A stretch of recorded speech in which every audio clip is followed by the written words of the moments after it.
creature comforts when we're cold. A cocoon to curling cuddle folds. When the creatures cover up our shoulders, enveloped, we almost forget to breathe.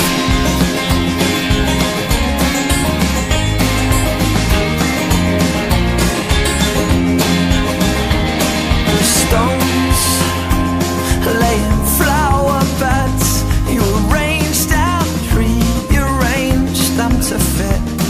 It's creative fingers green, like the perfect mother I'd ever seen. Creature comforts when we're cold. A cocoon to curling cuddle folds. And when the creatures cover up our shoulders, enveloped, we almost forget to breathe.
when we're cold.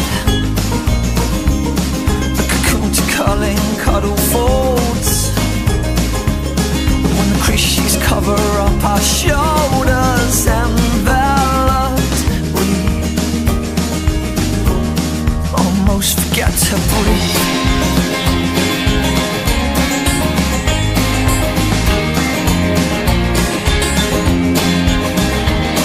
Stones laying flower beds, you arranged and rearranged them to fit. It's creative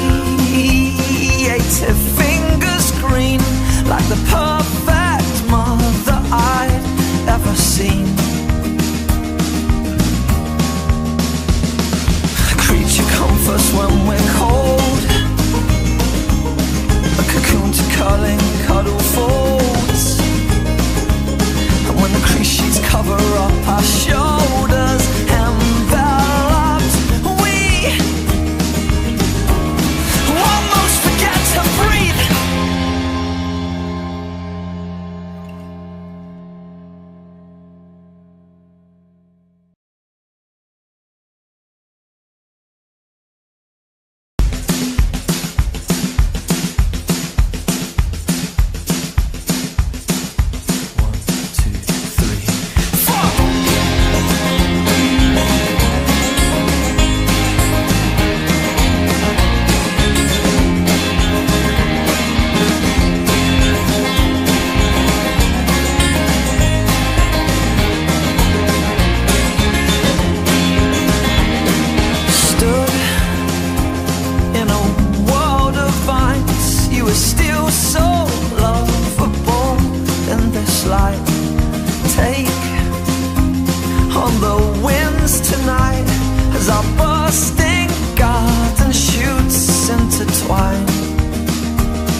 When we're cold,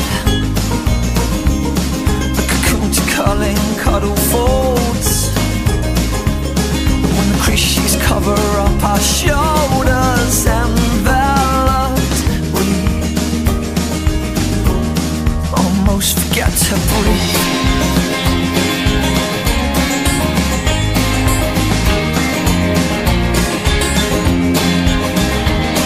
Stones laying flower beds, you arranged and rearranged them to fit. It's creative fingers green, like the perfect mother I'd ever seen.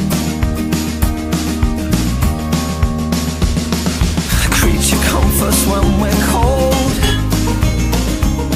A cocoon to curling cuddle folds. When the crease sheets cover up our shoulders, enveloped, we almost forget to breathe.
When we're cold,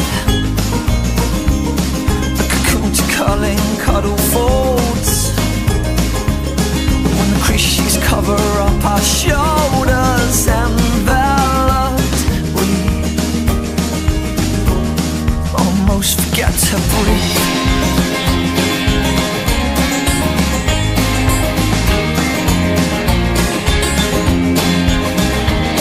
Stones laying flower beds.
on the winds tonight as our bursting garden shoots intertwine. The creature comforts when we're cold, a cocoon to curling cuddle folds. When the creatures cover up our shoulders, enveloped, we almost forget to breathe.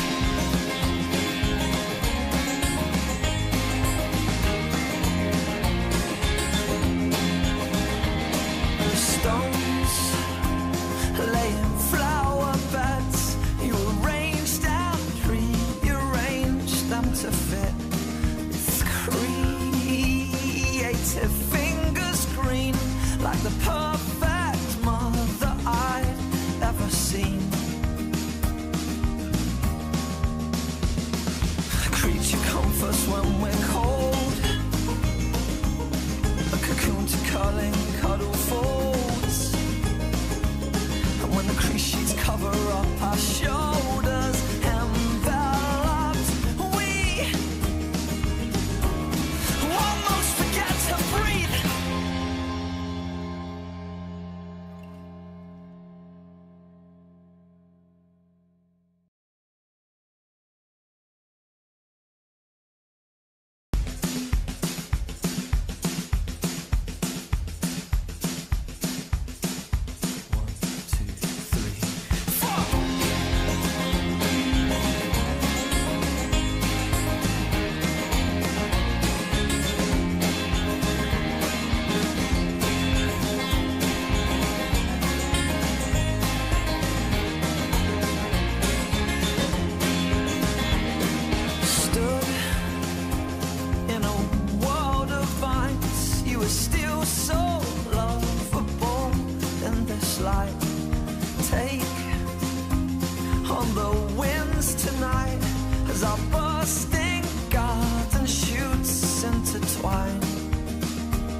to breathe.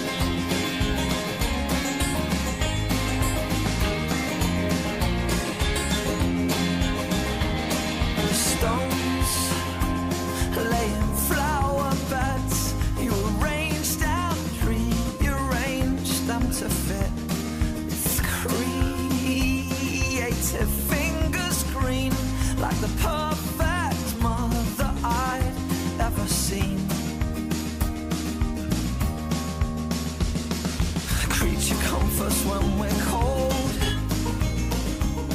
a cocoon to curling cuddle folds. And when the crease sheets cover up our shoulders, enveloped, we almost forget to breathe.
When we're cold, a cocoon to curling cuddle folds. When the crease sheets cover up our shoulders, enveloped, we almost forget to breathe.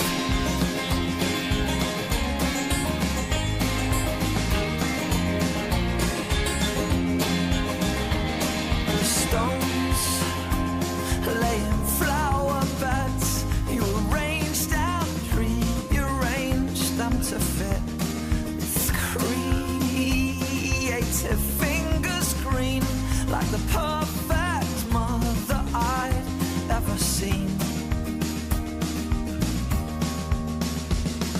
A creature comforts when we're cold, a cocoon to curling cuddle folds. When the crease sheets cover up our shoulders, enveloped, we almost forget to breathe.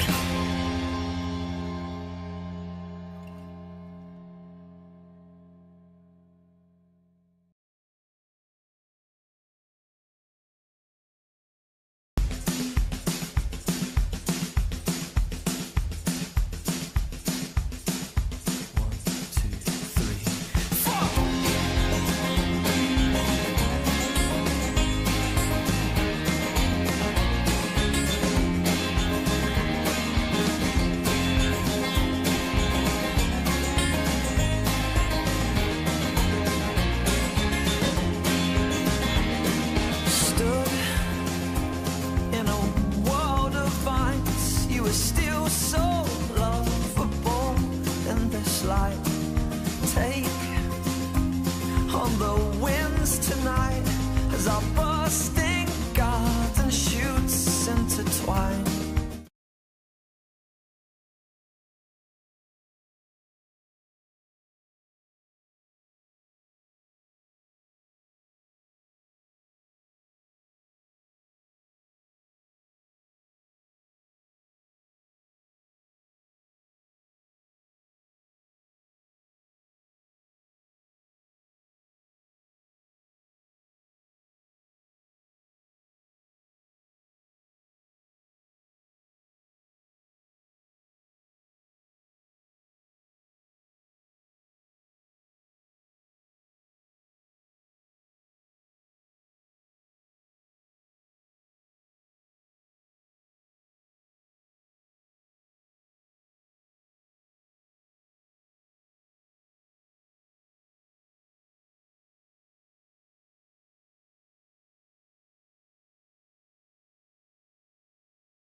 as our bursting garden shoots intertwine. The creature comforts when we're cold, a cocoon to curling cuddle folds. When the creatures cover up our shoulders, enveloped, we almost forget to breathe.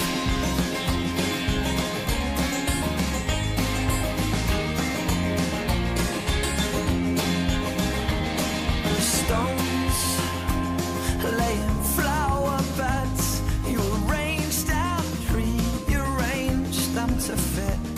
With creative fingers green, like the perfect mother I'd ever seen. A creature comforts when we're cold, a cocoon to curling cuddle folds. And when the creatures cover up our shoulders, enveloped, we almost forget to breathe.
Shoulders enveloped, we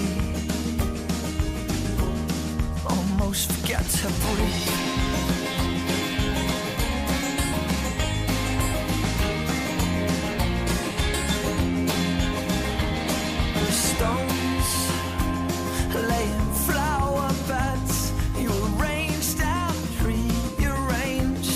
to fit. It's creative fingers green, like the perfect mother I'd ever seen. A creature comforts when we're cold, a cocoon to curling cuddle folds. And when the crease sheets cover up our shoulders, enveloped, we almost forget to breathe.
creature comforts when we're cold. A cocoon to curling cuddle folds. When the crease sheets cover up our shoulders, enveloped, we almost forget to breathe.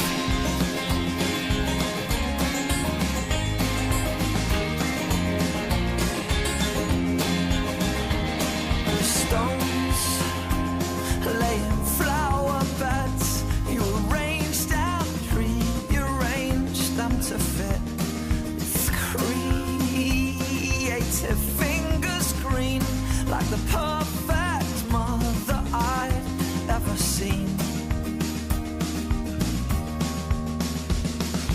Creature comforts when we're cold. A cocoon to curling cuddle folds. And when the crease sheets cover up our shoulders, enveloped, we almost forget to breathe.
Creature comforts when we're cold. A cocoon to curling cuddle folds. When the crease sheets cover up our shoulders, enveloped, we almost forget to breathe.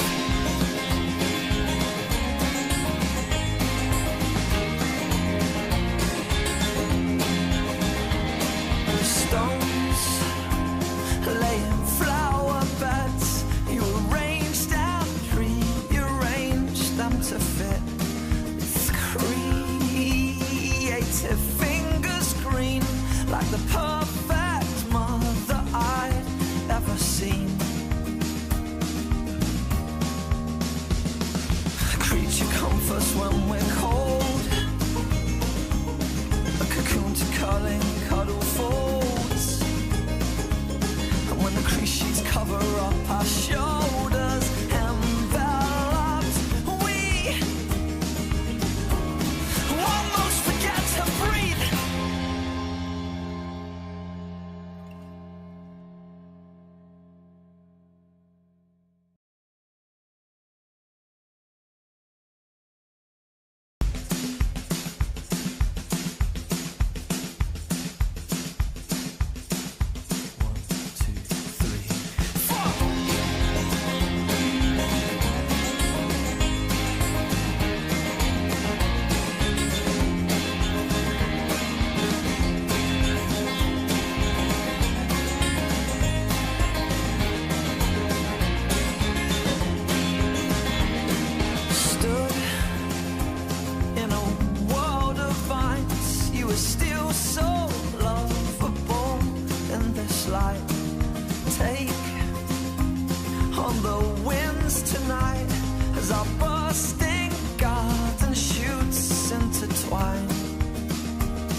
Creature comforts when we're cold.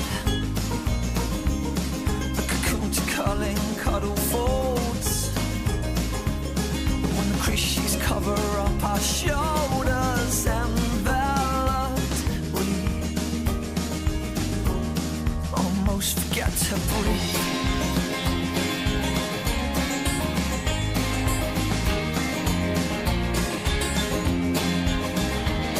Stones laying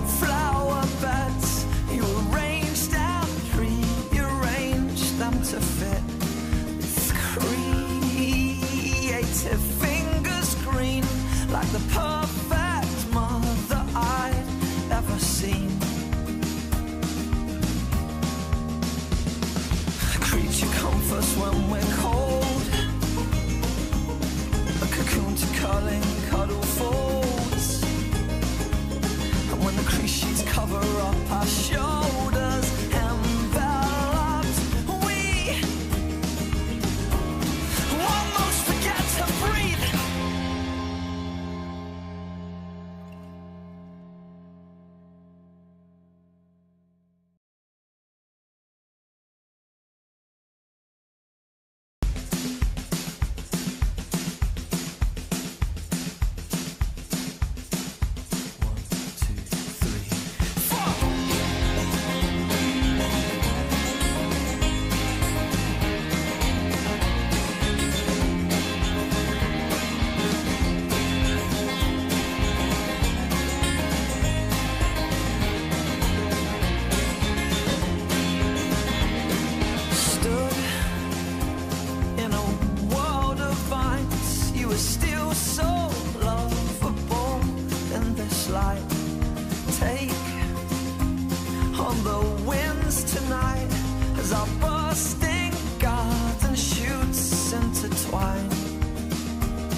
so lovable in this light.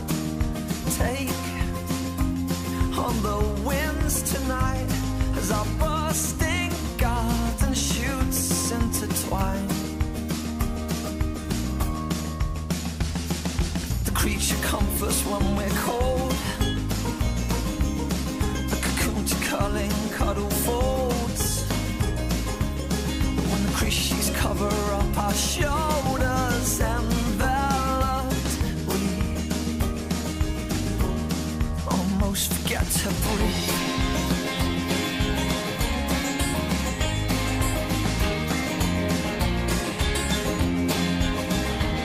The stones laying flower beds, you arranged and rearranged them.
5 checkers back, this looks pretty much like a good double,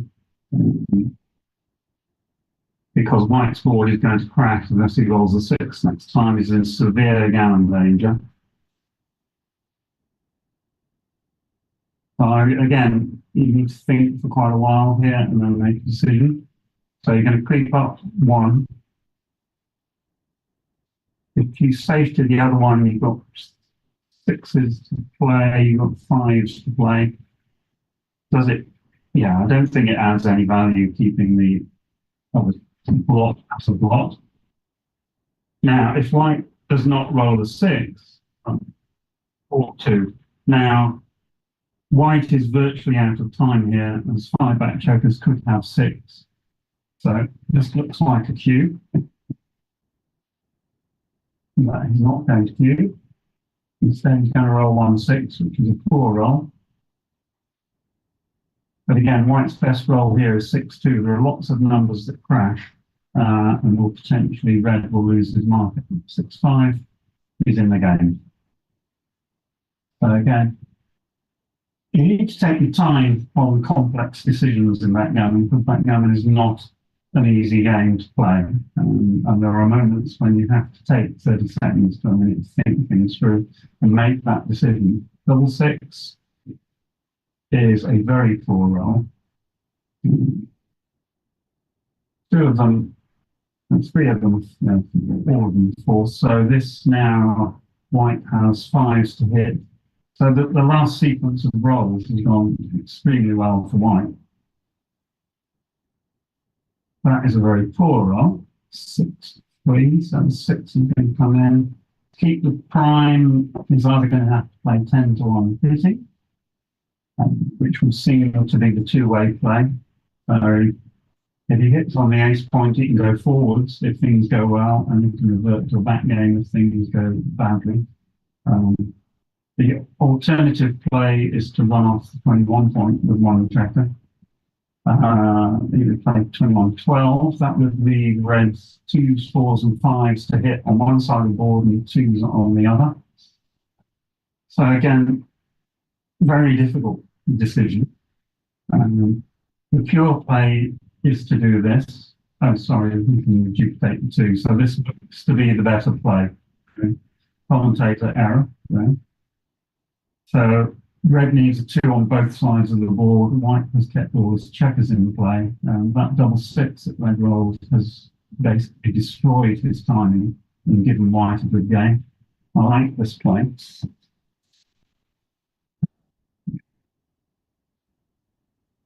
So without a 1 or a 2, red is going to be in real trouble. 2 is great.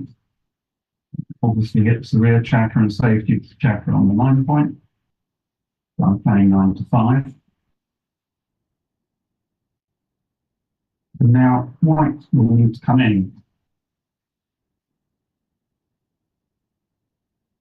4-3 to make the bar. Anything better, I think. Okay.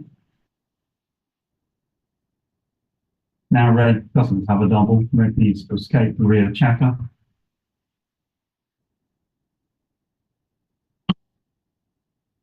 One.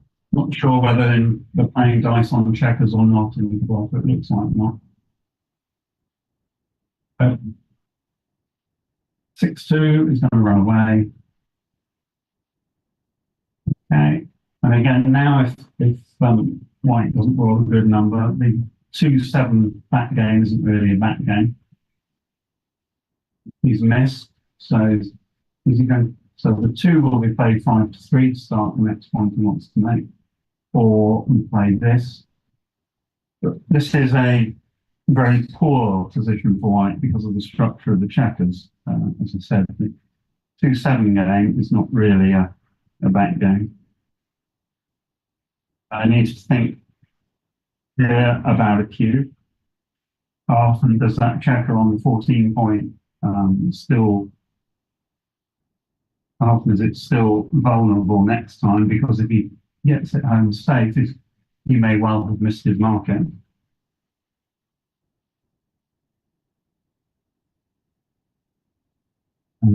So I'm cubing here. an aggressive cue. Let's see. And here is the cue from Jeff. It's great.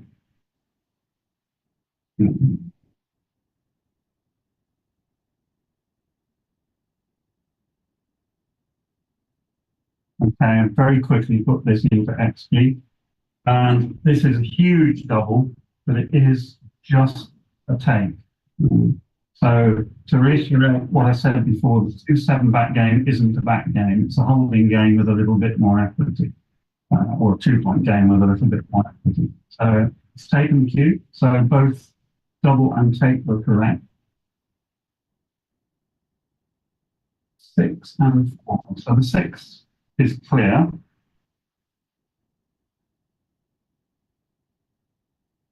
And now we follow Mishy's rules. So once you've cleared the 2 rear checkers, you don't leave a shot unless you have to. So this is correct, 5-1. So white, Patrick will build a board and hold on to his 2 anchors.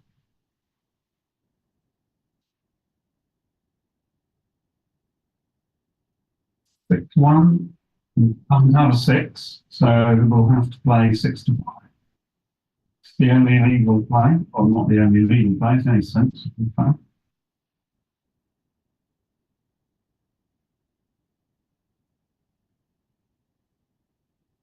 So white's board on the other side is prepared. The question is, will Jeff leave a shot at any point? 5-3 is a good roll, takes 2 checkers in, gives him some spares inside.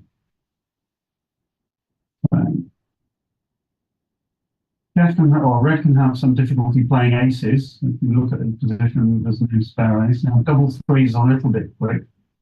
He needs to hold the bar point for 1 more roll. So I think here he's going to make the ace point. He's not going to run 1 checker off the bar point because that gives Red picking passes. So the position is one with maximum tension at the moment. So it seems logical to maintain that tension and see what the next roll is. I think this is the right play.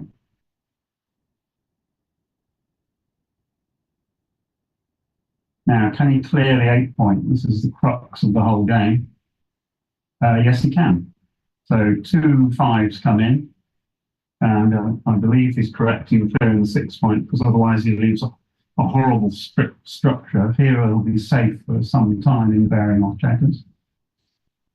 1 4 for white, which is going to be played. He probably moves both round. I don't think you want to swap the 2 point at the moment, but yeah, it's reasonable. Obviously, it wastes 4 pips in the race. Probably white is not going to get it down. So 6-4 is forced. 6-2 just runs a check around. So now another key point. So 5-3, 6-3, 4, anything, a lot of 3s leave a shot. 3-2 doesn't. So checker off and it's 3-1. So white may be forced off the 2 point in a moment. So now he has a perfect board. And again, another key moment in the game. So is Red going to leave a shot or not? Yes, he is. So 13 hitting numbers for white, which will win the game. Yeah, and if he misses, he can lose a gammon. He's got the shot. 3 and 5. And how many checkers does one go off? 2, 4, 6, 7. This looks like a redouble, unless I'm miscounting the number of checkers.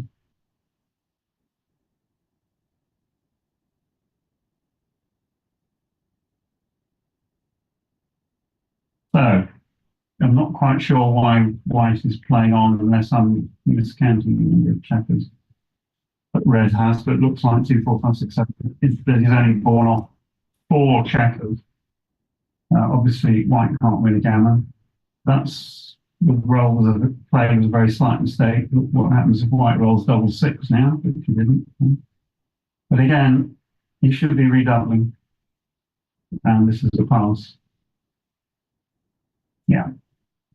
So red got a couple of free rolls, but it didn't really matter. White cubed at the point, and red should have dropped. So 2-1 to Patrick after 2 games.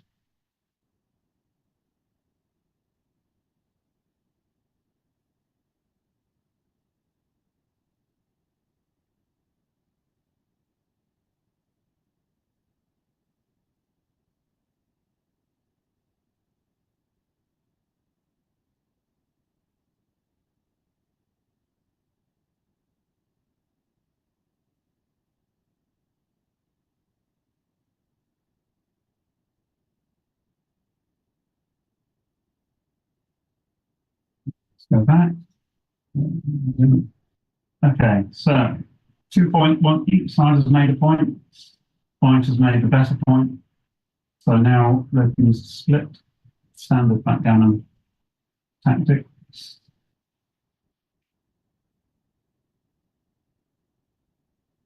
5-2, can't move the rear checkers, or just bring 2 checkers down.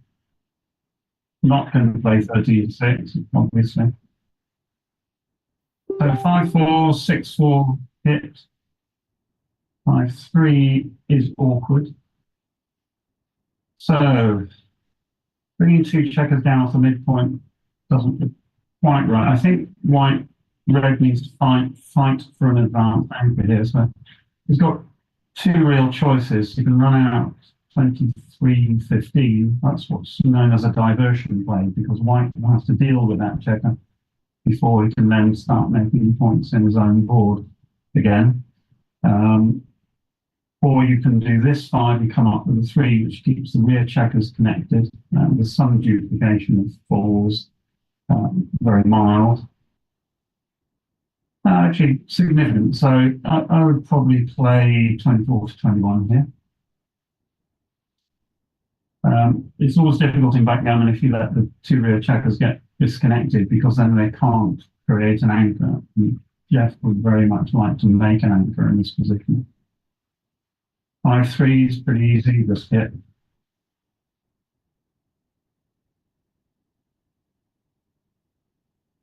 No decision to make. Now, an anchor required. 3-6 is not an anchor. Now you have to think about 6. Looks like he's not going to play 13-7. You can give him away a pile of double hits. This one looks right because it duplicates the 4s again. But white has got an edge here. This a significant edge. Red is 3 blocks. White has got the better board. So under the position race threat method of evaluation, that could well have been a missed double. 2-5 is going to hit again. Now, if red fans, white has lost his market. So again, Patrick should have taken a bit more time thinking about the cube there. Obviously not playing dice on checkers. Double 4 looks to me to be a very good roll. So hitting 2. And now if you're going to do this, you're probably going to make the 9 point. If you're going to hit 2, which brings another builder for the inner board, and all of the other 4s are much weaker. So this is entirely logical. Now it's white who needs to perform. Should be all right because he's got good structure. Brings in both checkers, so it's nowhere near a double for red. The fact that white has his 5 point will keep him with a good position for a long, long time.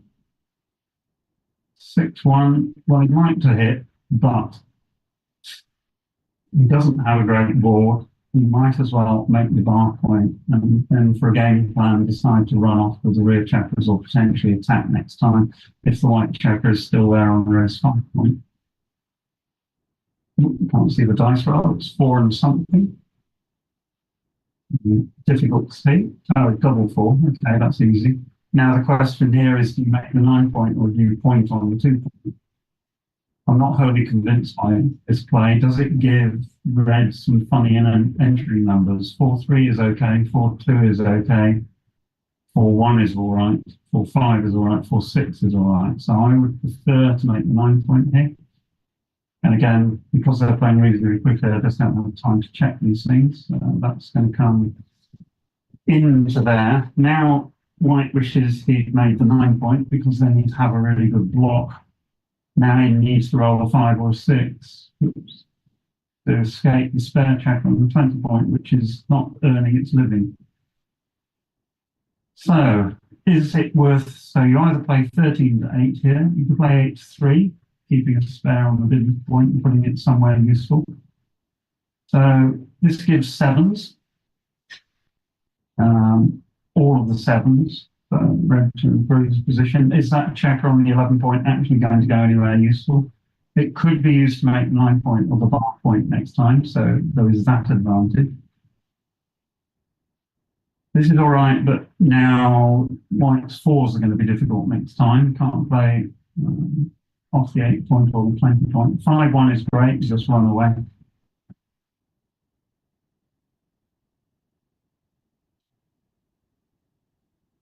So white needs a 3 or a 6-4. 5-1, not great. Again, one of those checkers has to come off the 20-point now, I think. 8-2 really doesn't look the right play. What is that checker going to do? Nothing. It's what's known as a dilly builder. It can only usefully go to the 1 point. So, double 5 is a great roll. So 2 of them come out, and then you think about the other 2. You can't safety the block on the 10-point, on the 15-point, so he just plays this. And then evaluates it next time if white does not hit.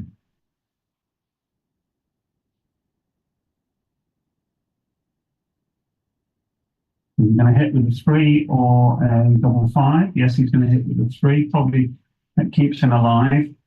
But now, again, the 4's played very quickly there. His position needs some improvement. So I'd have looked at leaving playing 2 down there, but now that move has gone. So now we have to think about the next one. I'm going to make the 4-point here to strengthen the board and then play 6 to 3, which is logical.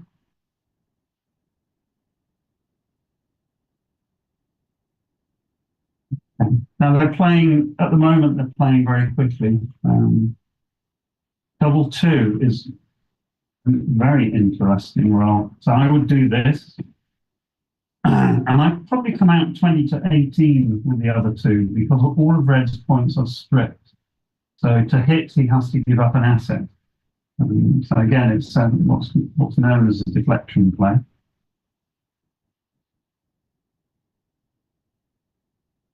To me, this looks to be the right move.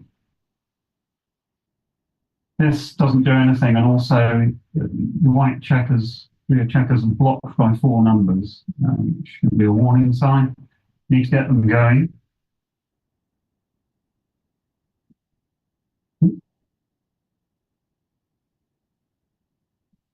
Six and 3, so can't even hit, so that's not become an option. So 6 comes out, think about the 3. You may well have to burn another checker here by playing 6, 2, 3. If he comes out, it's 6s and 1s, which is 20 shots plus double 3, 21 shots plus 5, 3, 23 shots. If he stays there, it's a bit more. So again, it's risk and reward. The red checker is further from home, so it would have been hit in the other variation. So now probably he's going to play 20 to 13. But you either play 8 to 7 here, or you do something with a dilly builder, but there's no cover if you play 2 to 1. So this is a perfectly reasonable play. So now it's time to do some arithmetic. 58, 56, 24. 104 for red.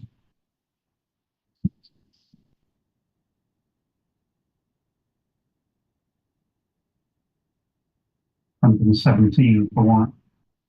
So 13-bit lead. And despite the score, I think red needs to get this checker state, so that's fine.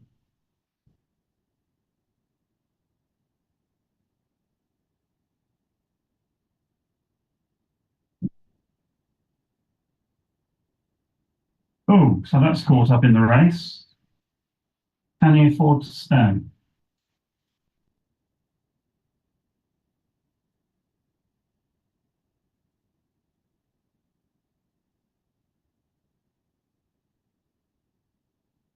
So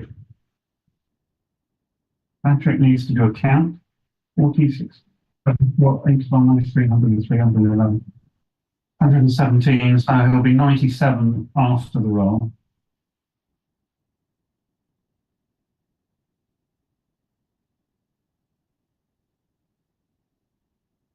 $93 after the roll for red.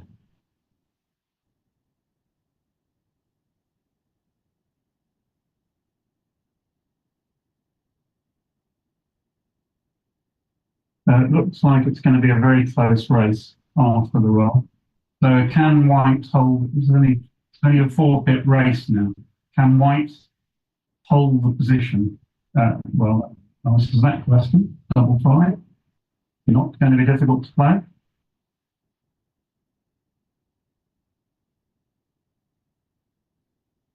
So now it's counting time after this roll. So he's going to stay. And now it's time for Jeff to do some thinking. Or counting. 18, 34, 58, 66, 78, 79 for red.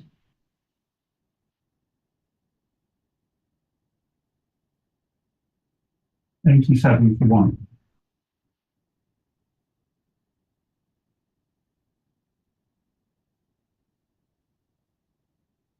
Looks like an 8-hit race.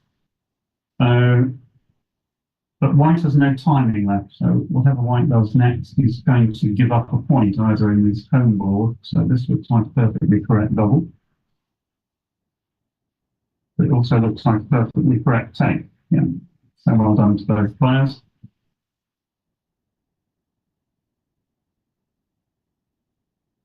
Four and one looks like making the 2 points.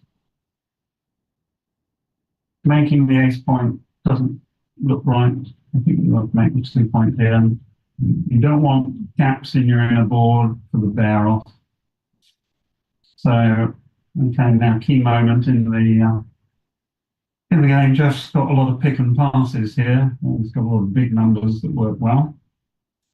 6-3 is probably not going to play the double tiger play of 8-2, 8-5. So this is forced.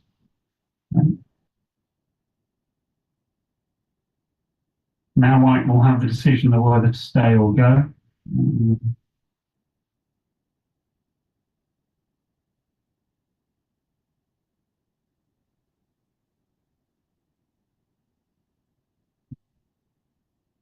It's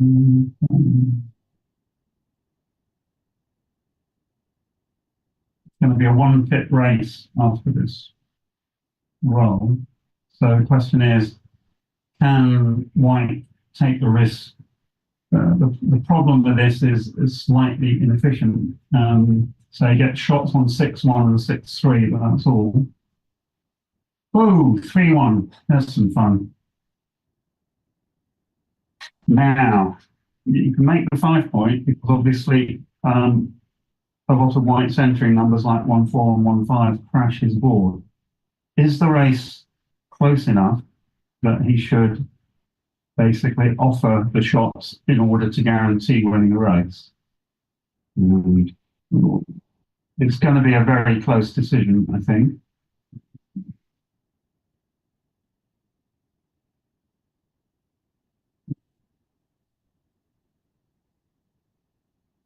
And actually, it's not a very close decision at all. So red needs to make the 5 points here, because if he plays safely and white runs away, red has got very bad structure because he's got a gap on his 5 point. He's got 4 checkers on his 3 point. he's only going to have an 8-pip lead in the race with very poor structure. So, but 1-4 and 1-3. Sorry, 1-4 and 1-5 will immediately crash White's board, and even if he doesn't crash the board, he's still got to get out from Red's perfect board. So even if Red hits and White hits back, and this is a good play by Jeff. This is absolutely right. So here we go. Got an A? No. Good jobby. Double six proves why you should hit on a one-game rollout. So, 4-3. Perfect. Well, not perfect, but it makes the board. Not much choice. Right. So double six, double 5, 6-5, 6-4, 5-4 is all right. Quite a few shot leaving numbers, but it's a one game jeopardy. 5-4 is okay. Checker off and 5-1.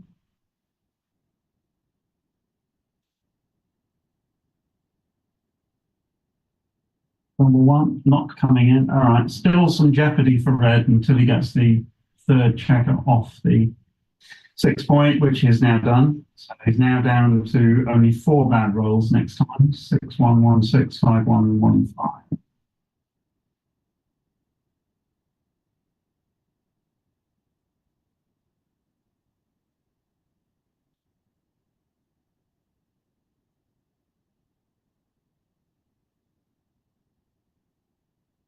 Players are checking something at the moment with the referee. I'm not quite sure what.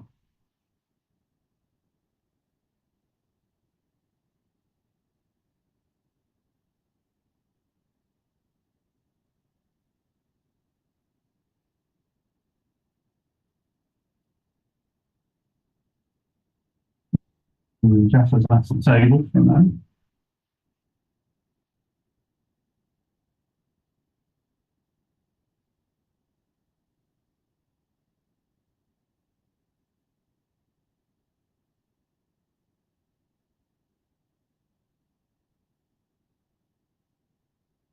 Okay, I'm not quite sure what they're checking, so just hold tight until that issue is resolved.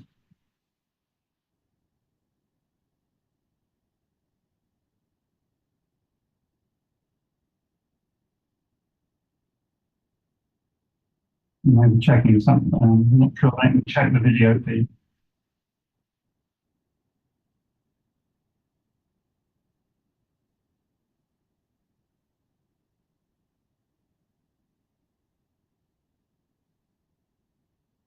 Okay, so the game continues. So, just as I said, 4 numbers out of 36 are banned for Red, the other 32 are all good. 2-1 is all right, 2 checkers off. And again, Red would probably prefer White just come in and run away. There are some gammon chances here, obviously, and the longer that White stays on the bar, the more gammon chances there are. Double 6 gives a massive gammon threat now. So he will want to come in, which he has done. So White should save the gammon. Red has 4 rolls to get off. But if he rolls another double, then the pressure will come hugely on Patrick as White. That's the end of that game. So Red can't win a gammon, White can't win the game. But Jeff will take a 3-2 lead.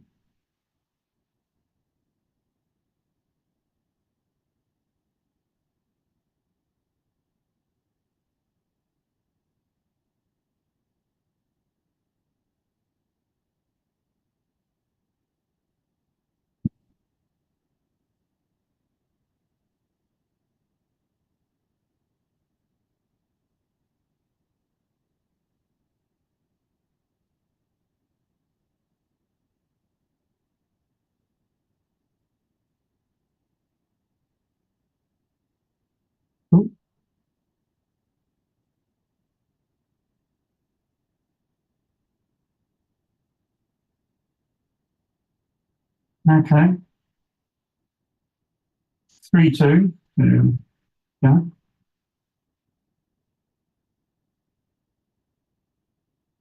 Okay, thanks, guys. So, Patrick's open with a 5-1, made the standard play, no need for desperation slots yet. Double three is a great reply.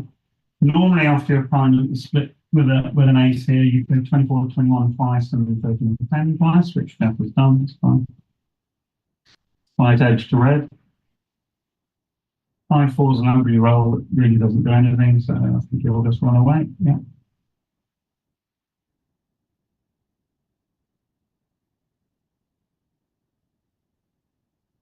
So this will build the bar point 6-3. Again, these rolls have largely played themselves. 5-3. You could make the 3-point because now if red hits with a 2 on the 11-point, he has to give up the midpoint while he's still got the checkers.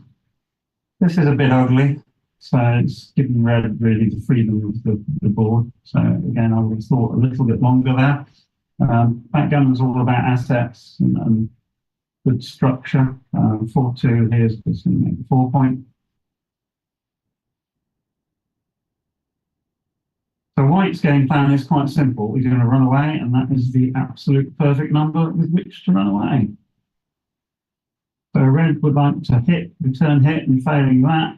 Okay, so that's not great because basically he's coming up in too high up the board. I would come in and come out here so that the blocks can be hit again and hopefully re-enter on a more useful point. But White may elect not to hit this at all, but he's going to hit because basically everything else is shot. So 9 return numbers. And that is one of them. So in and hit. Good play. 3. Now it's going to get a bit hairy for White here. It's got a very weak structure, which goes back to that 5-3, 3 or 4 moves ago. So you can make the 5-point. You're probably going to make the 5-point here because long term it's going to give you a really good structure, and then he's going to play 24-23 with the other one to try and make an anchor somewhere in White's board. I think 24-23 is better in terms of potential point building numbers. I also wouldn't want to come under 4 guns, which is what happens if you play 21-20 here. White's desperate to attack red and utilize his checkers. He's got 12 checkers in the attack zone. Obviously, you run a risk of a bad double if you play 24-23. So this maintains an anchor and some level of security. Interesting to see the right play there. 5-4. That's would have worked in any variation. So now red has another decision to make because any 6 is immensely powerful. It may not lose his market, but it gives him a very strong position.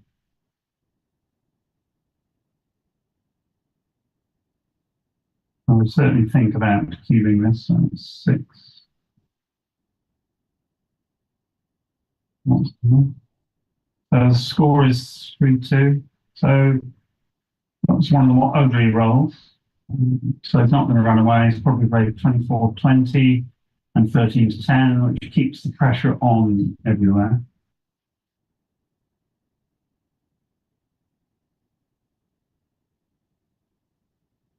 Okay, I just put the preceding position before he rolled into XD Mobile, which is not absolutely perfect. But that was a big double that's just been missed by Jeff. No. Mainly because of White's poor structure and because of the huge gammon threat.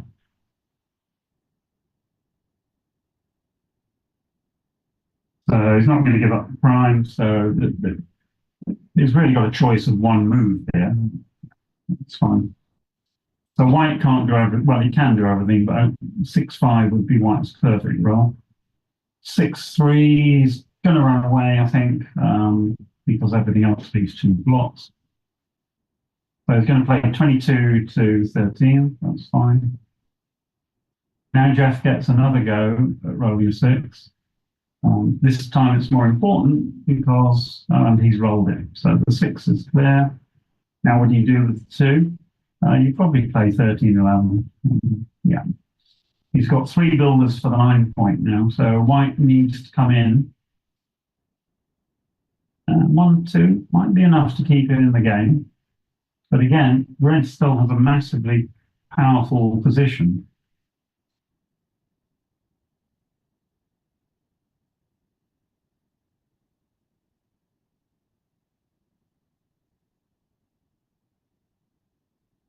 So now the question is, has he got a cue from the bar?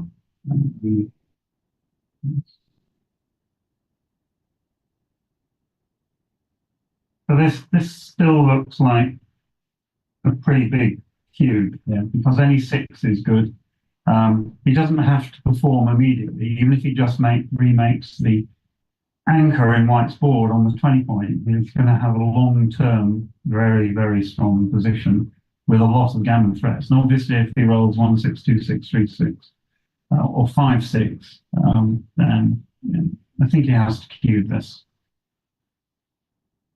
So here in 5, so an up 4. Yeah. So unless white rolls, can safety the checker and move the rear checker up with a 2. So that is probably about as good a roll as he can make. So he played 24, 22, 11, 6, and hope.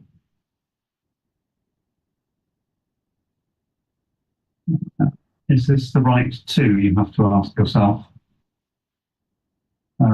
Because if he doesn't come up, red will have a cube anyway. Yeah. So now at least give red a difficult decision. Yeah.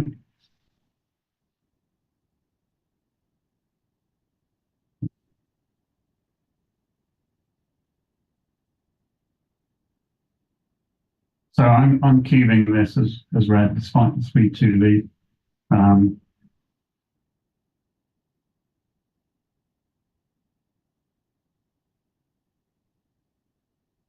Would I be right to cube? That's the question.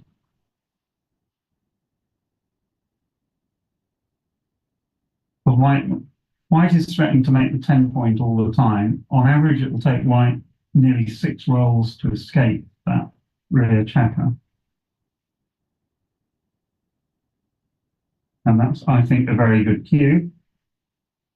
I'm not sure white can take this.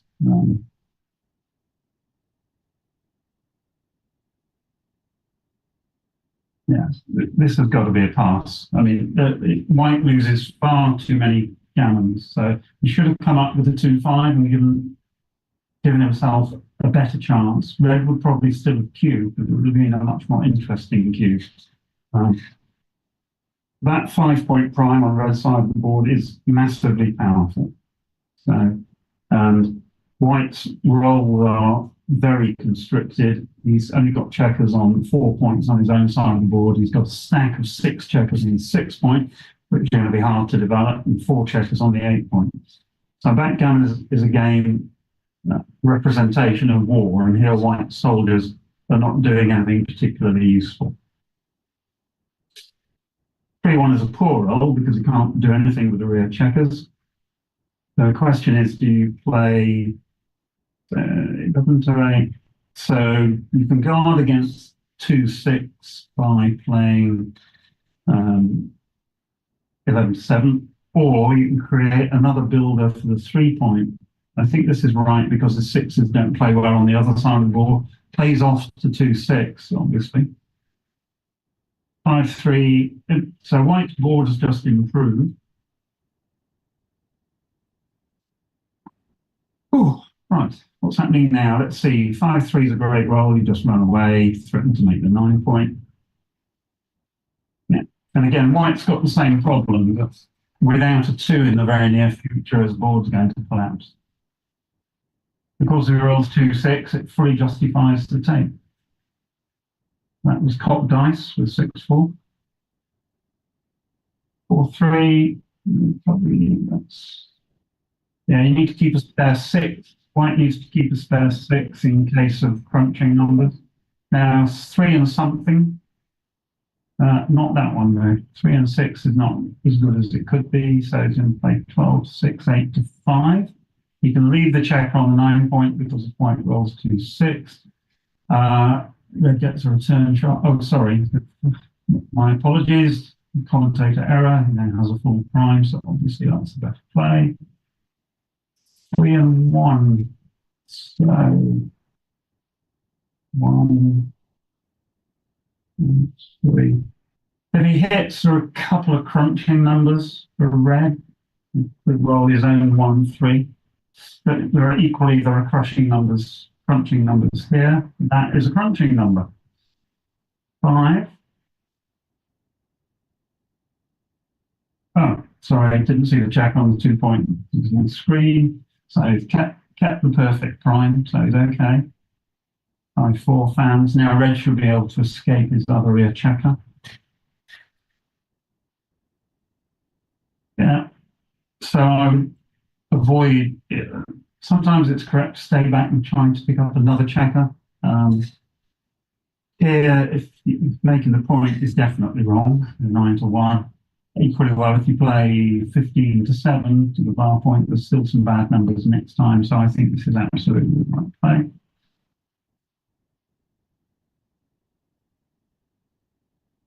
So 3 is fine. You don't leave another exposed block.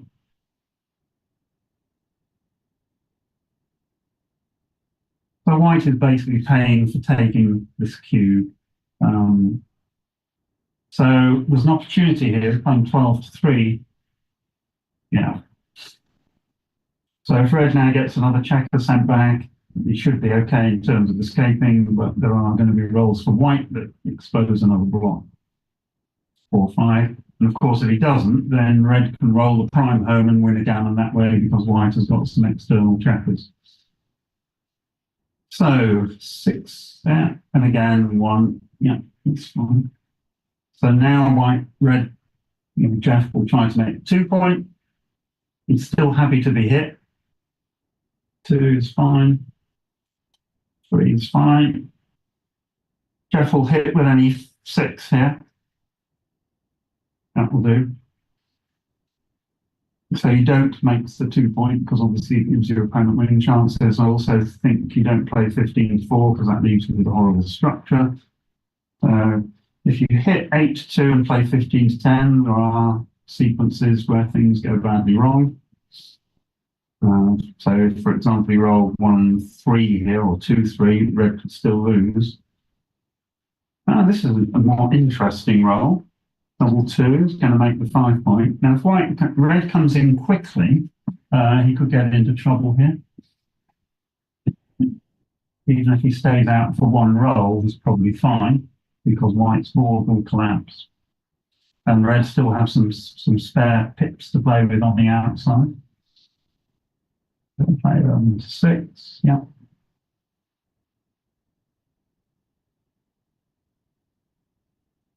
Oh, 1-6, that'll do. And now white's board will collapse. Red will continue to attack the block on the 2 point. And there are variations where then red picks up another blot and wins again. So let's see what happens. 5-3. He could hit here. Like 10-2. Yeah. Yeah. So this is good because 1-4, 1-5, 1-3, or it's 2-4, 2-4. Double 3. White's probably quite happy to see that roll. 4-3. Keep the prime. You will play 18-11. This is all a matter of technique, and a good player will know what to do and precisely what he's trying to do here. So again, you've got to do anything exciting here, I don't think. You just play this. the rule is you keep the prime for as long as you can, as pure as you can. 2-5, and now you see the advantage of Jeff's play. If he rolls a 6 now, Jeff will never have any trouble coming into White's board, and he's picked up the second checker. So now he will hit freely on the point as well in an attempt to win a gammon if White fans. Right, so here, any 1 is going to be a hit, and you might think about it with some other numbers. They're definitely going to hit here. So 2 checkers in the air. I wouldn't play 8-6. You've got plenty of cover numbers anyway. 15-13 looks good. 6 and 5. Now White will, right, 6 and 6. 2 in, played 8-6. And then if Jeff closes the 2 white checkers out, he's 40% to win a gammon. Yeah. So this game is being played pretty perfectly by Jeff, I believe. So that's now that. It's 3 to play. You can't get off a bad double 6 next time, so probably play 13 to 10. Double 5 is all right. 6-5 is all right. Nothing can prevent double 6 from leaving a shot next time. I don't like putting the checker down that.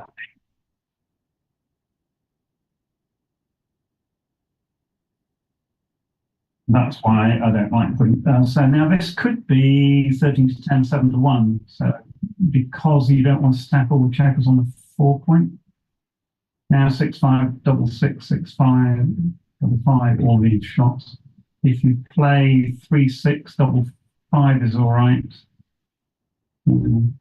Okay, that was a matter of technique. Double 4, 1.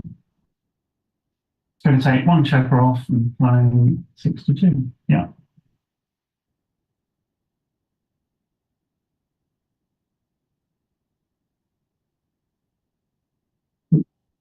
Sorry, top dice. Okay.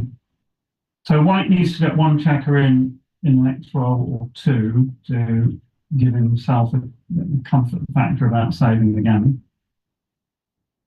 That's probably going to be good enough unless he's very unlucky. Sure. Ripon. Oh, hang on, is he on 6? It doesn't actually. I would take the extra checker off here. Yeah. The fact that White's 6 point is open gives Red a lot more flexibility. Now, that 6-4 probably means that unless Red rolls 2 doubles, this is going to be a single game.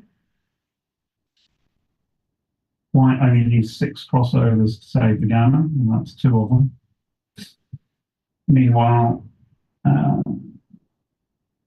Red needs 9 crossovers, so White will have to roll very poorly to lose a gammon. 15 to 8.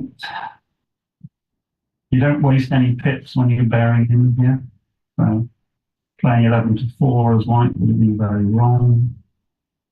3, and the next roll for White should save the gammon, which it does. Okay, that's the end of that one. So 5-2. Yeah.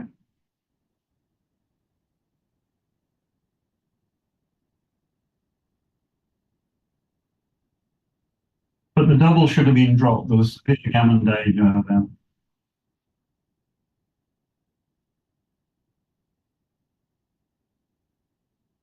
Okay, so a short break by the players.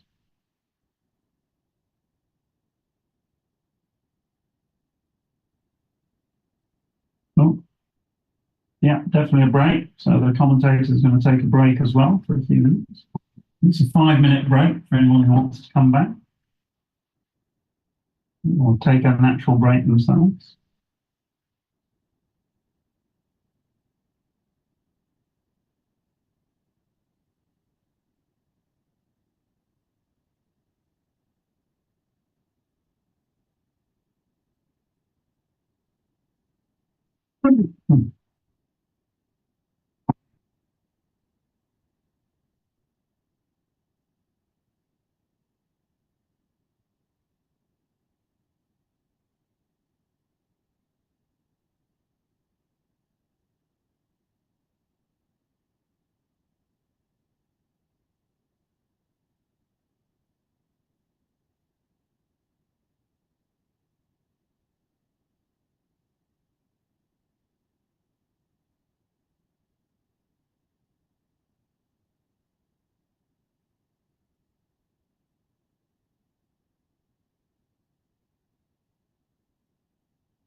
Okay, if you're watching, the players are on a short break. They should be back any moment.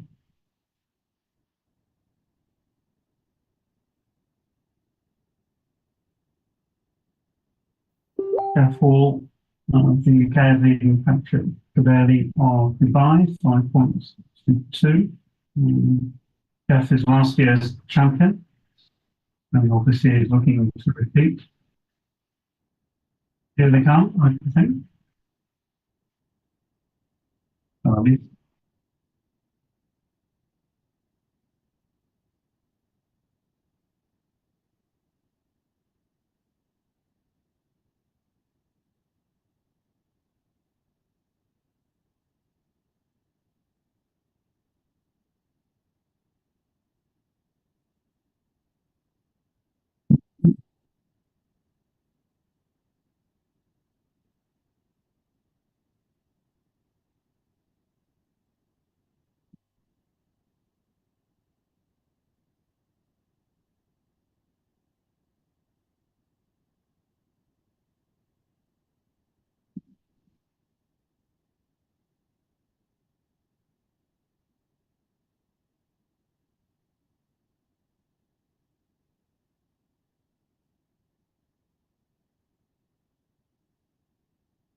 Still no sign of the players returning, but the break sign has gone. So let's hope they'll be with us short.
Hmm.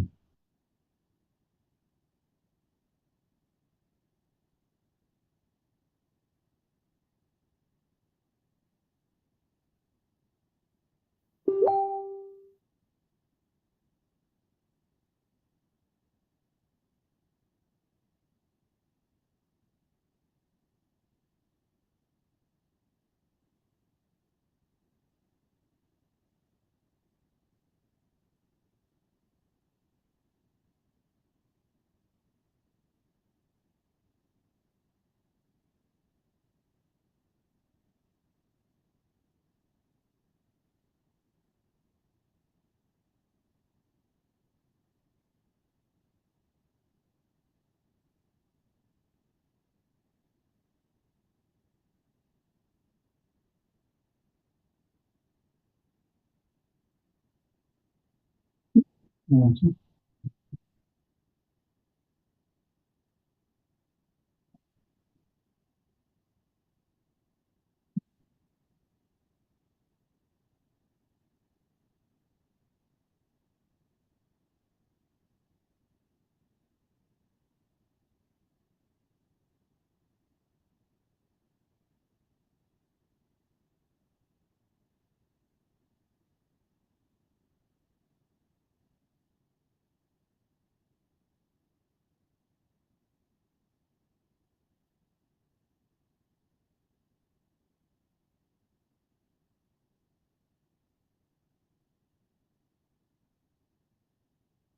Looks like the players are taking a longer than a 5-minute advertised break. Yeah. I think they're coming in now.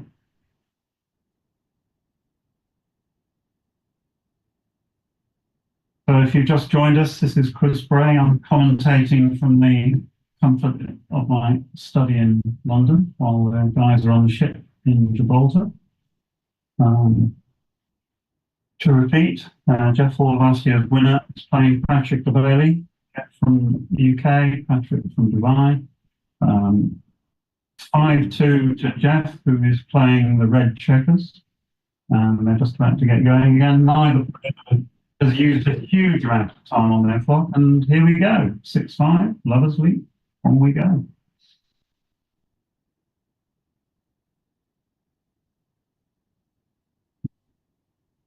Five one. Standard response is just split the rear checkers thing. So the score is not going to have an undue influence on the match so far. This relatively small lead. So here, again, the standard play, you make 2 new points, you unstack the 2 heavy points. It's a really nice roll. You're not going to make the 5 point, you're not going to try and run the back checker away. So red has both a priming structure and a blitzing structure. So you'll be happy. But again, half his game plan, at least, is to run away the rear checker, having escaped one. Oh, there he goes now. So, 2 lovers leaps. Now the game plan changes. Now you're trying to bring the checkers home safely without giving white too much chance. Now the only question here is, do you play 8-7 or do you create an anchor with 24-23? And that's more difficult. The problem with not creating the anchor is that red gets many more attacking rolls, which could finish the game quite quickly. So I think the 23 point is much better than the 24 point in terms of an anchor. Here it's just going to make the 4 points, so it's easy. So white has got good structure, he'll continue to build his own home board. Here will probably just make the bar.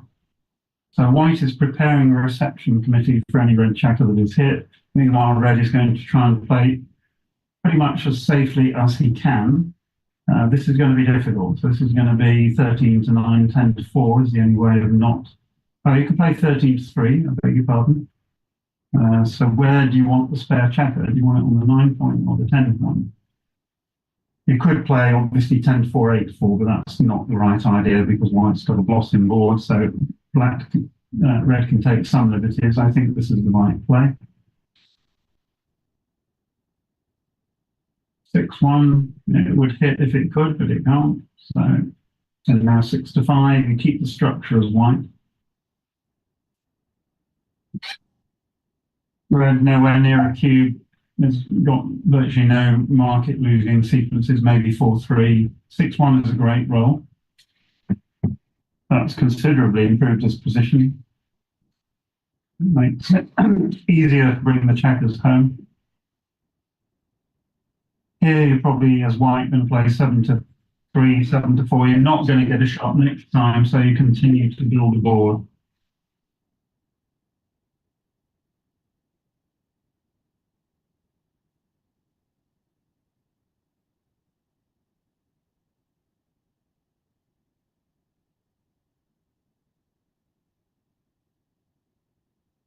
I would start another point here, but it's not going to be a huge difference, but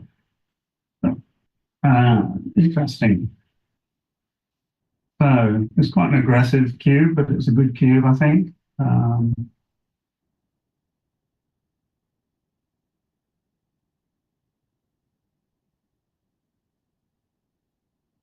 The question is it the problem for white is he's running out of time here again, so I'm not sure that that was even a take. So this gives red very good structure. Now, what you will see happen if they roll average dice rolls is that white is going to have to give up the midpoint, at which point he's left purely with a 2 point holding out. Making the ace point is looks to be wrong because now if he ever gets a shot, he's got 2 gaps. This was easy to play, 2 down. Yeah. So I think that was a good cube, and white should have taken a bit longer to think about the implications of accepting it. So here you can make another point. So that's tidied white's position up a bit. But any combination of 1, 2, and 3 will make Jeff's day, make it a 5 point.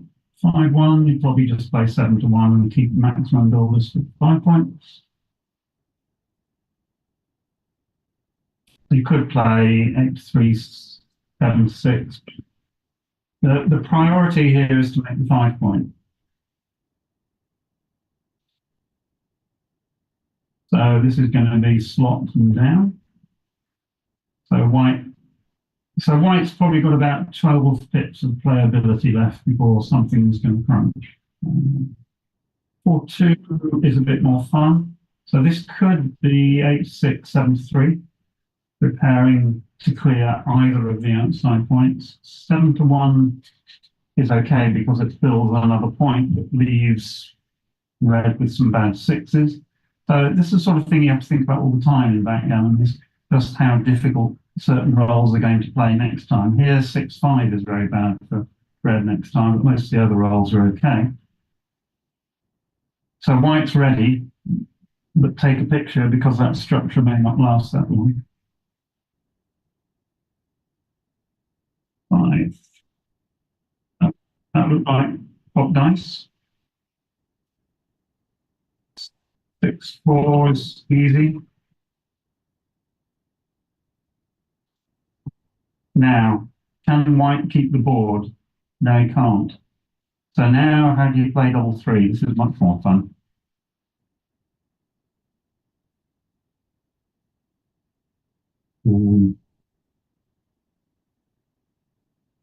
So you could split at the back.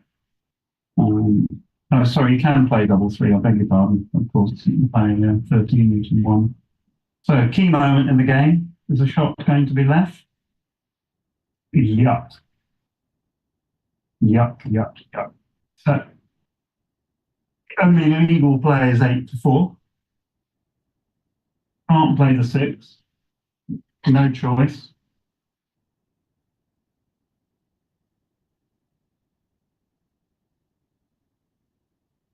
So only 6, double 3, or 5, 1, which is 14 numbers hit, 22 miss. That hits. So very, very good sequence for Patrick there. And he's going to re-cube, and it's going to be a drop, and it's going to be 5-4. Okay.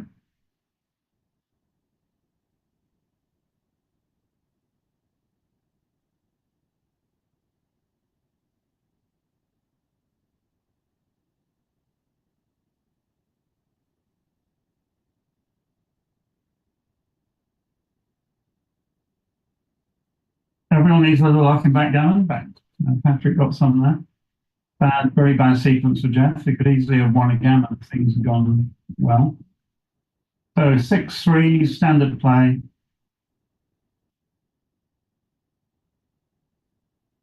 6-2. So obeying Stick Rice's rules, you hit with a 6 and split with a 2. Okay. That's the correct play. Whoa, known as boxcars, double 6s. So an edge to red here, but not a doubling edge. He's going to hit again. 2 in the bar. 2 on the bar, better by far, to use an old backgammon maxim. Sorry. Double 2. In sharp contrast to the double 6, the preceding roll. So Jeff wants to make his bar point. He can. 6s, 8s, 1s. 6 looks good. You can make the bar 13-7. It'd be the wrong idea to point on the ace point. Here he's looking for a priming structure. He's got 3 rear whites, 3 rear checkers. So the game plan is to prime. 3-1 is good for white. There's an edge to red, but white has now got what's known as the rack, the 4, 5, and 6 point. That's a great roll for red because it runs the last checker to safety. So 8s or 9s are very good for Patrick. That's an 8. Okay, so Jeff might have thought he was looking good until that roll. Now he's got the problem of coming in and coming out. So probably just going to play 13 to 9 here with the 4. Looks sensible. Now we're on 7s and 8s this time. There are some other good numbers. 7. Here's a man in form. Now red is going to have to roll well to stay in the game. Double 4 is not good enough, and this is going to be a pass. Yeah. So red has basically got nothing, and white has a fantastic structure. And if things go well, he wins a gammon. So you just give this one up, on to the next game. We've got an even match at 5-all. Okay. 3-1, the best opening roll you can have in backgammon, make the 5-point. Good response though, 4-2, making the 4-point. 5 points known as the golden point, 4 points known as the silver point. This is going to be easy to play. The game is playing itself at the moment. So slightly ahead in the race and good shape. Now what you don't do is split here. When your opponent rolls an early big double, you rarely split the bad checkers. So that 4-3 is correct. 6-5, simple plan. Jeff's good at these lovers leap rolls. Leaving no targets. 6-4, again, you don't split, I don't think. You can make, I would play 13 to 7, 9 to 5 here, beginning to make. I don't like that 4. I think you need to look at the 6 before you look at the 4. That's lovely structure. That is not what you're trying to do. You're trying to make the 5-point there. So he's now got 3 checkers in the wrong place. So that's not great. 6-1, you make the bar. So that was a strategic error by Patrick. 3-6, now you're going to make the 3-point. If you run away 3-7-9, red has got 11 checkers in the attack zone, so he's got the option of attacking and blitzing. You also have the option of running. So this is the right play with the 6-3.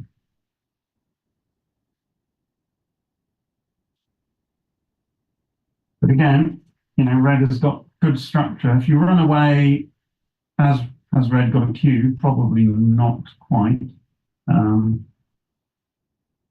This looks actually a better structure than the other one. But if red rolls a 3, double 5, 6-5, not 6-2, however. So now, choices. You can play 13 to 5, keeping everybody out of harm's way and hoping to blitz next time. You can play 24-18, 8-6, but that leaves an ugly structure. You can play 13 to 7, 24-22, but that gives white an attack that he probably doesn't deserve. So I'll just be playing 13 to 5 here.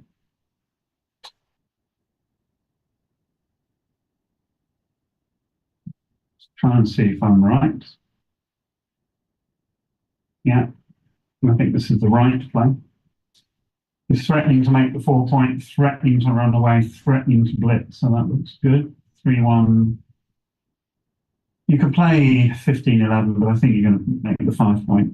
Yeah, you could make the 3-point and not leave the 7s. But long term, you want assets in backgammon, and the 5-point is much better than the 3-point. Can you afford the tactical risk of doing that?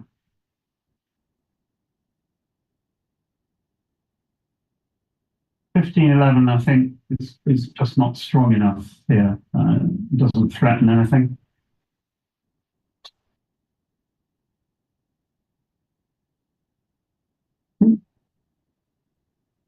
Still thinking about it, which is fine.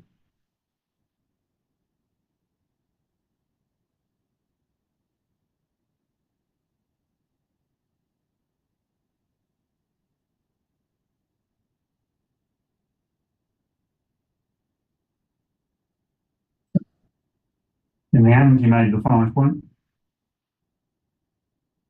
So XG says technically should have made the 3 point, not left the 7.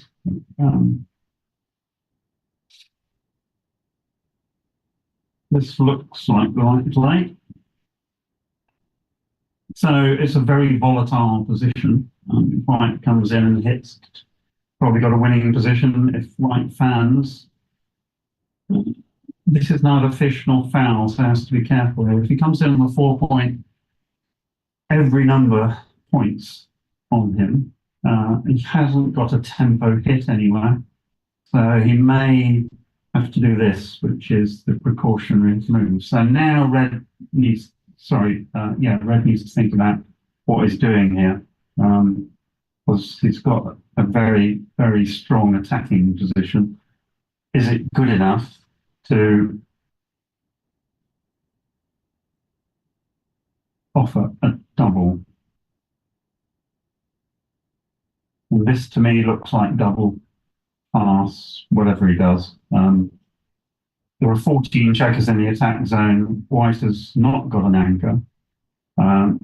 So red is going to really mount a very, very strong blitz attack.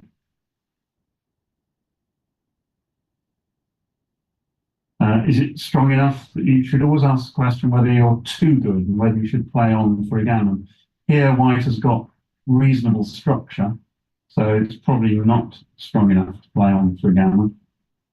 I think that's what Jeff is thinking about. I can't believe he wouldn't be thinking of doubling this. There was a couple of doubles that he could roll, double 4, double 5. Yeah, this is fine. He should just pass this. Yeah. So 6-5 to Jeff.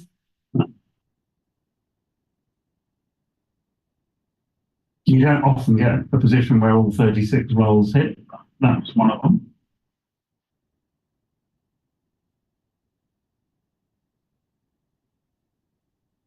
Oh, slight edge to red.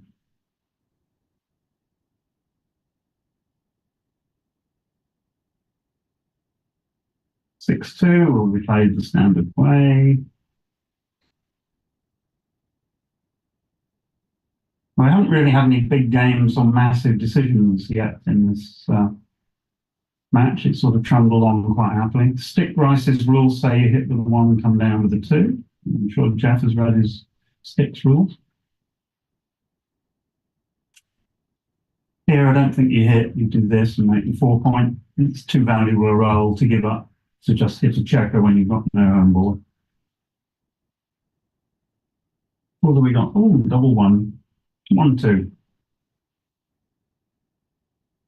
Now you can play 7-6, 24, 23. You can play 7, 24, 23. That's probably the options.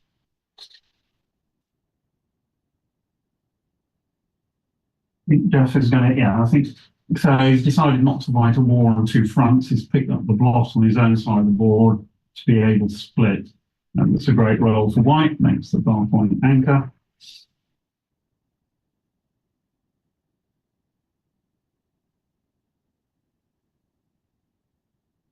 Three, so they're not black. 5-3. So now white has an advanced anchor, so red wants an advanced anchor. The question is where is he going to play for the advanced anchor?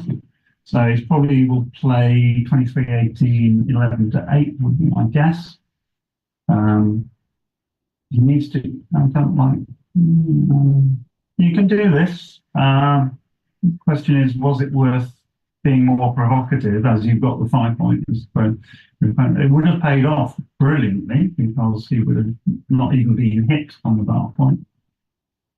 So it was worthy of more thought than it was given, possibly. 5-4. Again, you can play 13-4 or you play 24-15. 24-15 is a deflection play. Basically means white has to deal with that checker before he can do anything else. Or you do this and play 8-3, possibly. 13-8 doesn't look right because then you've got 5 checkers on the 8 point.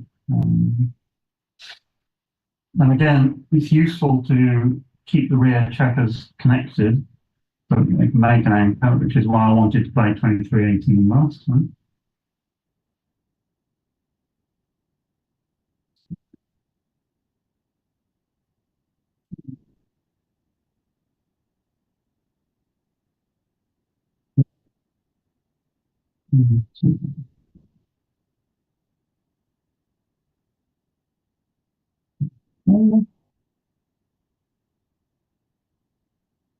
Okay, so you play.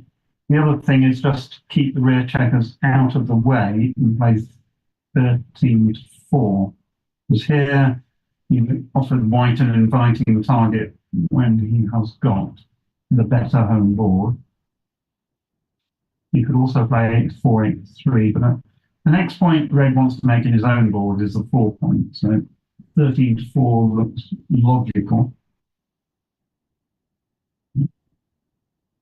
So I think this is the play that Jeff will end up making. And then you can worry about the back checkers next time. So he's not giving, well, he might yet be giving his opponent an inviting target. So those two red checkers in white's home board really would like to get together. So 13-8, 24-20. Okay, a reasonable play, but I think 13-4 would have been slightly better. So this is going to be pick and pass, I think. So he's going to play 11-5 and then 5-4. Yeah.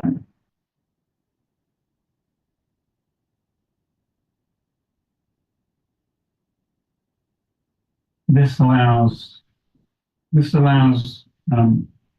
red a free roll, basically. So given that white has the better board, it seems logical to hit, which is what he's done. And 6-4 is not good. And here comes the cube.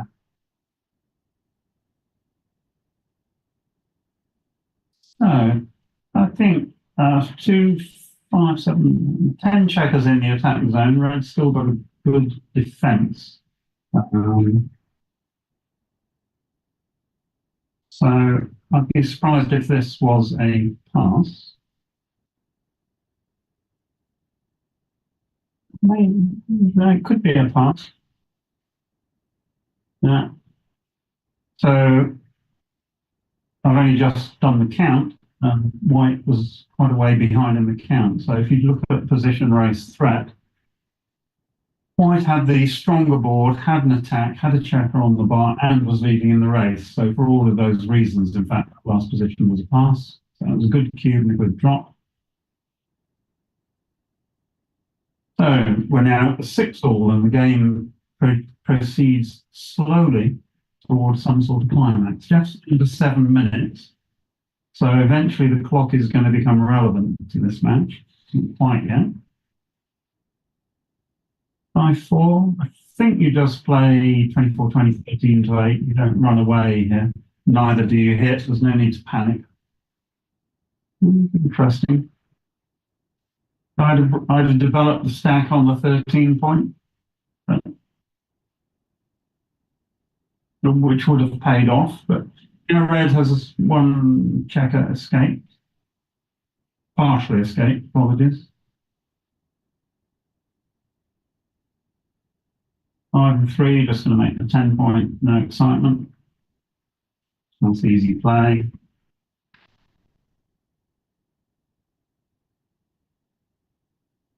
6-3 is a do nothing roll, so it looks like run one away. 24-14.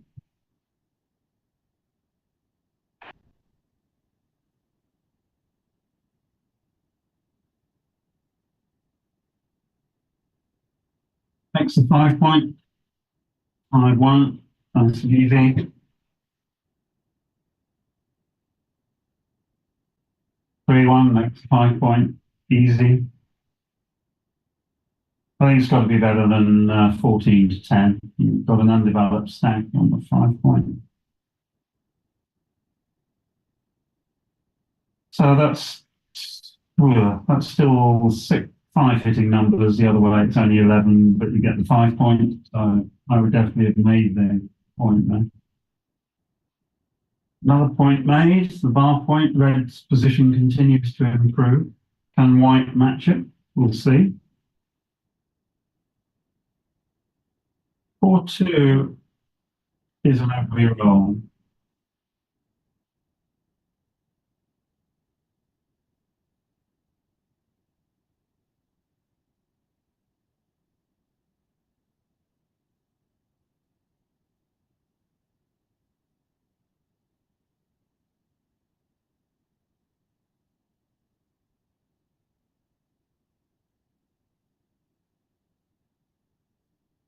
Okay, 4-2 to play. This is very big. You're going to get cubed if you make this play.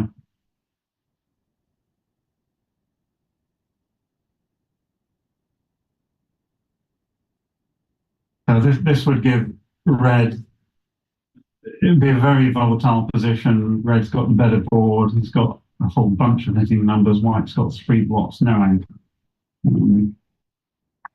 So there are times when you have to bite the bullet and play safe. He did make the move. I would definitely cube, and he has taken, which is a bold take, given that if red wins a gammon, so here's going to make the 3.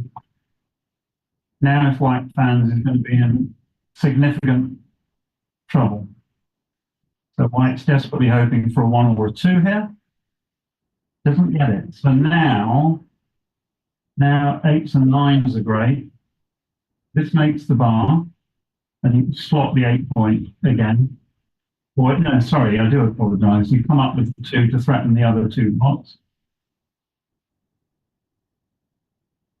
And again, this is a horrible sequence for white. 5-2 hits the second block, or makes the 8 point. Right, hit the second block because gammons count double. Yeah, great play.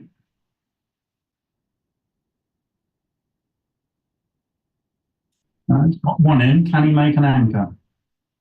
So red's got a number of options here. He can prime, he can blitz. With a 4-3, he's going to prime. He's probably going to play 15 to 8 to make the next point he wants to make, or not happy about this because it hasn't given him any additional attacking numbers. And I think you could have risked the 2-6 there to make a much better structure. Oh, this is fun. So 2 there, 2 there. Right. Perfectly correct play. Now white's in really deep trouble. Barring a 6-6, he's probably going to lose a gammon here. So 5 down, keep your builders spread so you've got as many numbers that hit as possible.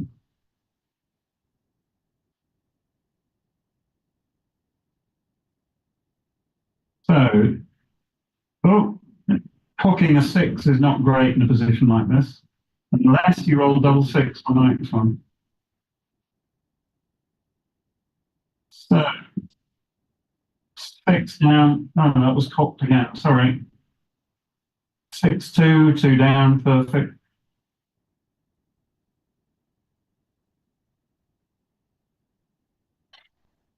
So white needs a 6-6. There's one of them, but he's not going to stay there. 1s, 2s, 4s, and 5s all hit. 5-3 is going to hit. Now you pick and pass because the other red checkers are close enough to home that you don't need to keep the points slotted. All you're interested in is bringing the checkers home. So again, pick and pass with any 1, 2, and 4, or make the point if you like. There you go. Right, so barring red going significantly wrong here, so this is going to be 8-3, 7-5. So 2 bad numbers. That's not one of them. Take checker off. Yeah.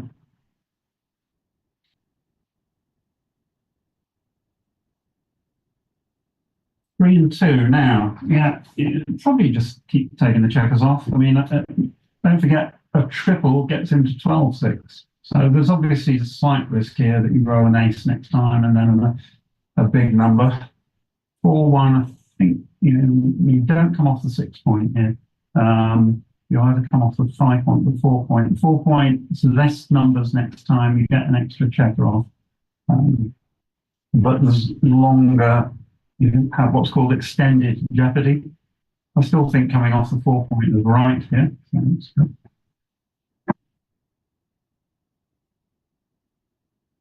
Staying out. Okay. Clearing the 6 point, 1 point to clear, and then Jeff can feel comfortable. Staying out. So any of the big doubles leave a shot plus 6-1, 5-1, 5-4 is perfectly okay. Probably got one more roll to navigate before he can be comfortable about things. So 16 shot leaving numbers, not one of them. Now you can play completely safe because the gammon is guaranteed. And there's no point in just taking one checker off unless you think you're going to win a triple. So I would play 2-1 here, just guarantee myself 4 points, which I think is what Jeff has done. Staying out. So the triple is rearing its ugly head. 2-1 is not a great roll. And do you do this? That's no. I think you take. I think that's. This is many more numbers than taking the checker off. And actually, if he played 2 off, 2-1, he would then now have cleared the point, not left a shot. His opponent will still have 2 checkers on the bar. Woo, got away with it. Okay.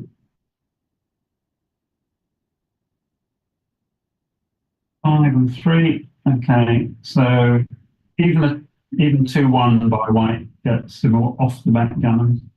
So there's really no need to roll here. I'll give in.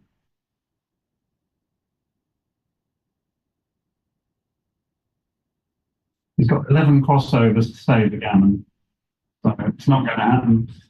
So that is 10-6 to Jeff. So firstly, I think Patrick made a mistake by playing too loosely.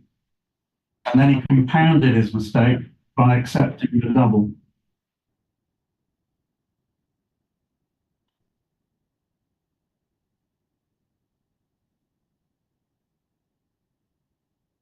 So that's moved us on a bit. 10-6. So now the match score really comes in to influence the situation. Jeff would like to win an undouble gammon. Patrick would like to have a very volatile position where he can give an early cube and win a gammon and then get back to 10 all. So this is the correct play. Spotting.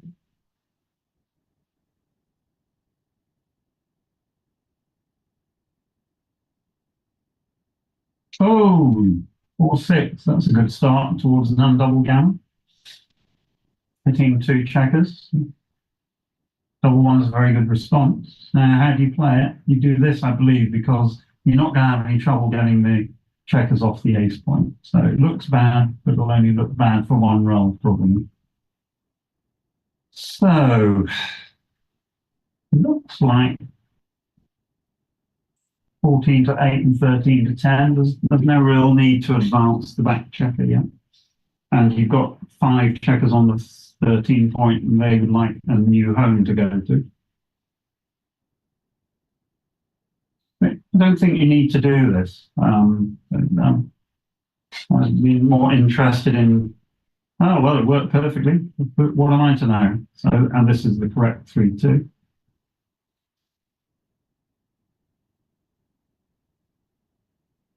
Okay, well, tricky. It looks like you've got to play 18-13 and 11-10 just because I can't see anything else. White has the better board. I think you just have to play with one block here. Yeah. So I think that's a result of the preceding move. That's a hit. And as you can see, the 4 white checkers that were on red's ice point have been successfully deployed. And red has actually got nothing here. Yeah, you just go to there. That's fine. Yeah. So still has a game plan of running the last checker out, given the opportunity.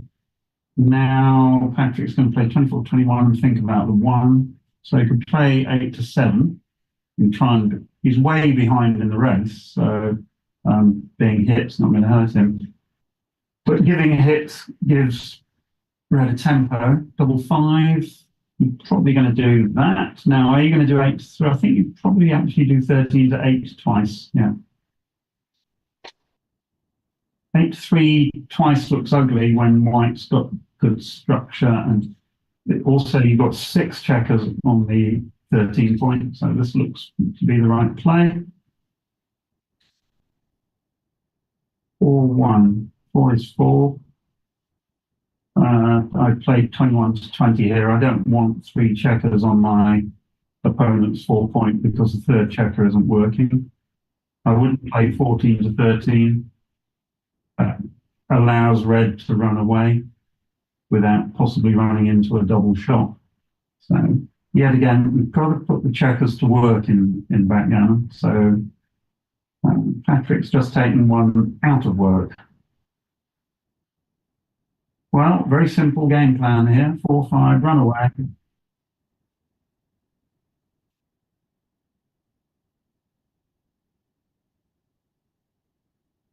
Now he's going to play 7, but it's a bit late. So this won't be a double some considerable time, but 1, 2, 3. I'm probably going to play 3 down and 8 to 3. You could do 2 down. Give yourself, 2 down. I think I prefer a bit more flexibility. But you've made a point. You've gained hugely in the race. This looks right.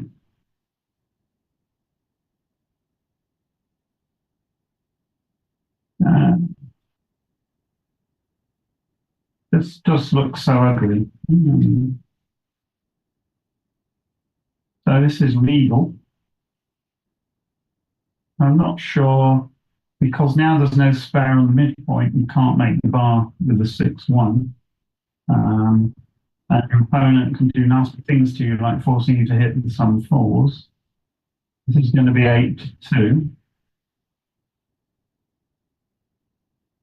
Okay. Red won't have a double. Red won't have a double until he's cleared the midpoint and or made the 5 point here. So I would leave that checker, that checker on red's 9 point is a hindrance.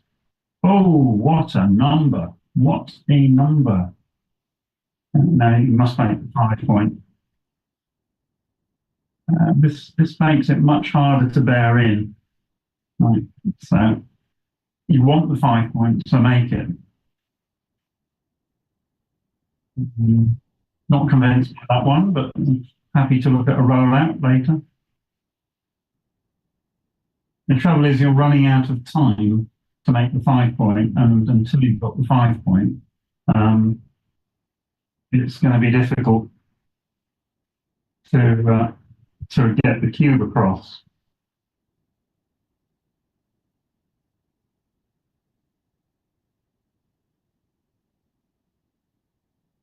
Makes the 3 point, so it's another point made. People are always loath to double positions like this they leave it too late to double.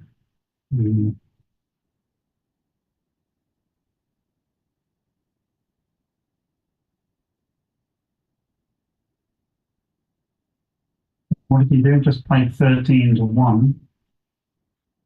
Again, there's gaps in White's board. White needs to build a board that has as many contiguous points as possible. So I don't like this play. I'd make the 2 point and slot the 4 point. Well, this is going to be pretty much forced.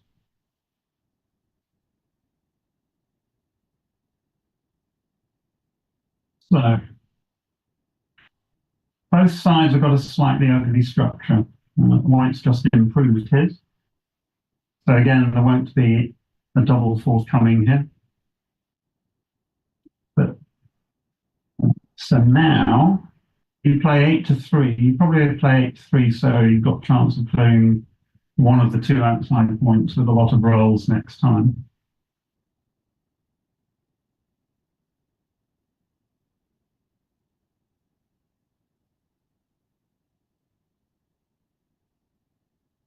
Or you can do this. So that is a point. A point cleared is a point not to be feared. So I think that he found a very good play there. So is White going to get a shot next time? Because if not, he should be slotting the 3 point. So are there any rolls that do a shot next time? 6-4, no, 6-4's all right, 6-5's all right. 4-3 is okay. You just play 8-1, and then the crunch will come next time.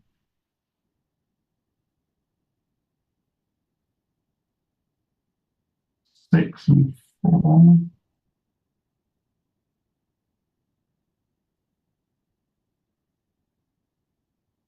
And White would be on roll.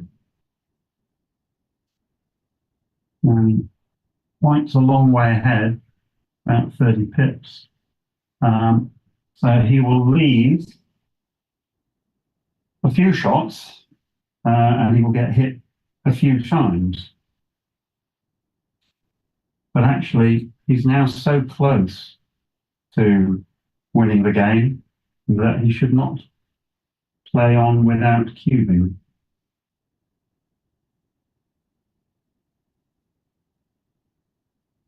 So I think this is a double. Yeah, good cube. That's a very, very good cube. And of course, the problem for Patrick is if he loses 2 points, he's down at the Crawford game. And getting to Crawford for a player is nearly as good as winning the game. Not quite, obviously, but getting to Crawford is very powerful.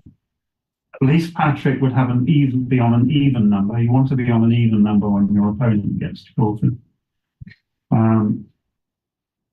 So, based on the match so far, is he going to take? So,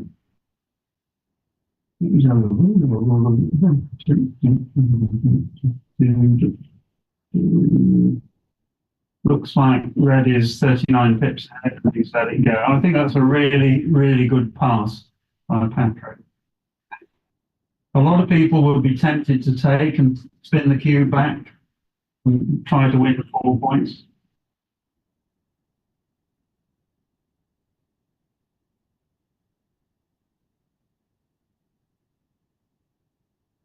So now Jeff is playing for an undouble gammon.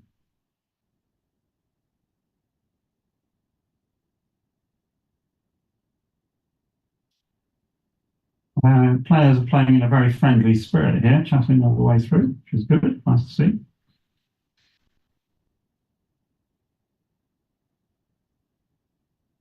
Oh, nearly played with the wrong setup. That happened in the New York Open 3 or 4 years ago. The players actually played a whole game with a checkers misset. That's a great roll. You make the 4 point. So again, red's objective here is to win an undouble gammon and win the match without any pressure.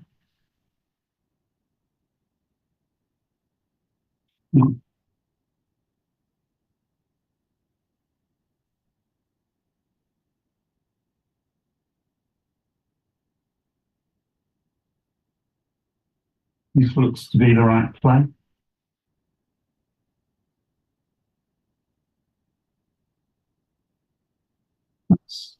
So once you've started the ace point, you normally make it. Otherwise, the point is just a hindrance. I think this is too big. It's only got 1 cover number for it. And he's got to sort out the block on the 15 point as well. So I think this is a slight overplay.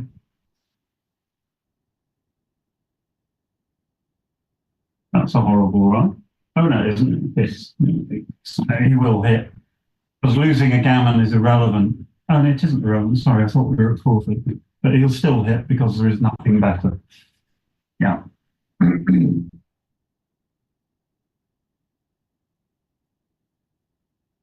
Now, can white do a 5-3 or something, make it interesting? 2-6 is an awful one.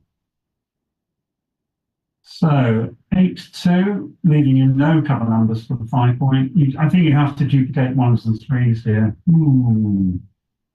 That's asking, a little bit asking for it, because now you've given red a blitz attack. So I believe that you make the point and hit. So if you play 6-2, 6-5, 6-2, and go for the blitz attack.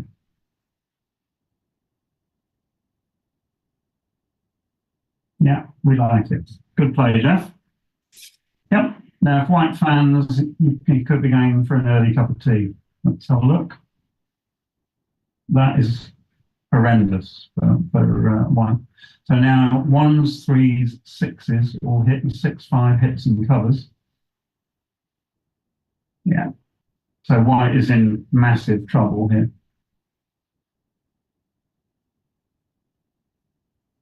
Put one checker in. He'd hit on the ace point if he can, but he can't. So here you do this, and then you play 6 because you want to attack the checker. The block on the ace point.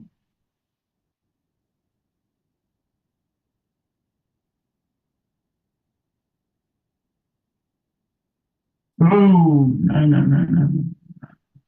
Right, any 5, 7, 9. 9 will do. 6, 3. No, you always try to stop your opponent from anchoring when you're executing a blitz. 6, 5. The lights are beginning to go out for white here. 5, 6 down. You want another builder for the 3 point. I wouldn't do this. You're going to escape that checker without any trouble anyway. And if your opponent rolls a 3, you want to be hitting. And you can win a gammon per force here. So now I'm playing this, and I'm playing that. Yeah. So it's not quite curtains for white, but it's certainly not looking good. Now you play 13-6 to get another attacker. So barring a double 3, this match is probably pretty much over. Oh, it's found again. 4-3 makes the point. Yeah. So Patrick has played just a little bit loosely, I think, for a summary of this match. Jeff has played pretty solidly, pretty well, and I think the risks that Patrick took are going to come back to haunt him a little bit. Here he should play 2-1 with the 1.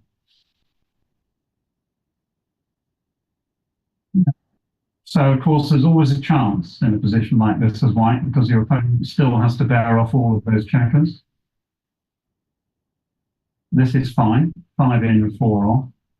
Now he wants to clear the 6 point and 5 point as quickly as possible. 4-3 would be good. 2-3 is fine. You just clear the 6 point. Yeah.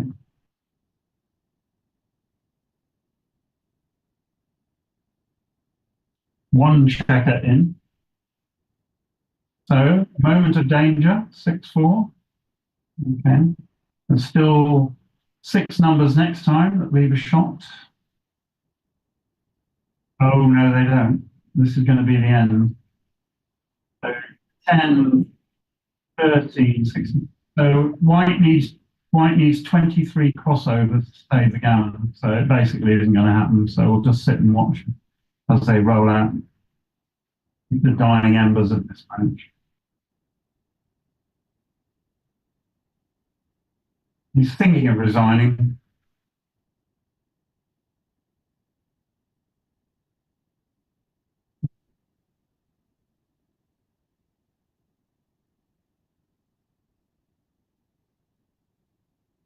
So the corpse is twitching, but it's very nearly dead.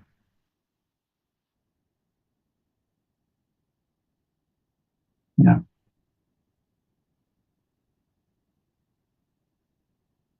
I think it's now technically impossible for white to save this. Yeah, and that is it. Match over. A win for the defending champion. Thank you very much for listening. And we'll be back a little bit later with more. So thanks, guys.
Creature comforts when we're cold.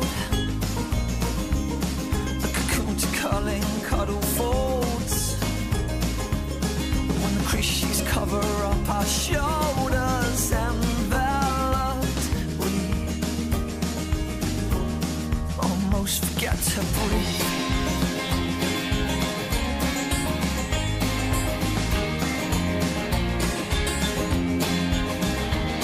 Stones laying flower beds, you arranged and rearranged them to fit.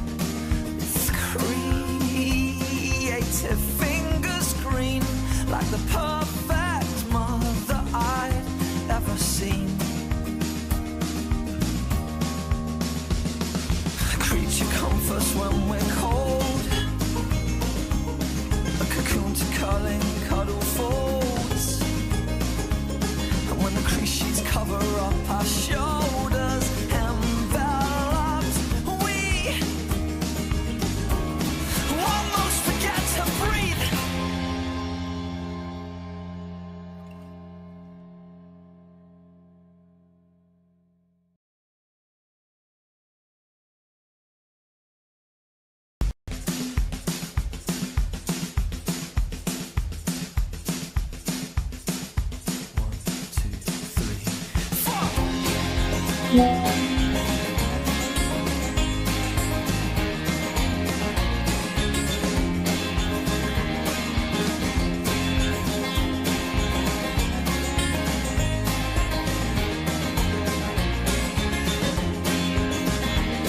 Stood in a world of vines, you were still so lovable in this light. Take on the winds tonight as our bursting garden shoots intertwine. The creature comforts when we're cold, a cocoon to curling cuddle folds. When the crease sheets cover up our shoulders, enveloped, we almost forget to breathe.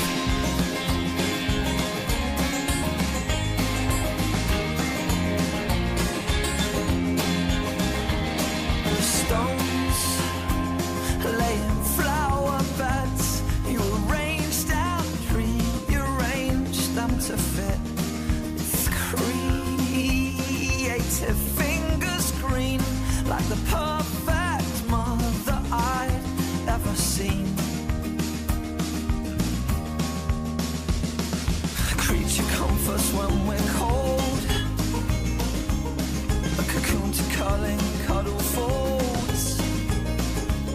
And when the crease sheets cover up our shoulders, enveloped, we almost forget to breathe.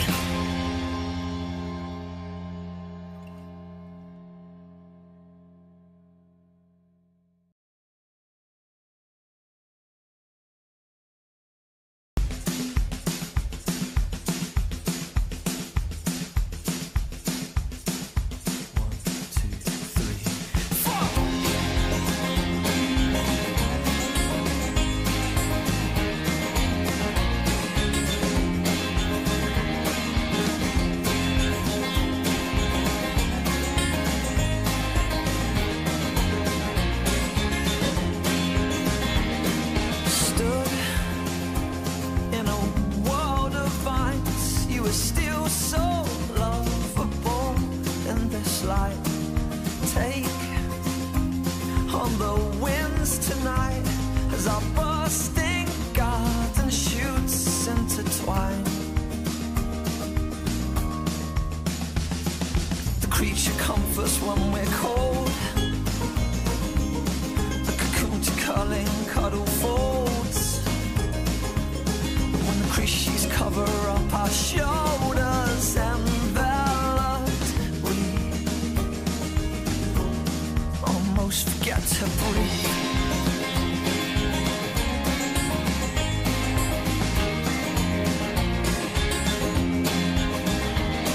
Stones laying flower beds, you arranged and rearranged them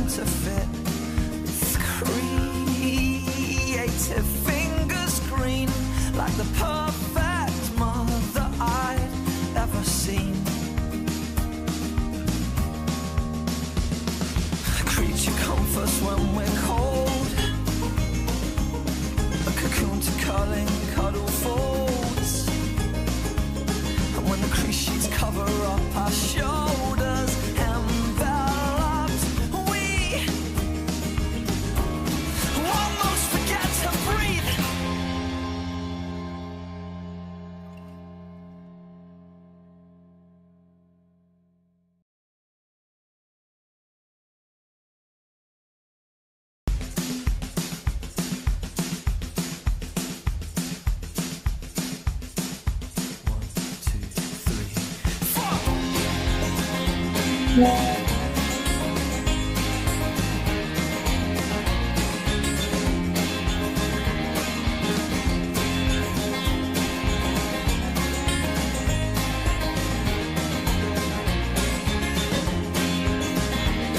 Stood in a world of vines, you were still so lovable in this light. Take on the winds tonight as our bursting garden shoots intertwine. The creature comforts when we're cold, a cocoon to curling cuddle folds. When the crease sheets cover up our shoulders, enveloped, we almost forget to breathe.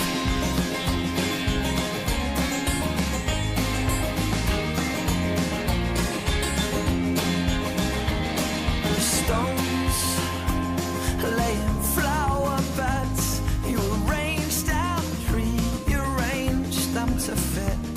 With creative fingers green, like the perfect mother I'd ever seen. Creature comforts when we're cold, a cocoon to curling cuddle folds. And when the crease sheets cover up our shoulders, enveloped, we almost forget to breathe.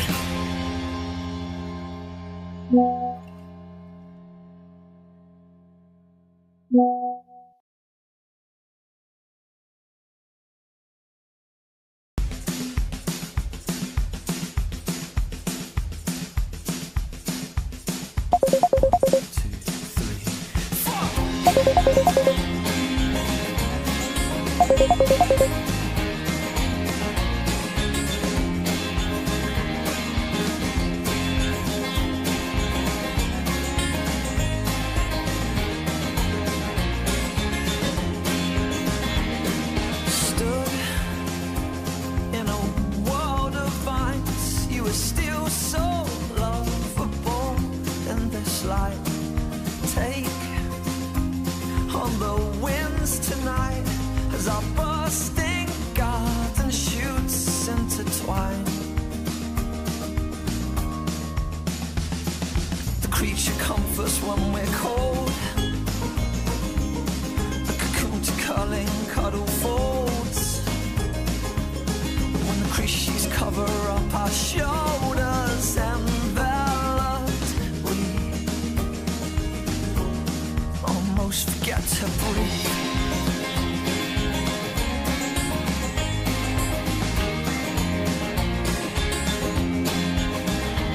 The stones lay in flower beds, you arranged and rearranged them to fit. With creative fingers green, like the perfect mother I'd ever seen. Creature comforts when we're cold, a cocoon to curling cuddle folds.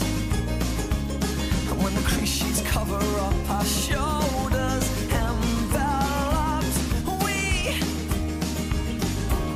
almost forget to breathe.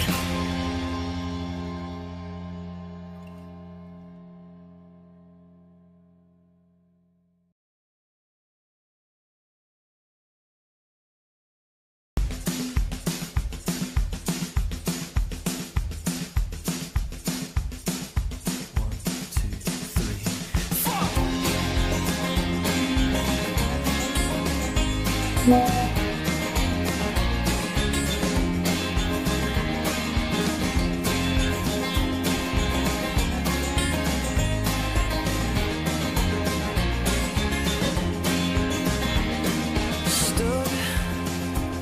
in a world of vines, you were still so lovable in this light.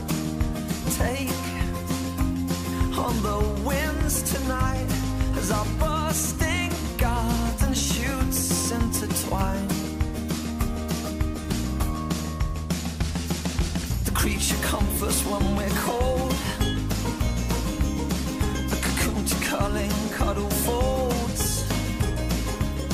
When the creatures cover up our shoulders enveloped, we almost forget to breathe.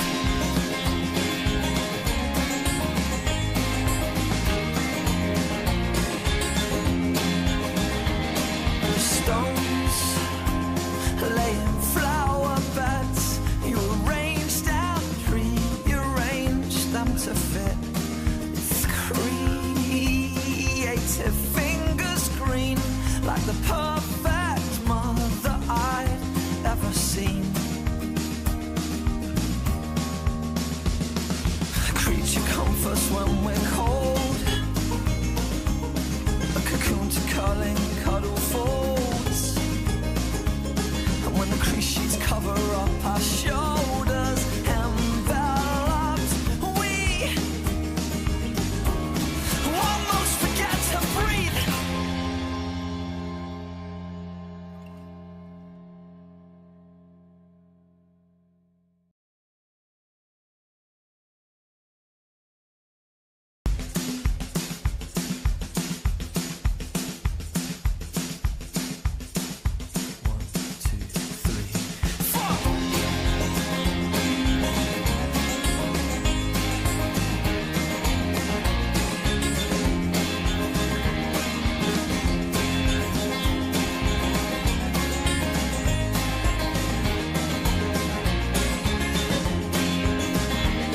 Stood in a world of vines, you were still so lovable in this light.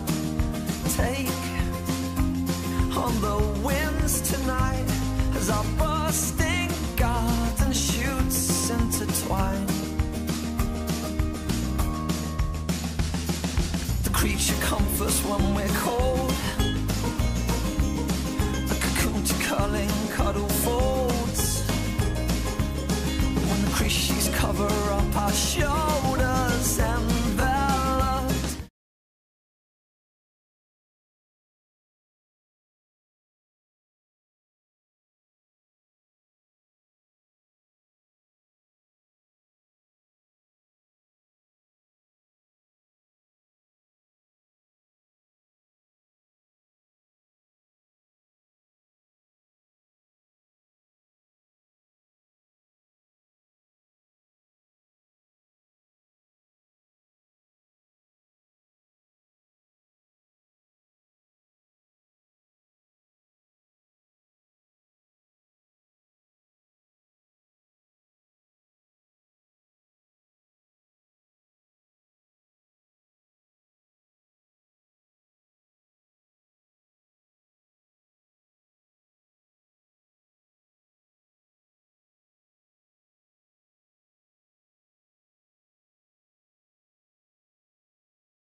Right,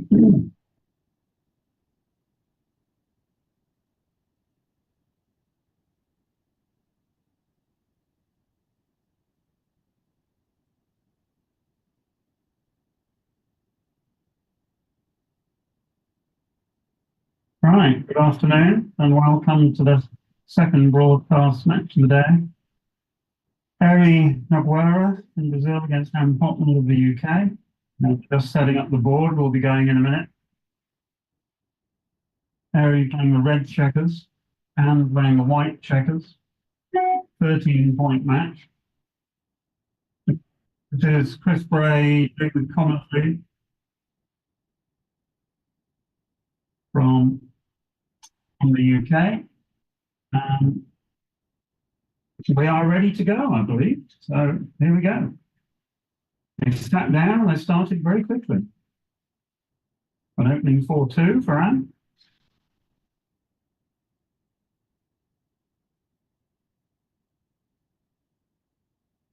Right, here we go. 4-2, easy to play. Nothing to think about yet. And a third move where you don't have to think very much.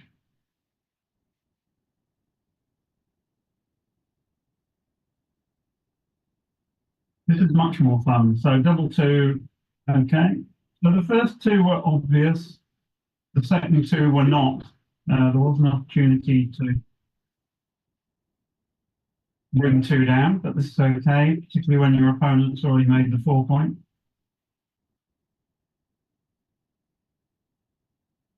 All right, so white has a good advantage early on. Sorry, red has a good advantage early on. 5-1, this is pretty much false.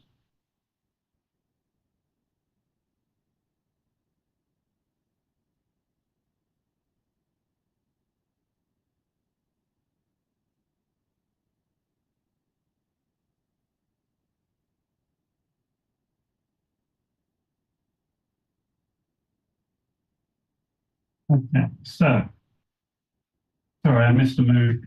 So, 4-1. There's an opportunity again there to come down with the 4. And now red has a slightly impure structure after not taking a risk on the preceding move, which we didn't have time to look at in any great depth.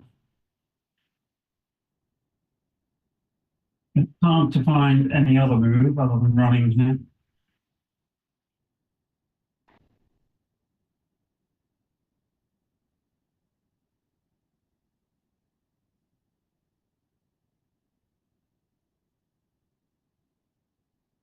If you don't do this, what else are you going to do? You could make the 2 point.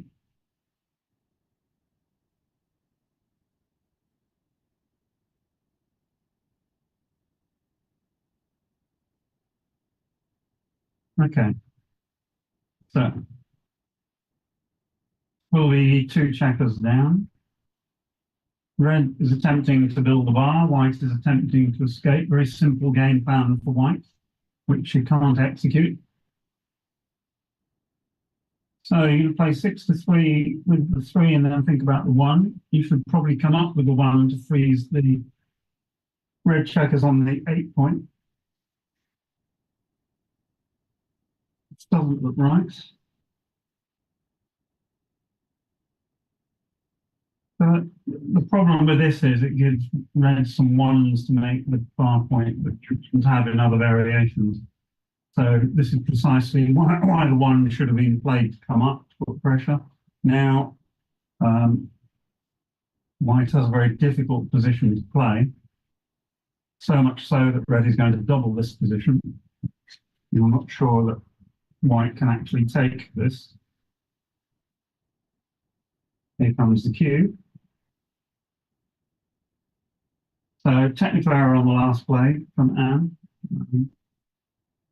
Is she going to take this? I imagine the race is pretty equal. Red has the better board, has the threats of making the 8 point and 9 point, and obviously has a blitz attack as well.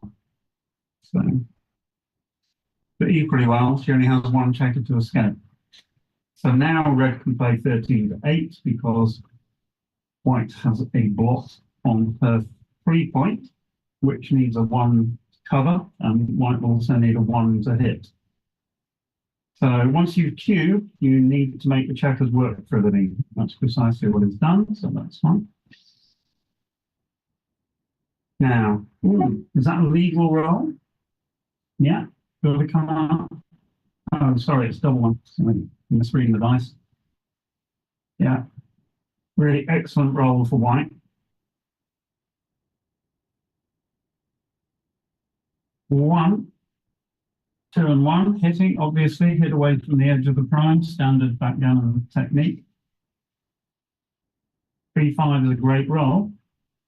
Oh, it wasn't, it was cocked, I do apologize. Double 4's really poor roll. Now red has an advantage, obviously.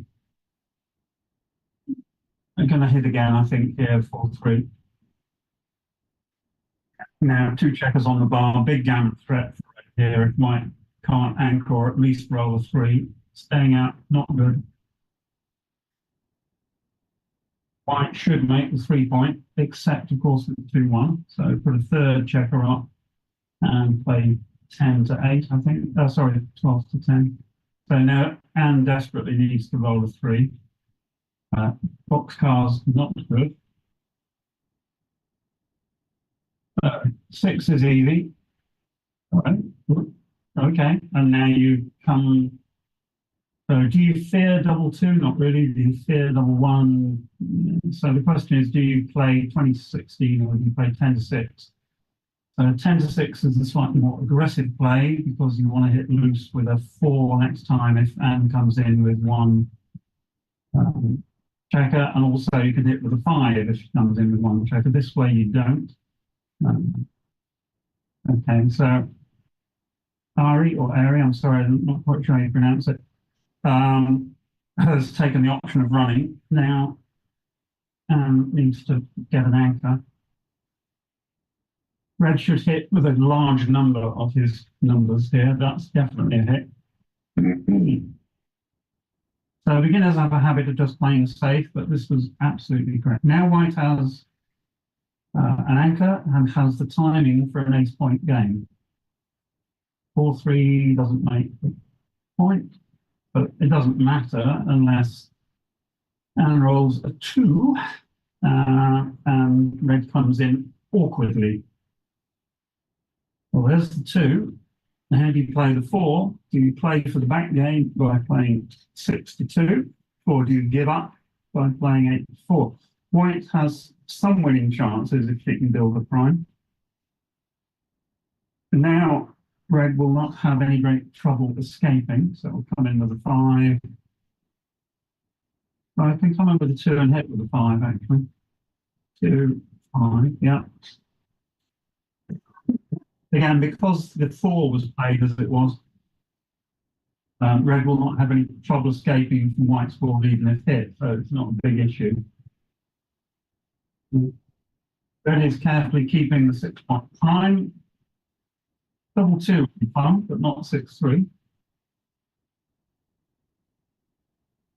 5-4 is cock. 6-3, well, the 6 is easy and the 3 is easy. Make. I would make the 2-point and come up with a 3. Equally well, you can do this to guarantee getting the next checker back. So that would be a close call. You need to think about that a little bit, I would imagine. It's definitely paid off. So any 6 is good. 4-3, not quite so good. Yeah. Again, more cock dice.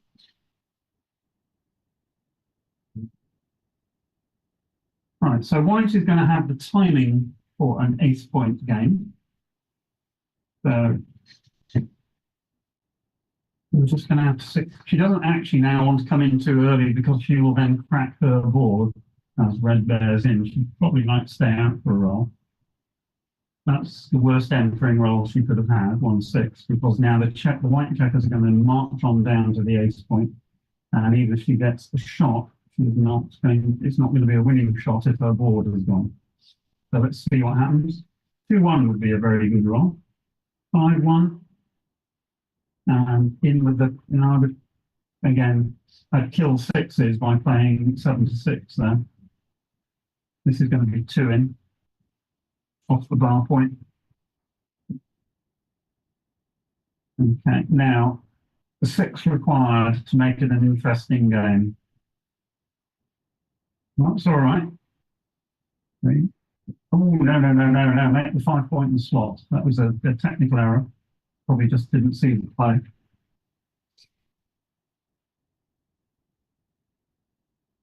Or you can take a checker off here. Now white's board is damaged. So for white now is irreparably damaged. So with 4 checkers back, she's about even money to lose a gammon here. Again, most good players will sort of know these figures. Double 3 makes it even worse. So she hasn't escaped the checker and she's crunched her board more. Red can be more and more aggressive with the barrel. They should be ripping checkers off at every opportunity. 2-1, even worse. So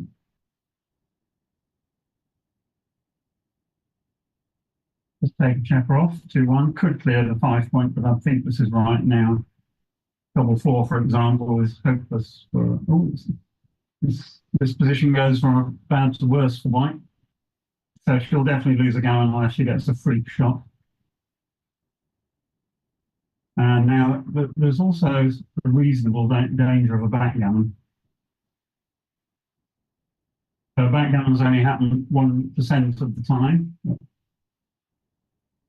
2, keep them going. Yeah. It's not. That was better for white in so much as red didn't take any checkers off. Now 1 and out. It's very close as to whether she should go with 1 here. The rule of thumb is that when your opponent only has 8 checkers left, you should at least consider very strongly going because of the backgammon threat. Here, I would imagine the plays were very close. Now, the problem is, even if white gets to execute a true classique, she won't be able to win because, of course, she's got no board. 3 and 2. So white can certainly stay for 1 more roll because virtually all of red's numbers leave a shot. That can make a point. 2, 3, 4. So there's still some chances here for white to save the gammon, depending on this next roll. So if she rolls a 2, it could be amusing. If not, she's going. So she needs to go 1 and 2, you go all the way. Still some, so double 6 will save the gammon if she gets the opportunity. Double 6 only. 2 and 1, right. So 4-0 to Ari. The big question there was the take. When you only have 1 checker back, obviously you can't create an anchor. If you can't create an anchor, you're always going to be in gammon danger. Red had a good prime, also held white's 5 point, so had a defensive position as well. I suspect that was a pass, but we need to look at that after the match, because obviously we don't have time to do that now.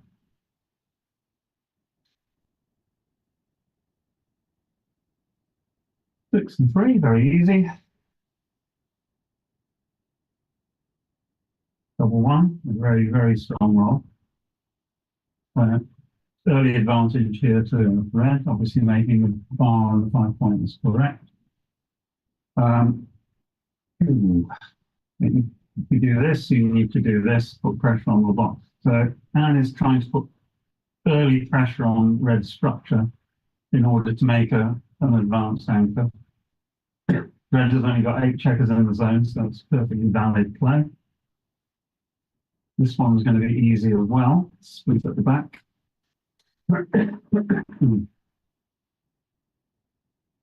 Now white needs to get some structure. That's going to run away and make the 10 point 6-5. Choice there. I don't think she's going to find anything else.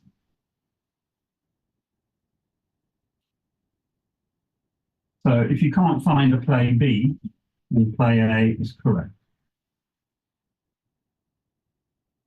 Yeah. Now, oh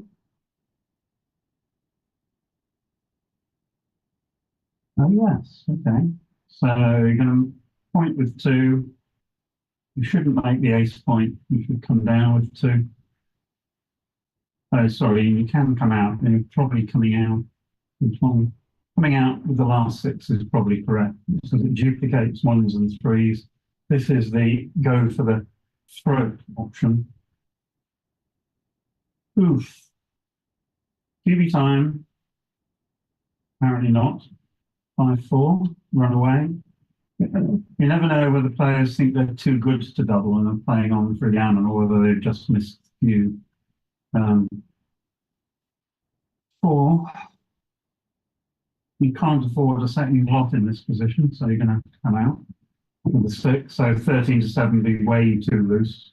So would 10 to 4, and so would 8 to 2. So you come out with a 6. You've only got one checker back, and when that is the situation, you basically run for it, despite Red's potential lead in the race here. I can't see anything other than 21-15.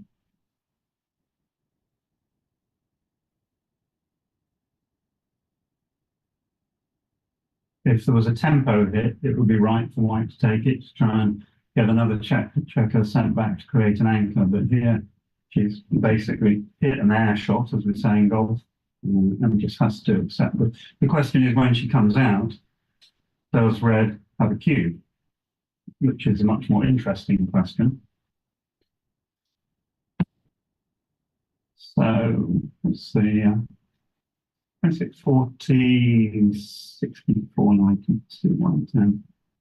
124 for Red.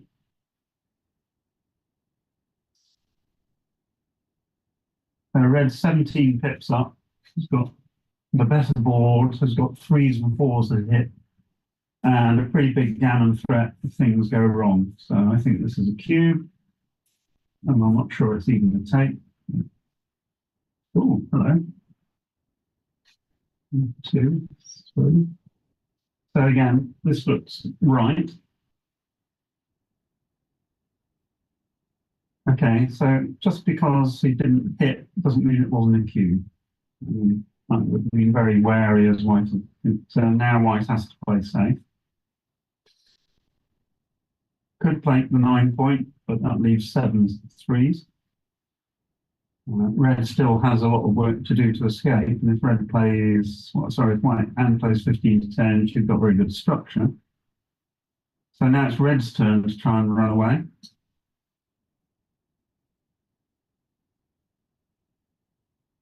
I was thinking. So it's much more of a cube last time than it is this time, I suspect. Still doesn't mean it isn't a cube. Double 2 would be all right. You just run all the way to 14 point. Double 3, you make 2 points. And depending on what Anne rolls, again, you would look very carefully at the cubes next time. 5-1 is a good roll because it makes the 5 point. 13, 61.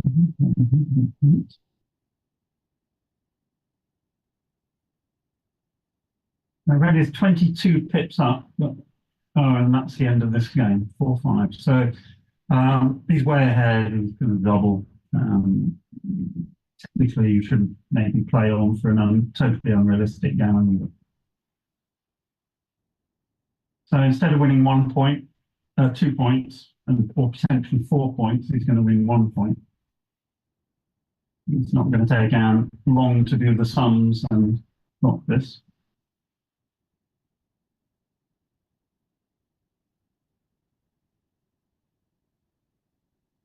Mind you, there was a famous case in the World Championship final where someone counted the position twice. He was doubled. He was 10 pips out in his count, and his opponent counted it twice and also got 10 pips out. So drop. So doubling in an even position is called the Bangalore breakdown. There's a little bit of backgammon folklore for you. 4-2, you should hit here. The score is 5-0 and needs to get on the scoreboard. 1, 2, 3. Do you split? You probably split. 5, 6, 9 checkers in the zone for run. 4, 3, going to make a point. Probably make the 4 points. Better than the 3 point. It doesn't use the checkers as efficiently, but it makes a better point. Long term, that's probably the right move. That's awkward. 5-1. So you're probably going to play 23-22 with the ace. Give yourself an escape hatch.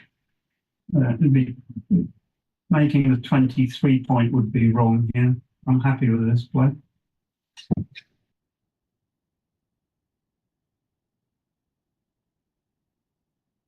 4 and 3. Well, you hit with the 3, come down with the 4. So again, tempo play. To stop White developing her board, Red has to hit and take some risk. All of backgammon is risk and reward. Every move you play, every decision you make. And this is the right play. I hope she's not thinking of doubling. It would be premature. But when you're 5-0 behind, the gremlins begin to get to you. And you think, I'm never going to catch up. And here comes the cube. It's an easy take.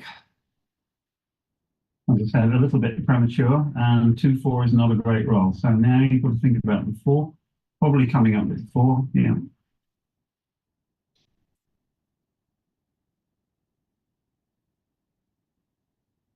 Wow. Ooh, 1, 2, 3. Okay. And then you're probably going to hit again with the other 4, double tiger play. Yeah. Known as volunteering 2 blocks in board to take 2 tempi away. 5 is easy. Think about the 2, probably split at the back. So this match is in danger of going to 9-0 unless Anne can do something here. 1. So 1s, 4s, 5s, 6. There's a whole host of good numbers here. You go either play 6 to 2, making the point, or you hit and come in. Hello. What? No, don't like this play. Put it back. Thank you. Hello. Is it 3-2 or 3-1? No, it's 3-2. My apologies. Okay. So sorry, I didn't have time to work out the possible moves there because I misread the dice. 6-3 is not great. Right, 5, 7s, 12s are good. 9s are good. 1 is not quite so good. So what we're going to do, we're going to take the security of the 21-point anchor and then continue the attack. We're going to play 8 to 7 to give another. Yeah, I think if you're going to do this, you're going to do that. Keeps the pressure on, and if white hits, then you get to make a better anchor when you come back in. The trouble with double 1 is that there are a whole host of possible moves. Computers can see them quickly, human beings can't. So if you ever roll aces, then you need to take an extra 30 seconds to actually make your decision. Double 4 is an absolute joker. Okay, so she's doubled, been in a position where she could have lost the gammon, and now is in a massively strong position. Okay? That is just a huge roll for white. Now he's got to take the anchor, got to play safe. But of course, white has cubed. You can't cube again. 6, number 5. Doesn't quite look like the time to run away. Yeah, red is stripped on her 2 out of points, so she will have to come. Yeah, so now we get the decision of 6-3, which is probably the unrealistic play because you've got a 6 left, 2 blocks exposed. That's an air ball. 6-2 looks to be the right play.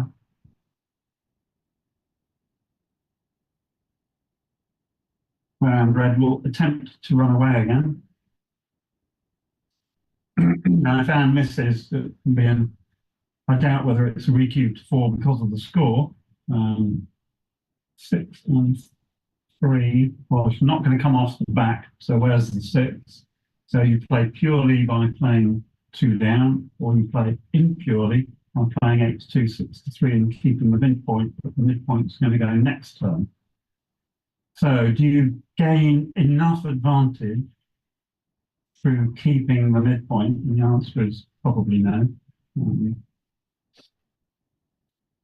Now, at some point, we're going to have to stop and do a count. Red obviously is well ahead in the race. The question is, when do you redouble? 6-3 again. So that's going to be the 6, and it's going to be the 3. And Red should pause, do a count, and work out his plan, which obviously he doesn't want to do. So now, you probably need to do this because otherwise you're stripped everywhere. 6-4, you're going to make the 3-point play in with the 6. I can't see anything other than this for this 6-1.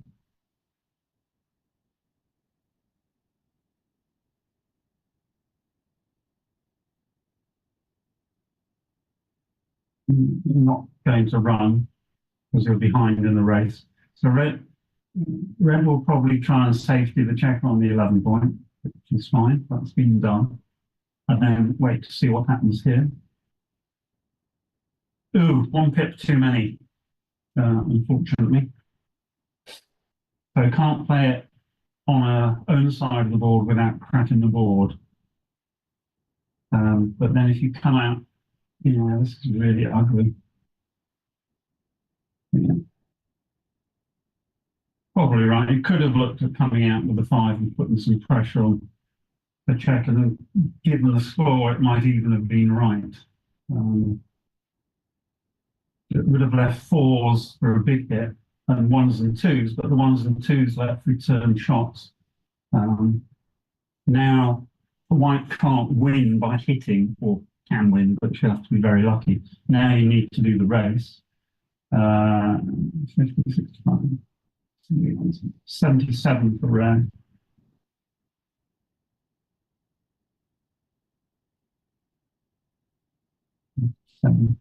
Okay, so was that right? So now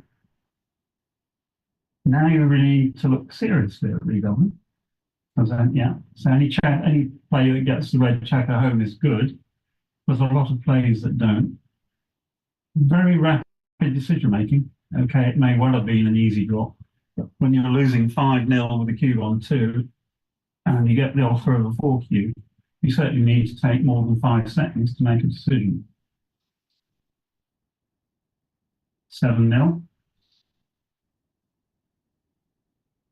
So Anne's cube in that last game was premature, and she paid the price. She lost 2 points instead of 4, and she had to play the game, obviously, without access to the cube. And access to the cube is very important in backgammon, as I'm sure everybody knows.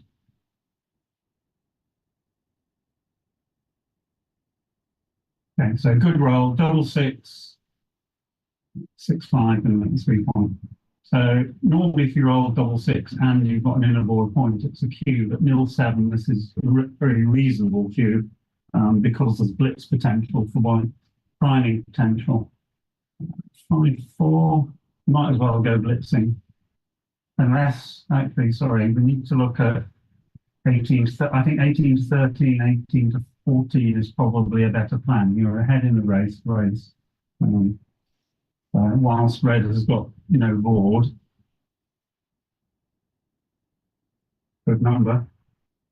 Now you're going to play the 1. Well, you're probably going to creep up. Yeah. So Anne's tactic didn't pay off. The 5 is there. You're going to hit with the 3. I think tempo play. Yeah. And she wants complications as well. You're losing nil 7. You don't want a boring game of backgammon with no cube excitement. So here, red can take the anchor. Oh, that anchor. Yeah, yeah. Right. So if Anne rolls a 5, should be all right. So that's 5, that's good. You come down to 2. What's red going to come up with here? So 6, 2, 6, 4 hit. Any 2 anchors? Not that one. It's got 5, 3 is very ugly. So whenever you look at a backgammon board and you see a roll, you normally see a move that springs into your mind. It doesn't mean it's the right play, but it's the first one you should consider. And I think that was the right play with the 3, 5. Everything else weakened the position. Now, if he rolls 6, which he has not, so just safety the block, that's fine. Force Anne to play well. 6, 4 is, again, ugly. You're not rounding off the anchor. Apparently you are. Wow. I would certainly have given that some thought. I would probably have come down 6 and hit 4. So I think strategically, tactically, that was an incorrect play. Now you need to tidy up in 4, up and up 2, right? So now 2s, 4s, and 7s hit, and 9s. So he's going to hit with a 3-1, he should do. Okay. Now, white needs a 4, does not need double 6. No requeue because of the score that you play on for a gammon, particularly if you roll a 2. So there's the 2, 5 down.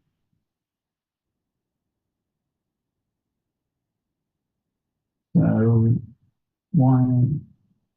I would play the 5 down. It's another builder for the 2 point. Making this safety play is not the right idea because the gammon gets you to 11 nil. Wow, double 4. And slot the bar, go for it. Okay.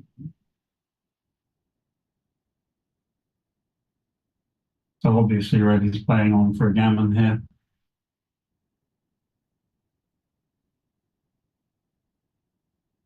Six is easy. 3 in, bringing another attacker for the ace point if white enters there. What else could he be thinking about? Coming down. Well, I mean, white's got a pretty useful double 1 anyway. I think you've got to play the percentages here and play just play 9 to 6. It's a little bit safety first in my books because you really want to hit if white comes in with an ace. Then now you come in and then you come up in case you roll double 4, double 5, double 5. So. Whoops, it's not going well for him. 9 to 4. You don't slot here.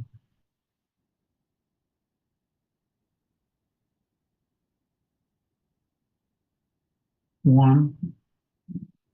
If it was double match point, you would hit with an attempt to get an anchor. I think she's going for that play anyway.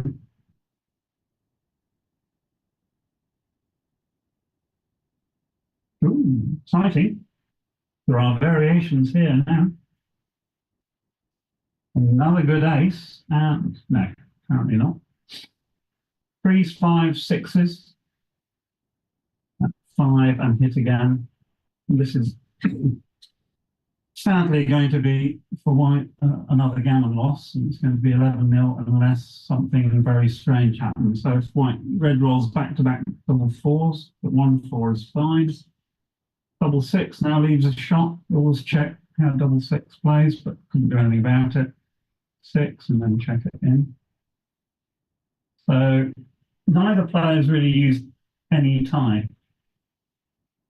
And one of my bugbears about modern backgammon is that people play far too quickly. The game is actually far too difficult to play quickly. Playing speed gammon is fine, it's good fun, but it doesn't make you a better player. And what are we doing here? Okay. So 6, 11, 13, 15, 17, 19, 20 crossovers for white to take a checker off. So red is a massive favourite to obviously win the gammon.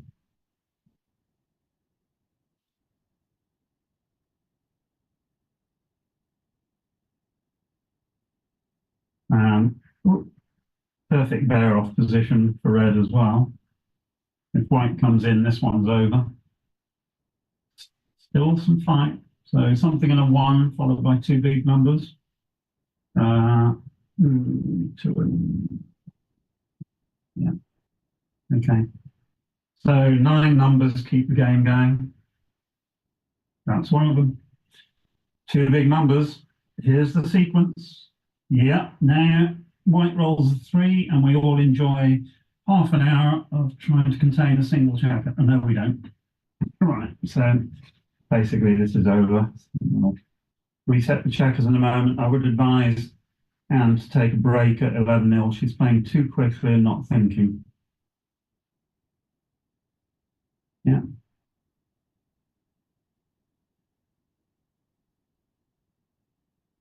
Oh. And again, obviously, they are not going to take a break here.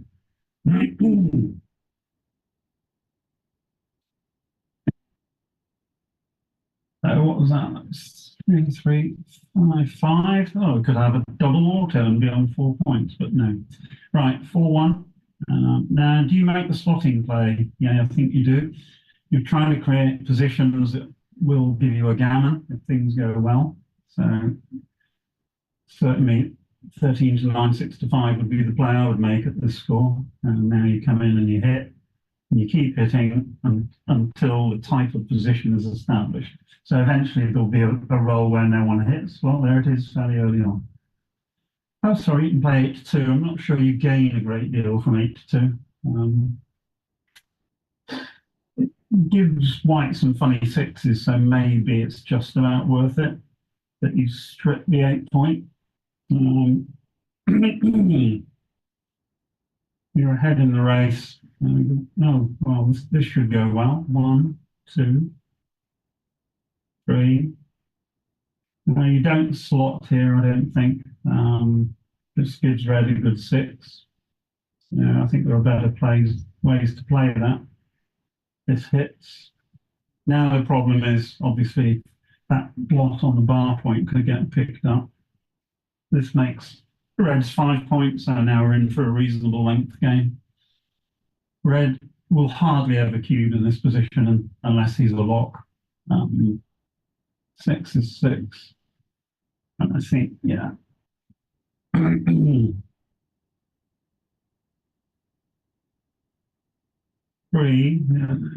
taking the second better anchor seems a sensible move. That's what we call a rubbish roll. And the problem is that red has got 6 checkers on his midpoint. I can hit from the back. I'm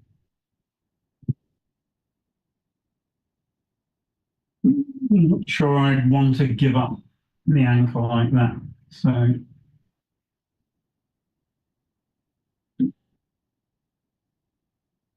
yeah. And again, there are different ways of playing the double 2. So you should play the one that's forced, make the 4 point, and then think about the last one. And now, because Anne didn't remake her opponent's 5 point, she's got a little bit of awkwardness in moving these checkers. It looks like 13 to 5.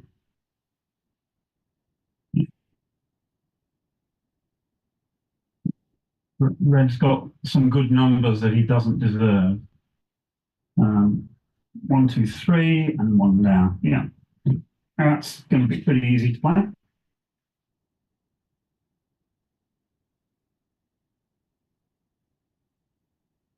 6, 4. So 6, 4. Probably right, but I'd play the 6 and then look at the 4 because there are options. In the end, I think this is right, but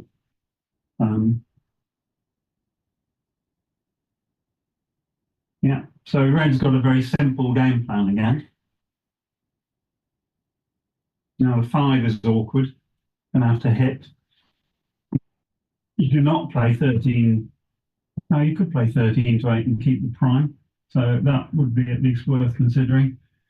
But she hasn't really got the timing for a backgammon here. So one way to create that timing is to hit and be hit back. There's a couple of escape holes from red's board. 3 and 5. Well, now you're probably just going to hit 2 because then you can use the time you've created to slot the bar and then make the bar point. 6, 5. So now red should slot the bar point with the aim of making it. Oh, doesn't work. 4, 5. Yeah. Yeah, just about the only play there, realistically. 2. So white needs to keep the bar point, red's bar point open, if possible, to create an escape hatch. I think you make the 9 point because it's useful. It's not clear that you don't want the 9 point. So 13 to 9 with the 4. Yeah, and I think this is right. If you play 8 to 5, you take the checker beyond where it might want to live. This is 3 of them are fine. 2, 3. I don't think I'd give up the midpoint here. I just play 5 to 2. I mean, it's not out of play, and you want to restrict red's movement in the outer boards. So I think this is the right play.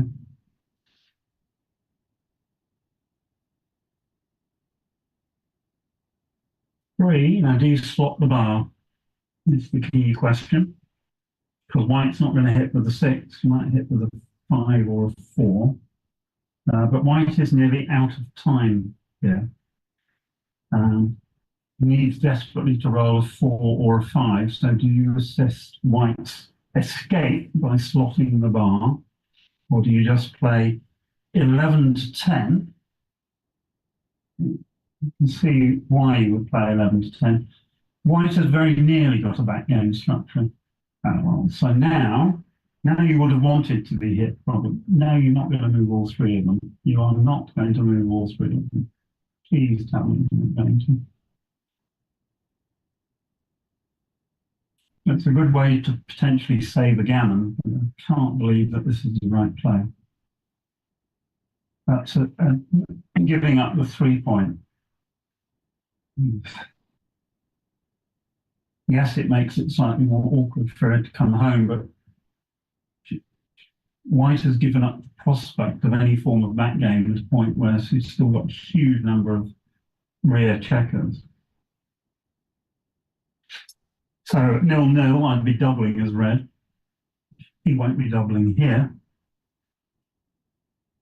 So white should be looking at, what's the 5? Do you make the ace? You can make 23 point with the ace, so that's 6. Some 6s could end up being bad. But I'm not sure I want to give up the ace point this early. It's very committal. Let's see what happens. Here you clear the 10 point. Yeah.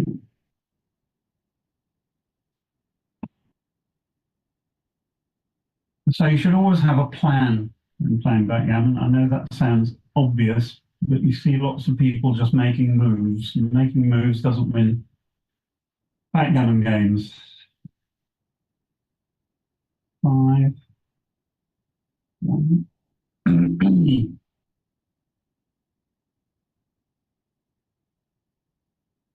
Yikes! Too quick. 1. And I think you have to come off the 24 point here to preserve the structure on the other side. So 24 to 6, 8 to 2 would be my move. That's 2, 3, and then into the 6 point. Yeah. Red would like a 5-2. Oh, look, there's a 5-2. Predicting the future is a very important feature of being a good commentator. 6-2. Okay, this is a pretty dreadful roll. Yeah. Now, in any normal game, this would be double passed. This is a really good roll. 2, 3, 4. You need to sit and think, in fact, whether red should play 8-2 here. It seems obvious to play these checkers in like this. But when you're considering moving backgammon, you should find a move and then find another move and then compare them. Now, I'm not saying this is wrong, but you should at least look at the alternatives. I'm going to go. The problem here is 6-5. 6-5 is all right. What's bad? Nothing. 6-1 is bad. 6-4. Yeah. So if he'd made the other play last time, he would then have cleared the 9 point and be sailing home. Here you've got the constant danger of rolling 6-1 or eventually 6-5. 4-2, it's fine. Now it's probably going to play on for a gammon. Only double 6 is bad. There's only a small number of gammons, but there's equally well. There's only a small number of losses as well, given that the cube. Right, so 2-1. I think you play 6-4 twice more. Because there's nothing better, you're not going to clear the 5 point.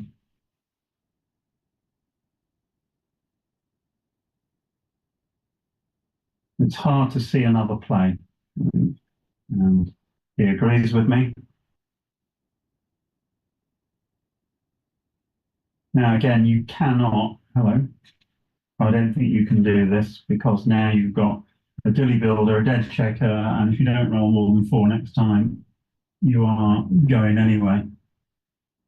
So there will come a time in this game which, despite the lead, it's going to be correct. So here I would double and just take the point. 5-3 and 6-3 leave shots. But after that, it's plain sailing. Not going to win any gammons. So cube and drop.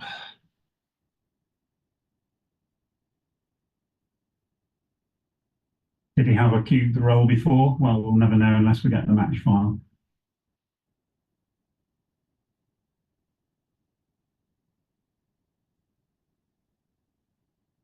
I mean, you probably need 6 or 7% to take this. You're not going to win it 6 or 7% of the time. 4 numbers leave a shot. You're going to hit that approximately 1, so that's 3%, and that's probably about it, barring back-to-back double 6s or something for white. Because once that 5 point is cleared, it's all over. Yeah. 12-0 Crawford. I haven't got a match equity chart in front of me, but White's winning chances are a very, very small number. There's a very famous story about Louis de Jong playing a small Greek guy in a tournament in London, leading 12-0.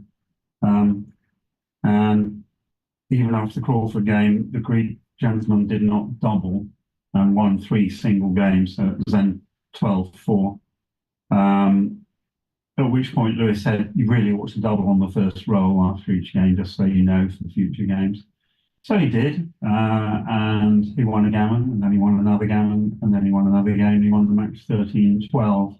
And Lewis didn't actually know who he was playing, walked over to the scoreboard to check who he was playing and found that he was playing Aristotle and nuances, a man who obviously didn't need the money. So don't give your opponent any coaching until you've won the match.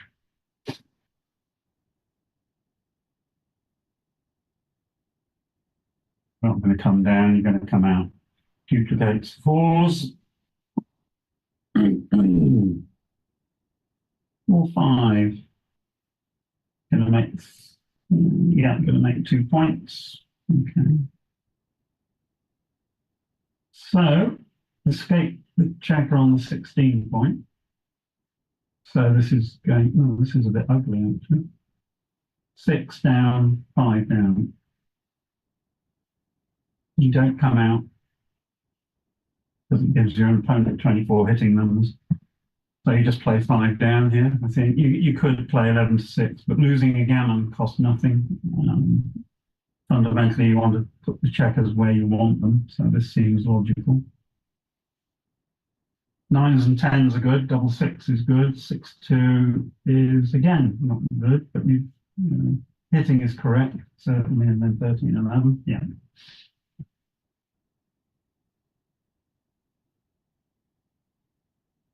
2-6. Well, it's Joker City time here for Red. He's had a couple, but he's played, I think, better than his opponent, in all honesty. A few quite large errors from.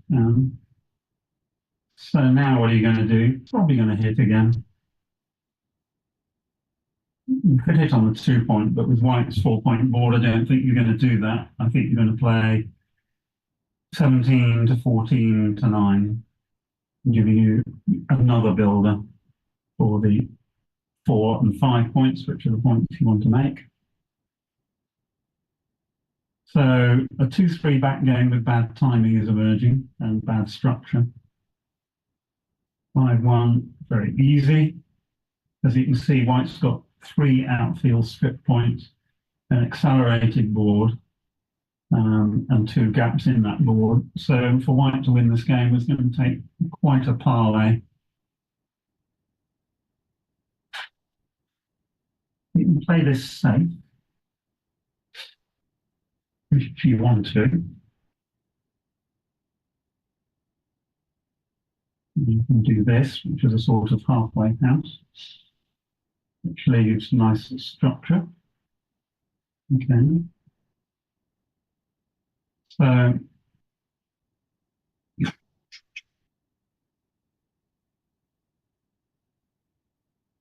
making the best of a bad lot there, I think. Red wants to make the 4-point, doesn't make it. 6 and probably 5 just in as well. Don't see much point in hitting.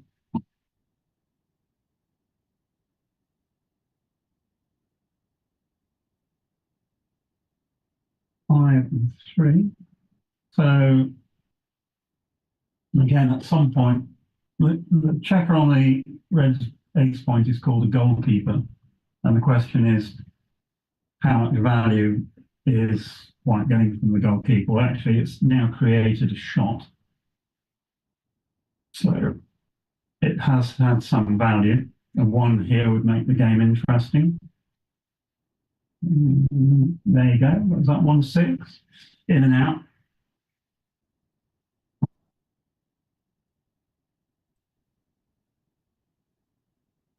So the goalkeeper earns his salary. Staying out. Now, Anne just needs a 4-1. All 3s. You'd probably make the 2-point and then try and race checkers round to make the 4-point.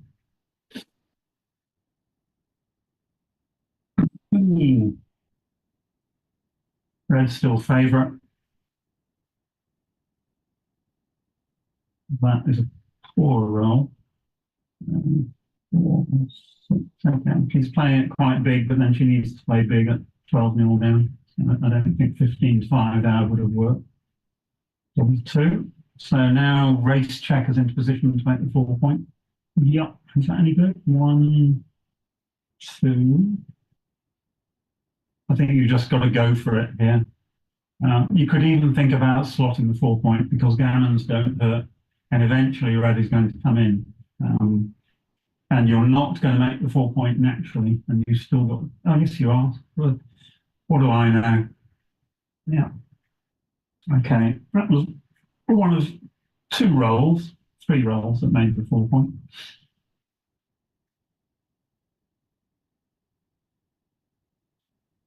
Okay, so we'll sit and watch a while. 6-3. If White continues to roll combinations of 1s, 3s, 4s, and 6s, that's okay. 5, 6 in.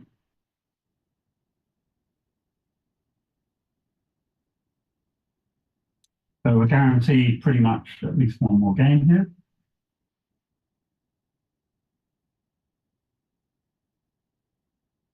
Yeah. 6 leaves a shot, everything else is okay. 1, 2, 3, 4.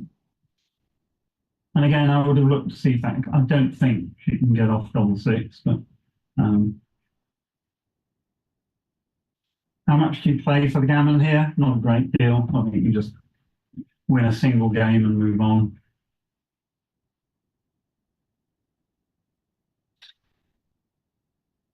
So 6-1-5-1 followed by a big double. That's not going to happen. 4-2.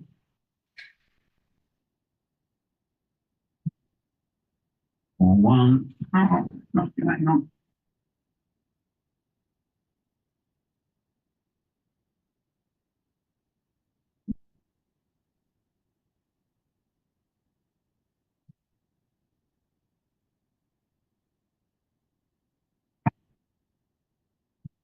Sorry, didn't have my picture up on the screen.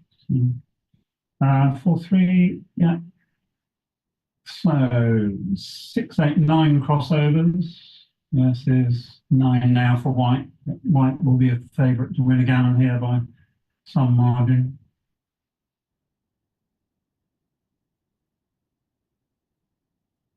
Because not all of red's numbers achieve a crossover, and they still do it for the moment. So 6-2, it's fine.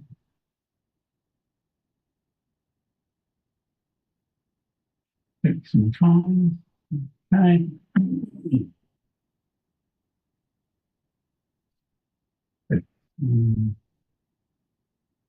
Yeah. Double 2, 1, 4. A couple of numbers that don't get all the checkers in. 1, 2, 3, and swap with 4. Okay, now there are no numbers that don't get a checker off for red next time. But Anna's rolled double 5, and it's now 12-2. The fact that she's rolled double 5 means there's no free drop available, meaning that she can't pass an early cube from red, because that would mean that Anne would have to win a whole one game less to win the match. The free drop is worth a little something. And now 12-2, now soldiering on without a break. So here, red should be aiming to get a high anchor early on. Here comes the cube, which you will take. Okay, so the cube is dead. Gammons are dead for red, but not obviously for white. Correct move here is just to run one away, because the red checkers are split. Hit and down. Okay, this is standard fare. No excitement. And here you come in and come out. Nothing better. You don't want to generate complexity by leaving blocks strewn all over the place. Oh, now do you make the 5 point or do you hit? So that checker on the 15 point has still got work to do to get the safety. If you hit with a 3, the 4s are very awkward. So I like this play, whether it's right or not, I'm not absolutely sure. So if you do this with a 3, then you do this with a 4. Okay. So again, good tactic in so much as he's trying to create a high anchor.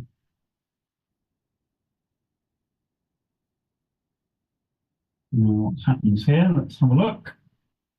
Right, double hit. 4 and 5.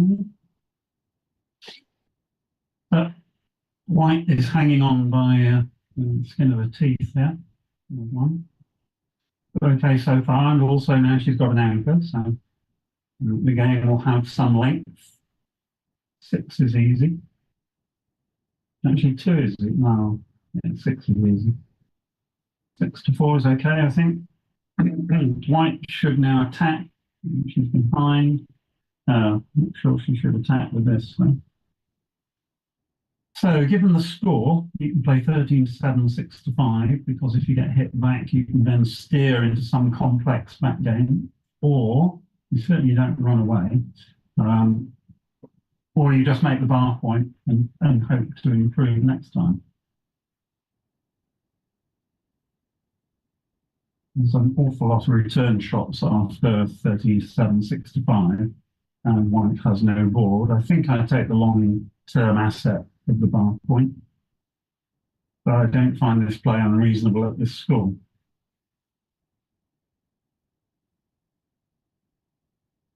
Yeah. Herein lies the danger of that play because red would not have got all the blocks to safety.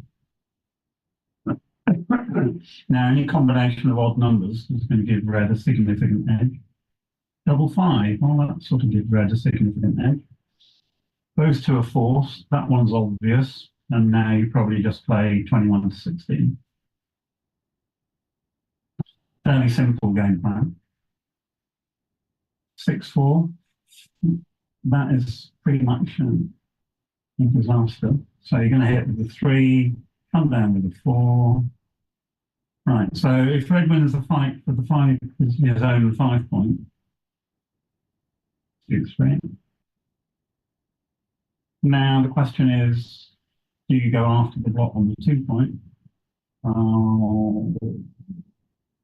think you do this. You don't want your opponent to make a second anchor because actually she'd have a very well-timed backgammon. Any 1 or 4 is good for red, except 6-4. So 1 hit. And think about the last one. 13-11 probably. I mean, white is no threat at this point in time. 2-6, not great. So any 6, 1, 8, or 11 is good. 6 is fine. And the 4 is forced. Not forced, but probably is. Okay, so white is going to have a well-timed ace-point game. An ace-point game will generate a shot pretty much 90% of the time. The problem is that generating a shot and hitting it is not the same as winning the game, because it could come after red's ball and 13 checkers off.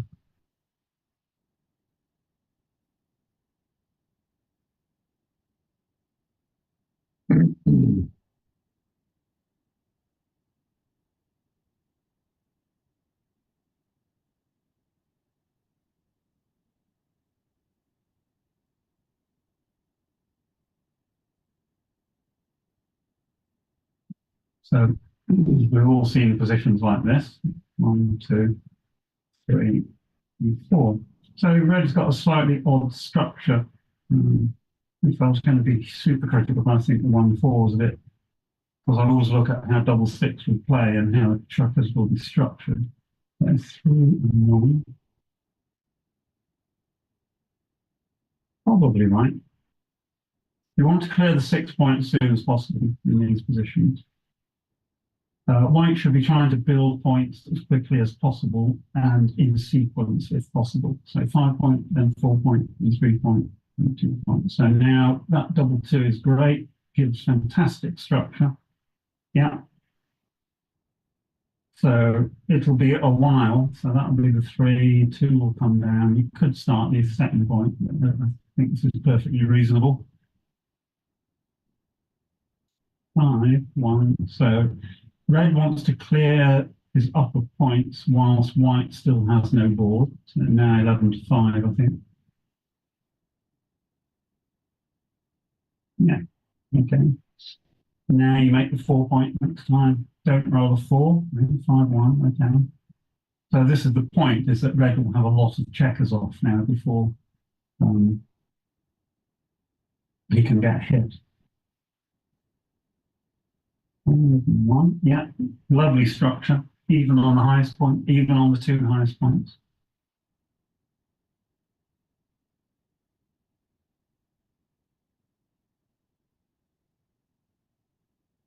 That's 6, and you play, yeah, 4 to 2. Now any roll without a 3 in it. I would play, not make the 8 point there, but this is fine. 4 2. Now, if you look at Anne's clock, she's only taken 5 minutes to play this game, and the opponent has also played very quickly. So what you can absolutely guarantee is that there's been a whole host of missed opportunities and bad decisions because you just cannot play backgammon at the speed that these two have done. Right.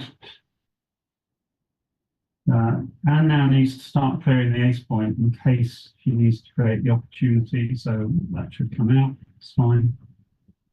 Only 2s leave a shot here. That's a 2. Big moment in the match. So a 2 will make it an interesting and long game. Anything else? And she may well, oh, that's not good. 4, you need to do that. That's correct. 4. Other than double 2, every roll plays. Oh, 1, 2, 3, 4. Certainly no coup classique. An ace will extend the game. You should stay in case red rolls double aces. Basically, 35 numbers win, and that is it. So thank you very much for listening. Hope you enjoyed it. Hope you learned some stuff along the way. Others, if you keep watching the website, they'll tell you when the next match is. I'm not commentating this evening. I don't know who is, but again, someone will let everybody know.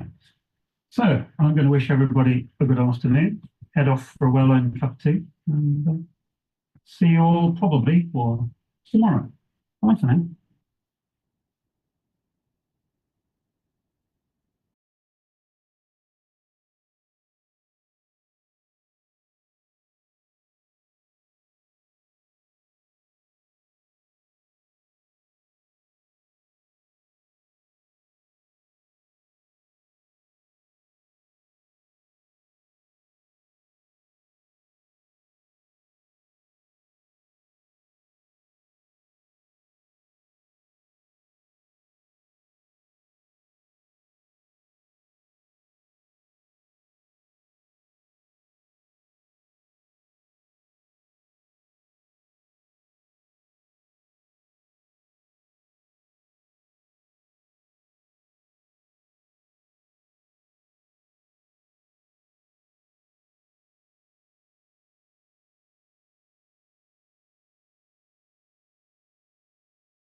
cuddle folds.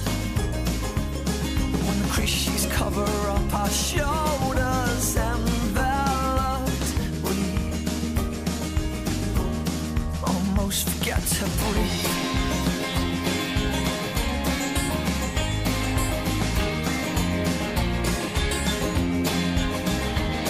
Stones laying flower beds, you arranged and rearranged them to fit.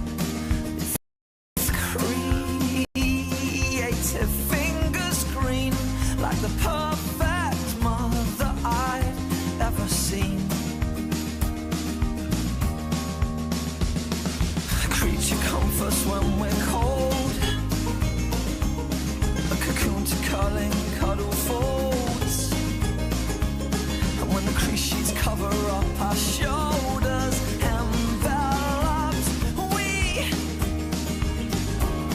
almost forget to breathe.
Creature comforts when we're cold, a cocoon to curling cuddle folds, when the creases cover up our shoulders, enveloped, we almost forget to breathe.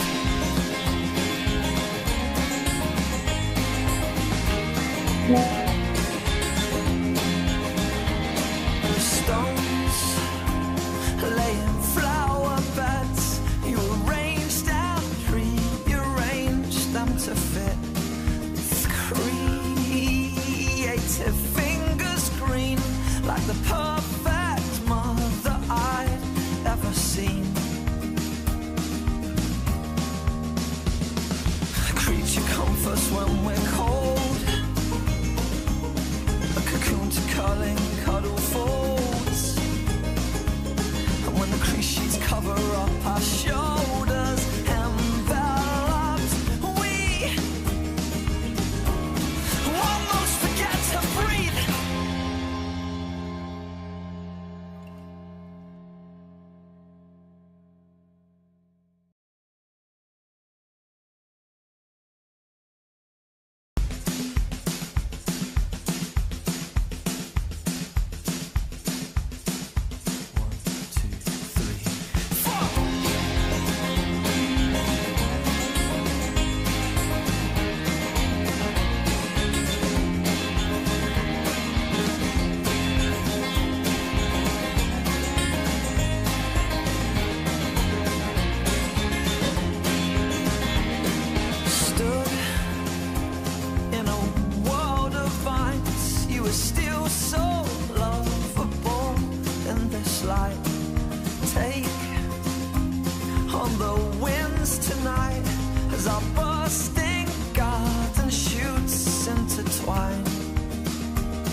Creature comforts when we're cold, a cocoon to curling cuddle folds, when the creases cover up our shoulders, enveloped, we almost forget to breathe.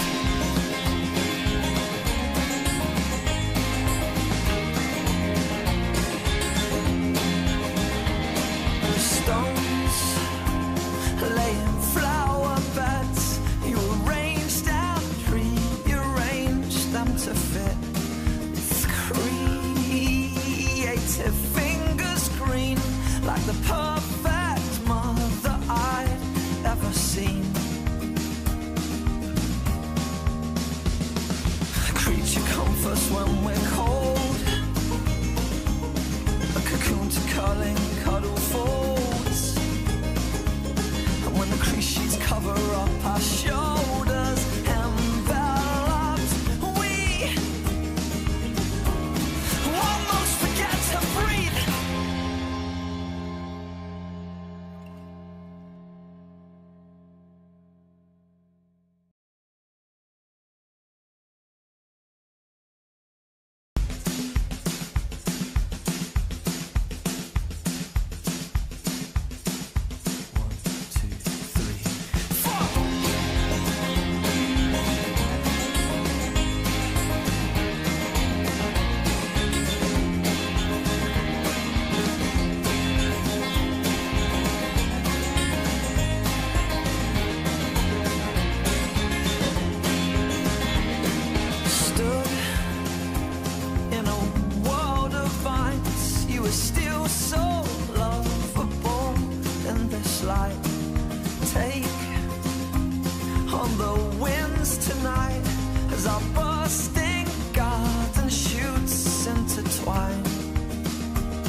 light.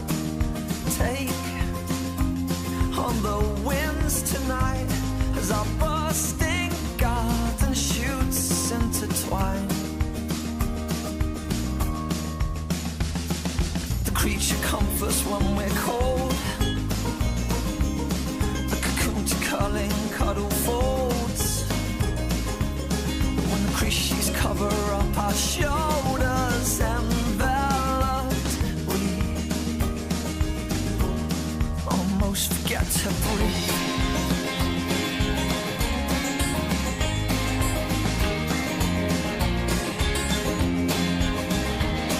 Stones laying flower beds, you arranged and rearranged them to fit.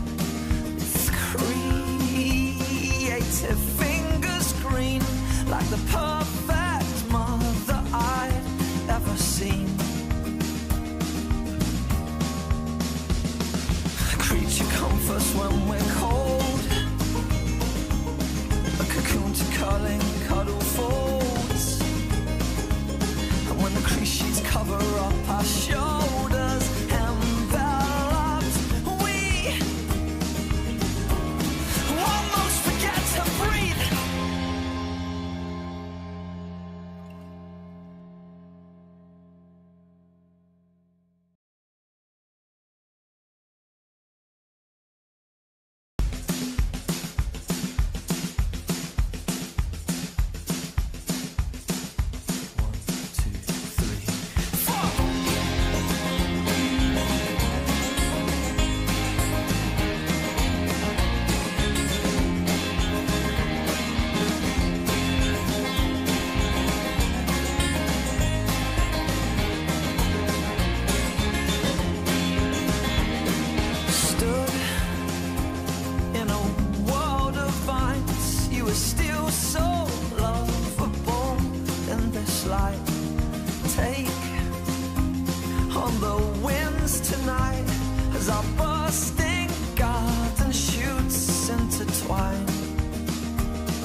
When we're cold,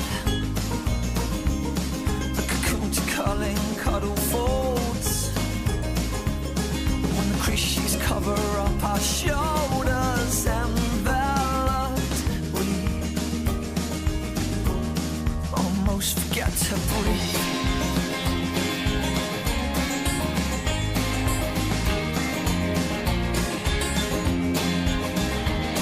Stones laying flower beds, you arranged and rearranged them to fit.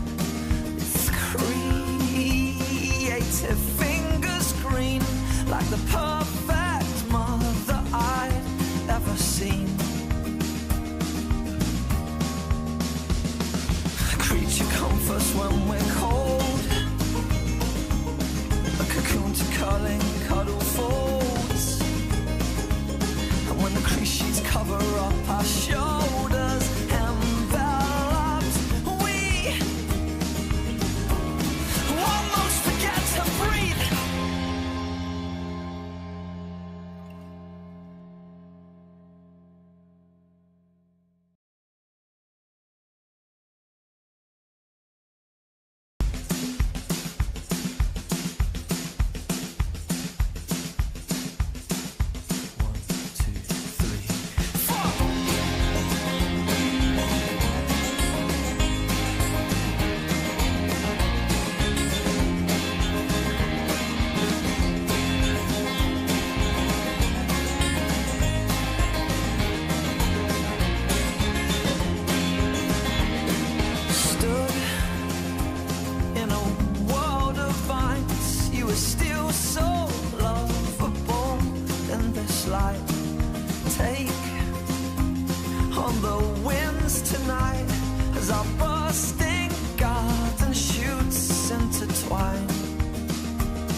Comforts when we're cold,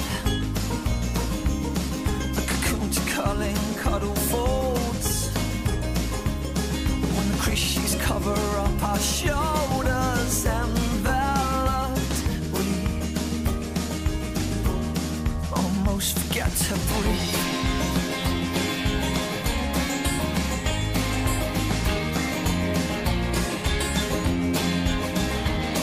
Stones laying flower beds, you arranged and rearranged them to fit. It's creative fingers green, like the perfect mother I'd ever seen. A creature comforts when we're cold, a cocoon to curling cuddle folds. And when the crease sheets cover up our shoulders, enveloped, we almost forget to breathe.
When we're cold, a cocoon to curling cuddle folds. When the crease sheets cover up our shoulders, enveloped, we almost forget to breathe.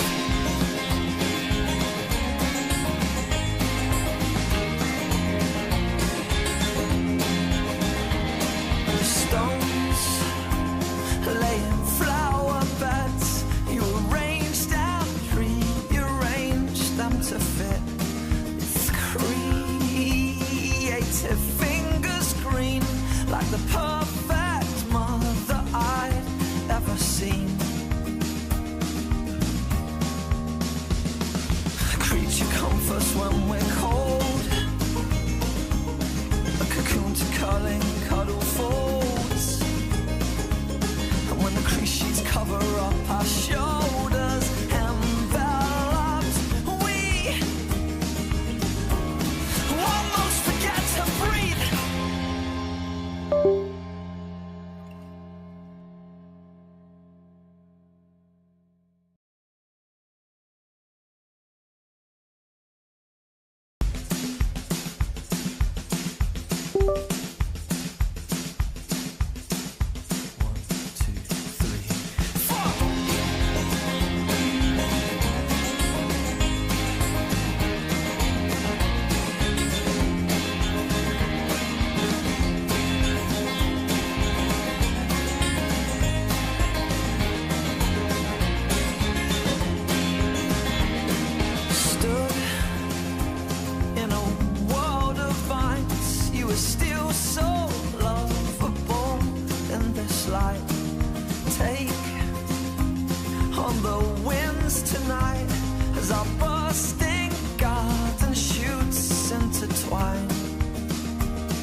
When we're cold, a cocoon to curling cuddle folds. When the crease sheets cover up our shoulders, enveloped, we almost forget to breathe.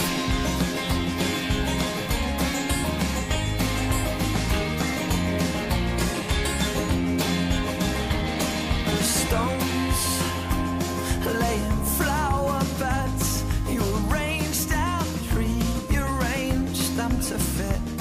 It's creative fingers green, like the perfect mother I'd ever seen.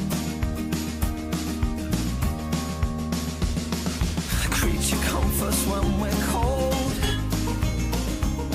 a cocoon to curling cuddle folds. And when the crease sheets cover up our shoulders, enveloped, we almost forget to breathe.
Comforts when we're cold, a cocoon to curling cuddle folds. When the crease sheets cover up our shoulders, enveloped, we almost forget to breathe.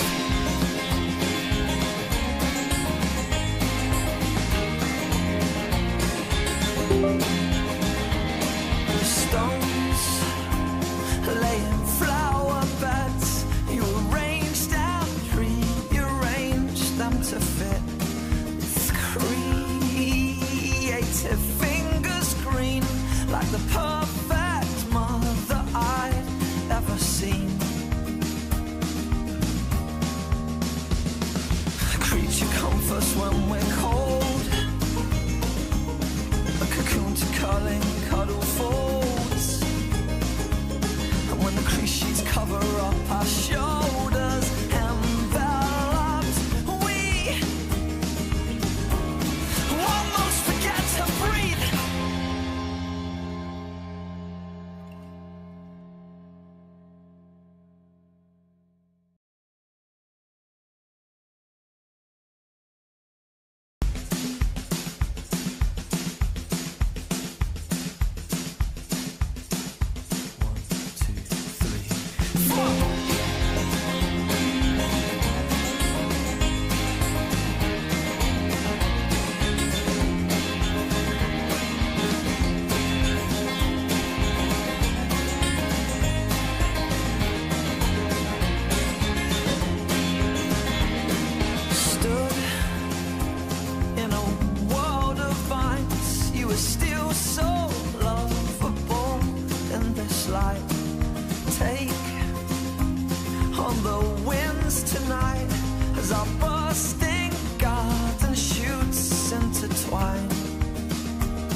Creature comforts when we're cold,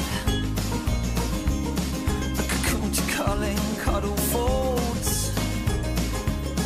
When the crease sheets cover up our shoulders, enveloped, we almost forget to breathe.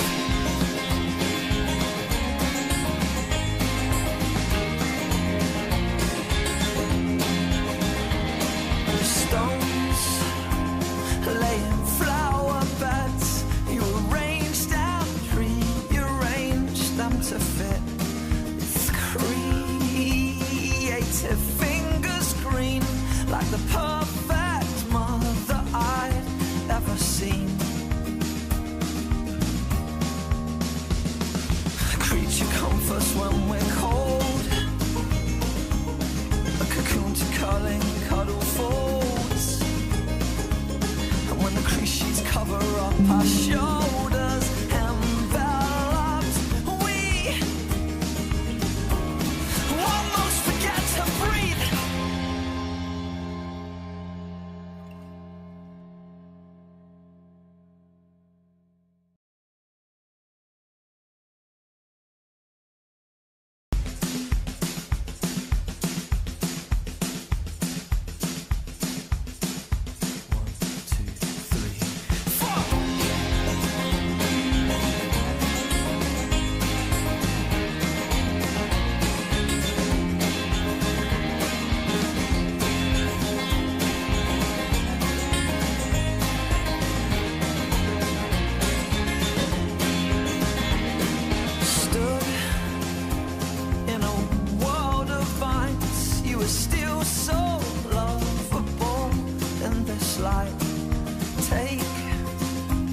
on the winds tonight as our bursting garden shoots intertwine. The creature comforts when we're cold, the cocoon to curling cuddle folds. When the creatures cover up our shoulders, enveloped, we almost forget to breathe.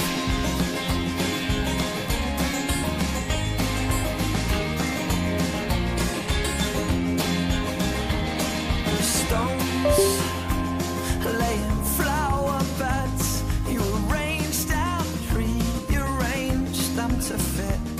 It's creative fingers green, like the perfect mother I'd ever seen. Creature comforts when we're cold, a cocoon to curling cuddle folds. And when the creatures cover up our shoulders, enveloped, we almost forget to breathe.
to breathe.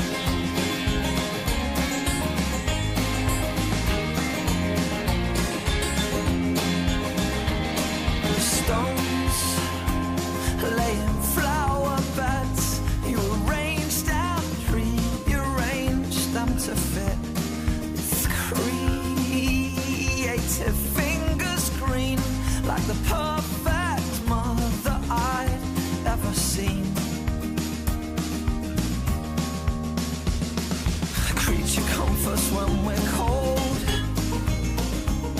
a cocoon to curling cuddle folds.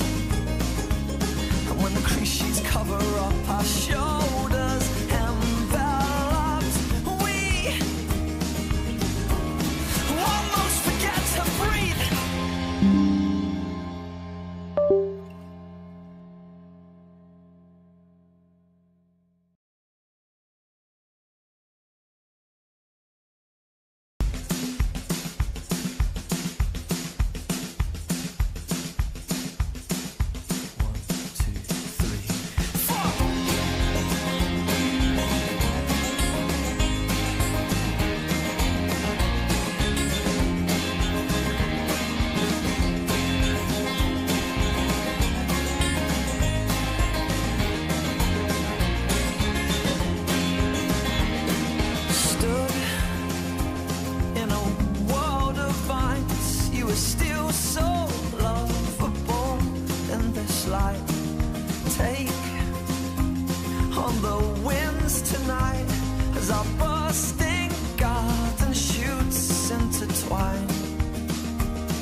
light.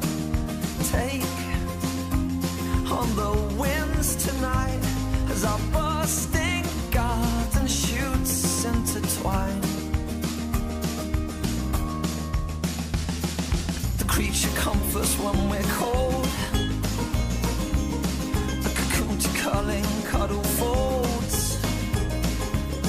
When the creatures cover up our shoulders, enveloped, we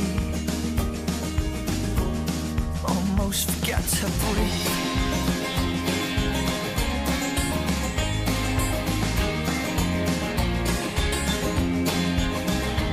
The stones lay in flower beds, you arranged and rearranged them to fit. Creative fingers green, like the perfect mother I'd ever seen. A creature comforts when we're cold, a cocoon to curling cuddle folds. And when the creatures cover up our shoulders, enveloped, we almost forget to breathe.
to breathe.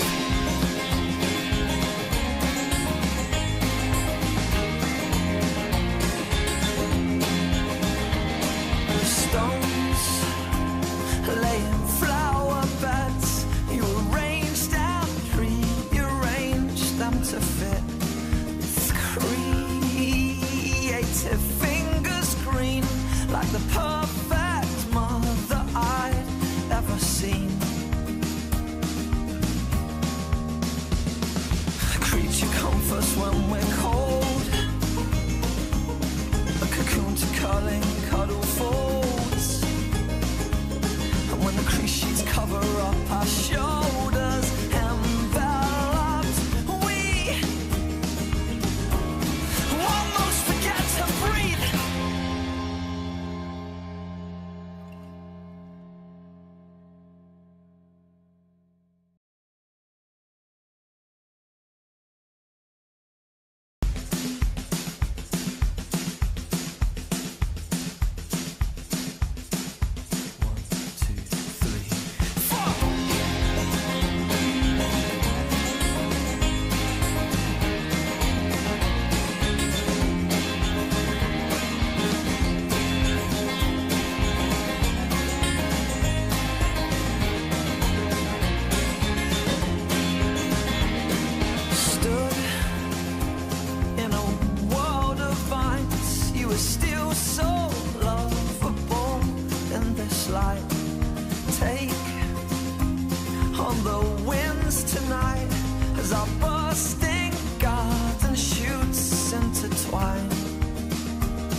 comforts when we're cold, a cocoon to curling cuddle folds. And when the crease sheets cover up our shoulders, enveloped, we almost forget to breathe.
on the winds tonight as our bursting garden shoots intertwine. The creature comforts when we're cold, a cocoon to curling cuddle folds. When the creatures cover up our shoulders, enveloped, we almost forget to breathe.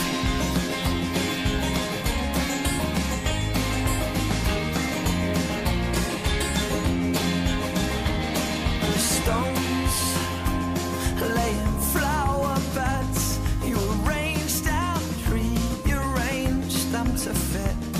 With creative fingers green, like the perfect mother I'd ever seen.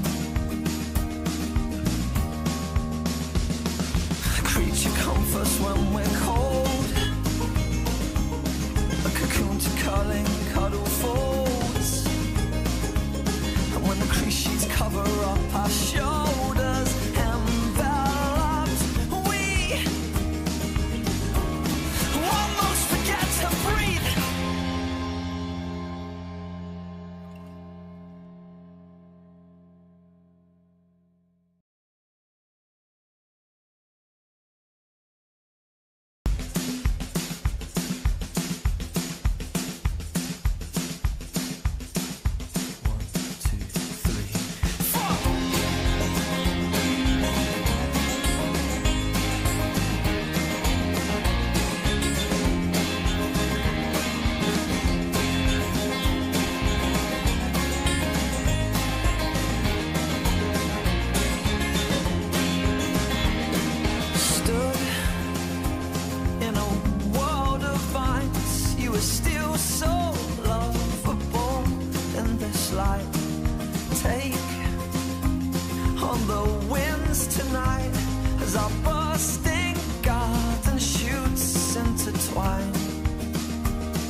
Yeah.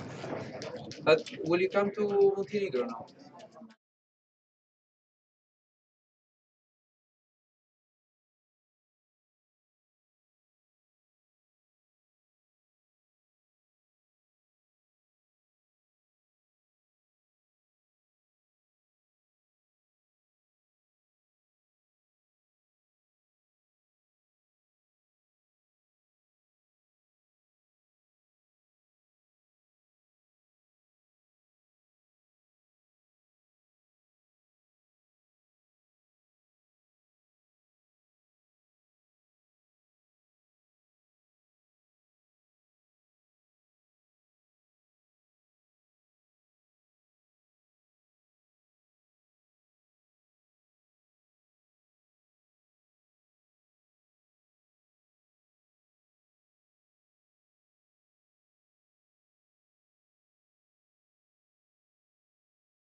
Can have a bigger cup there.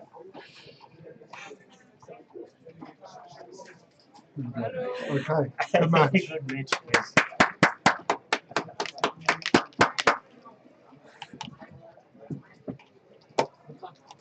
Six one. Wow.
Thank you, Judge.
You rolled that, yeah.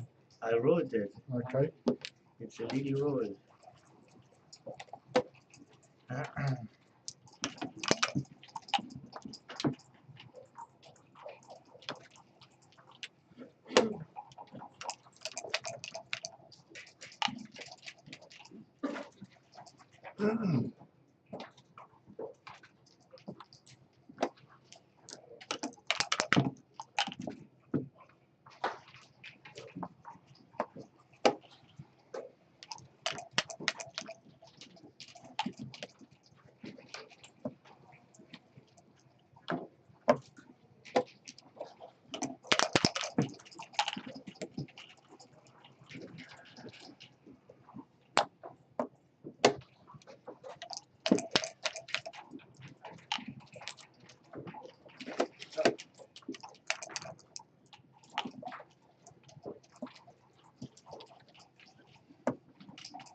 Thank you.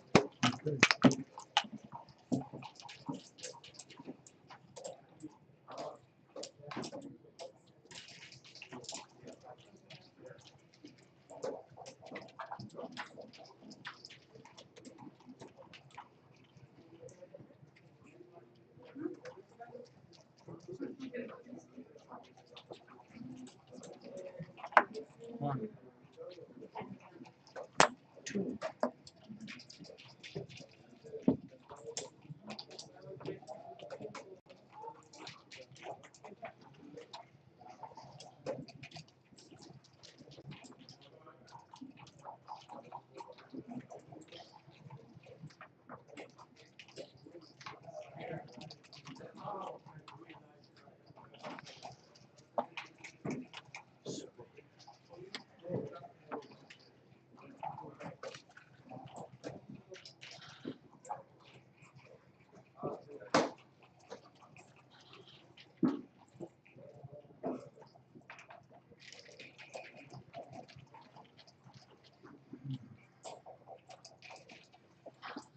Two.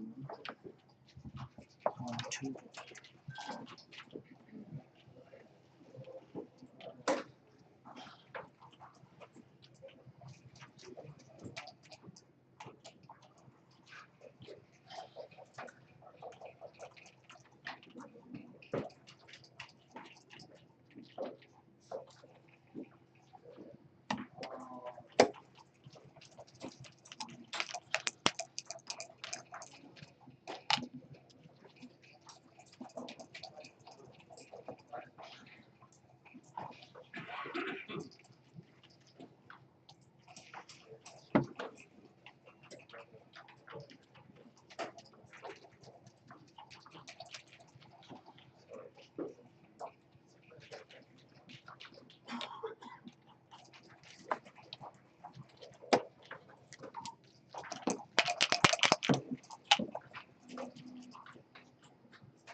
Too much of a good thing.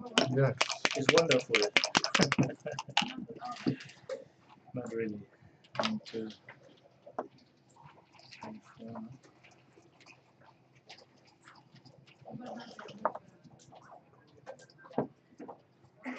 1, 2, 3.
Done.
Mucho yo sexual.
Oh,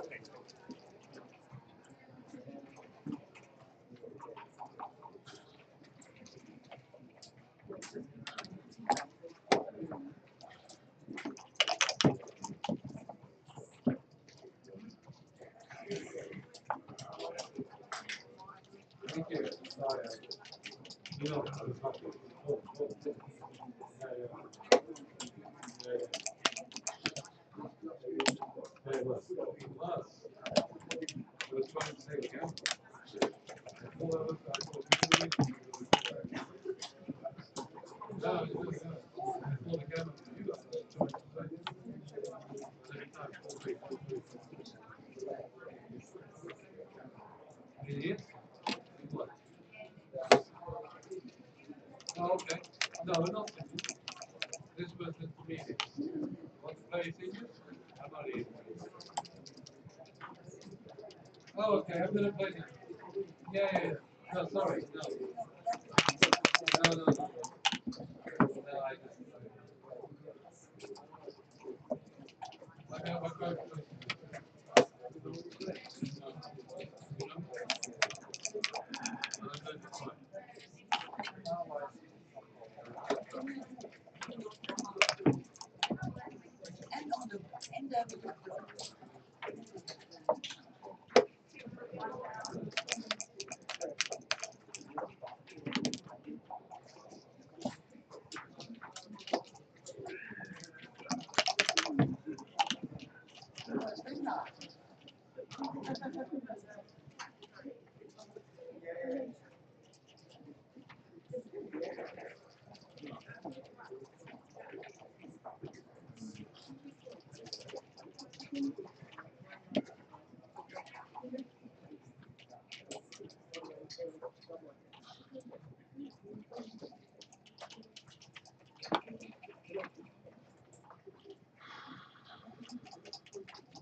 Can do it if you Yeah, want.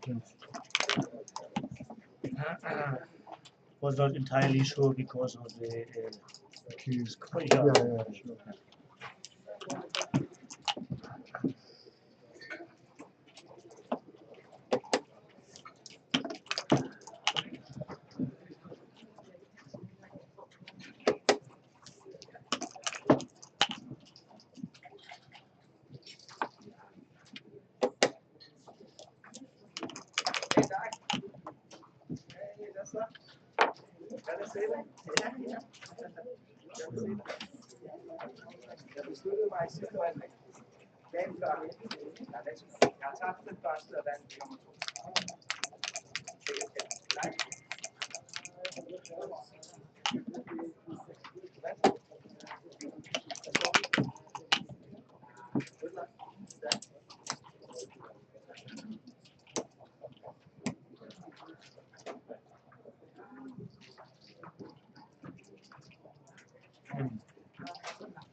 Sure.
No,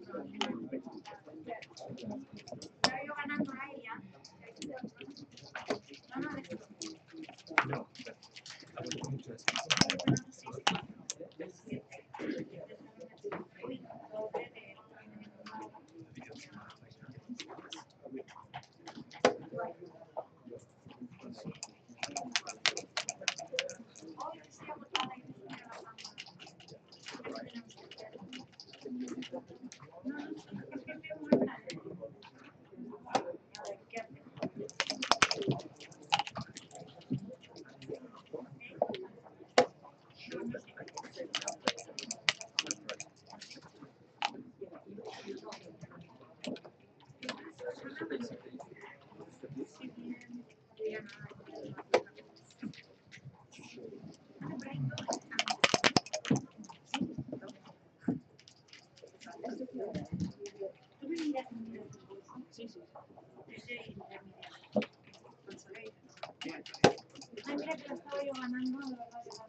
There is left 5 spots in 128 players season.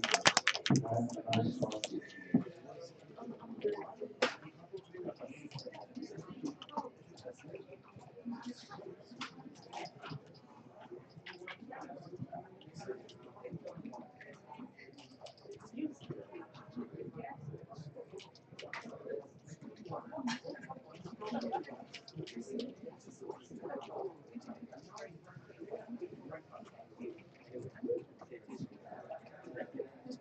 A kind reminder that for players run out of second chance, we will have a last chance ready for you starting at 12 p.m. on Sunday.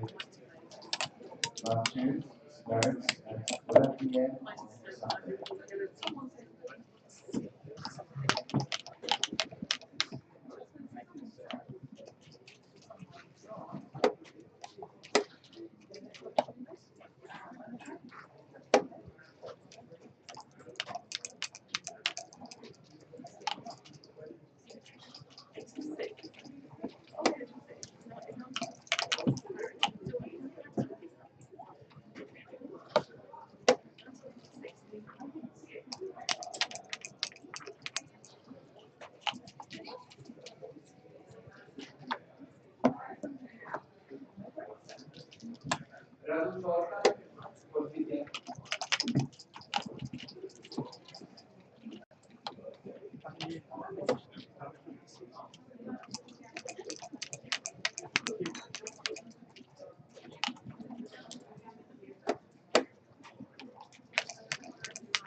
measure for the following.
Et tu sais, le machin des joueurs, tu sais quoi, je peux aller encaisser mon gaz, je gagne. Alors, le match a lieu en avril, c'est n'importe quoi. Ah, c'est en avril 24 avril, je crois. Donc, le Gabon, le 16. Moi, par contre, c'est demain. Ah, du coup, je pense que c'est ce soir.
no puedo abrir.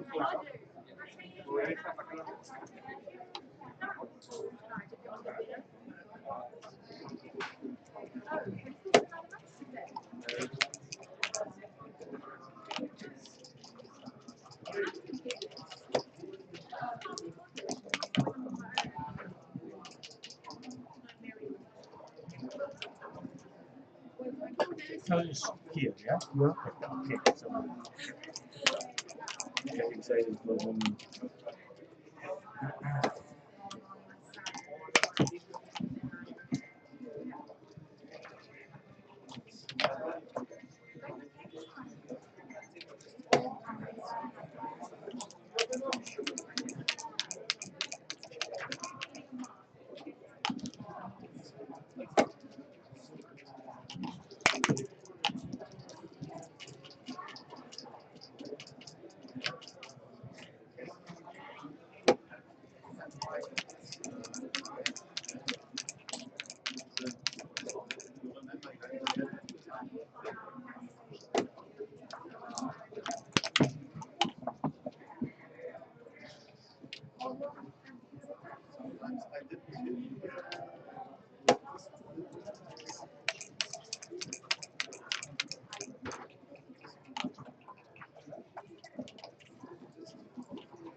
George Torelli for DSD.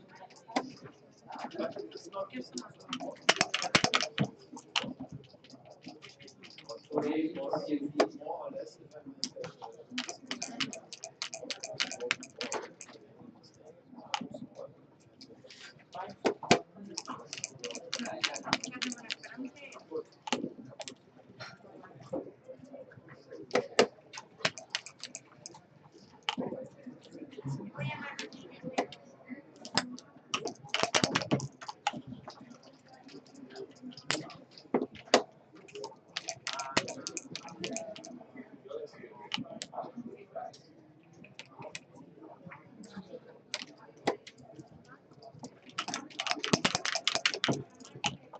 Oh, further on. Okay.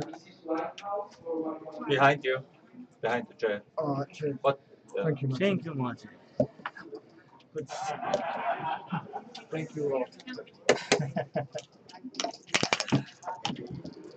Eyes like an eagle.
Yeah.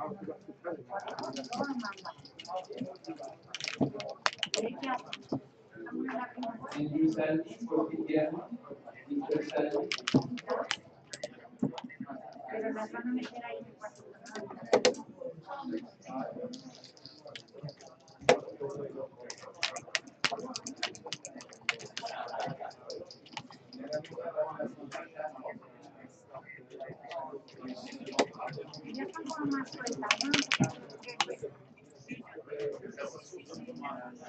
Ya hoy llevan una semana ya hoy.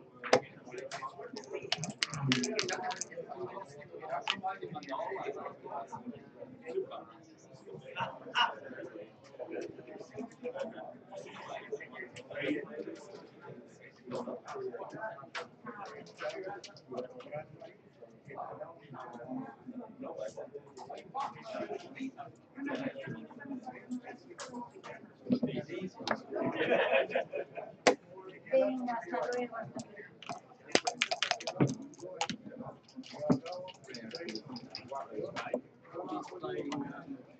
Oh, they are. Oh, 1 point.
Ay, ¿qué vais a hacer?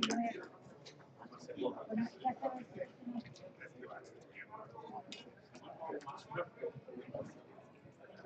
Ay, si te metes en los de ladies, vamos mañana. En el aire estoy chulada. Y yo lo que pasa es que yo estoy descolocada y entonces hacen que entra alguien o no sé qué van a hacer.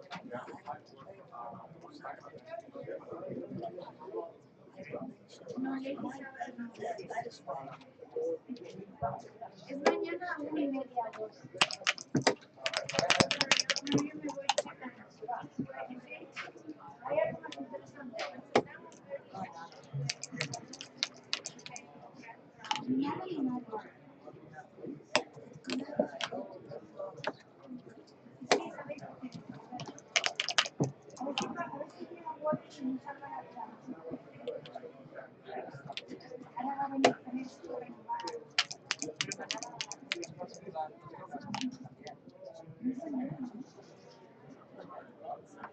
Oye, mañana es bien.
some people get antibiotics, they got to come back and run.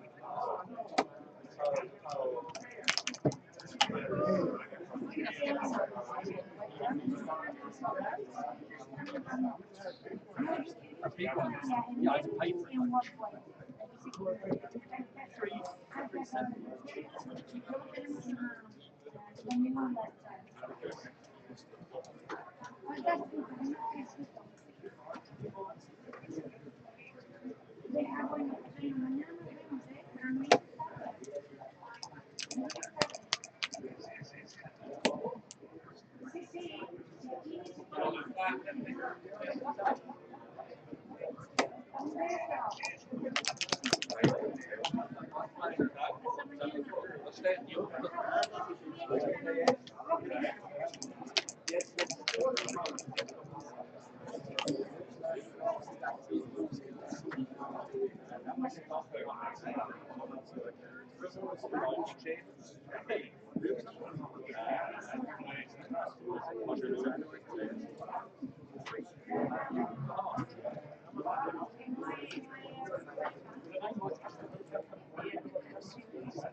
Venimos a desayunar contigo.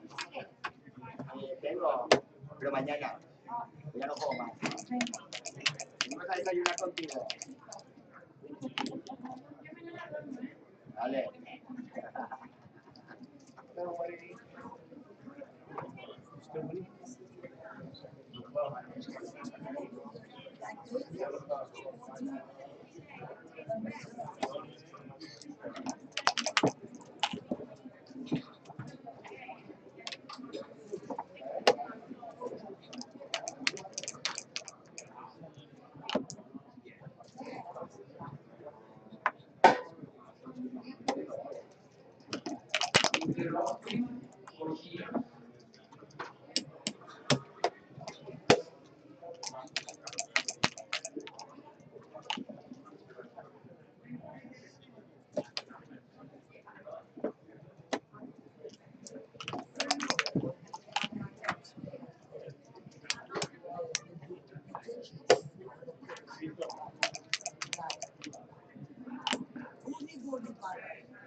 So would you gammon it? You gammon him on 2 cubes? No, he doubled me. So you gammon him on 2 cubes? Seven. I mean, not where you double me. You wouldn't gammon him. You wouldn't cube. Not on your 3 away.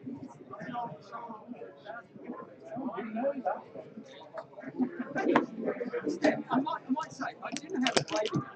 I'm going to take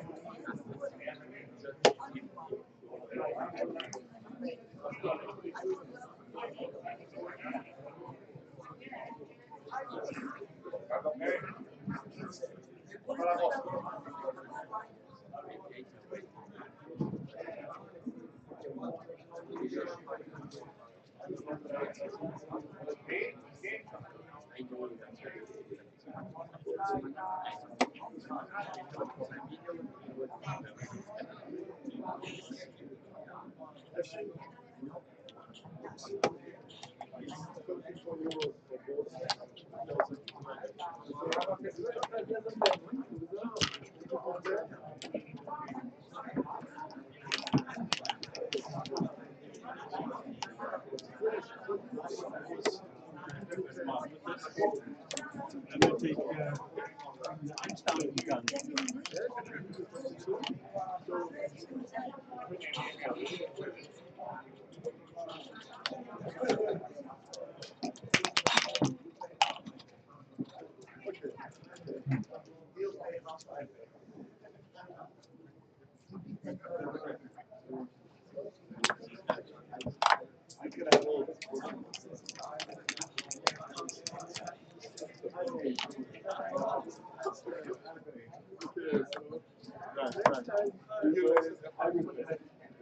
I won, so I think you deserve it, and I was lucky. I wish you to win a lot of questions. I am sure. No, it's a double is free, so yes. You might get a great room next month. And you inside, and I have a double shot if you leave something. Unfortunately, good luck.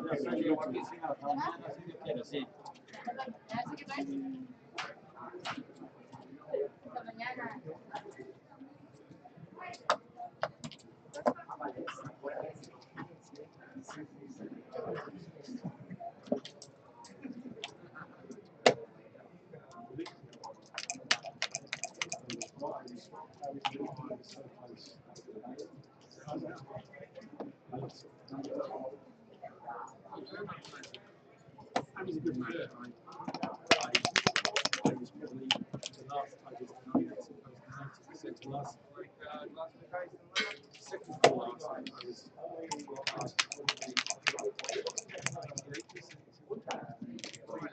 and the two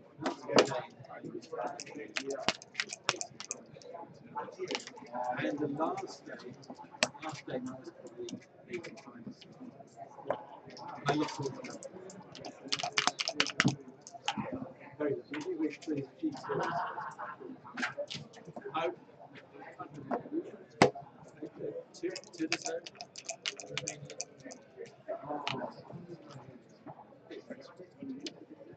And I had it. But anyway, it's good.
The kind reminder for players who are seeking sides either undefeated or second chance at the end of the day.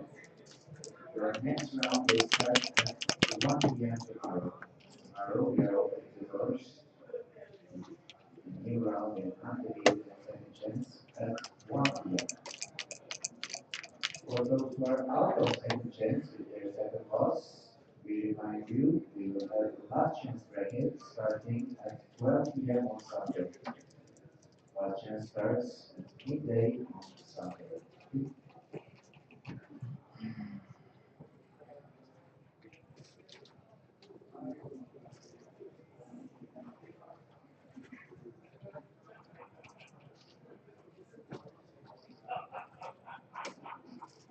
Ahorita, por default,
Fica na porta.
I'm sure I'm supposed to leave the shop inside.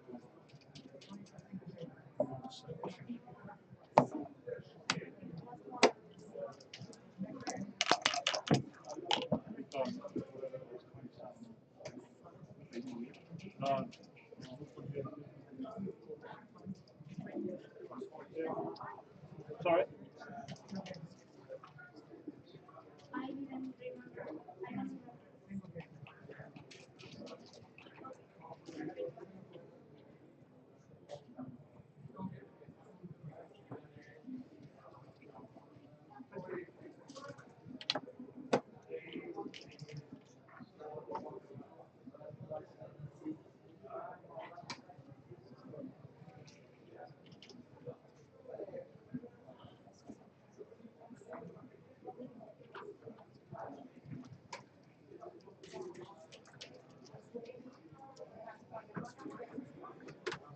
I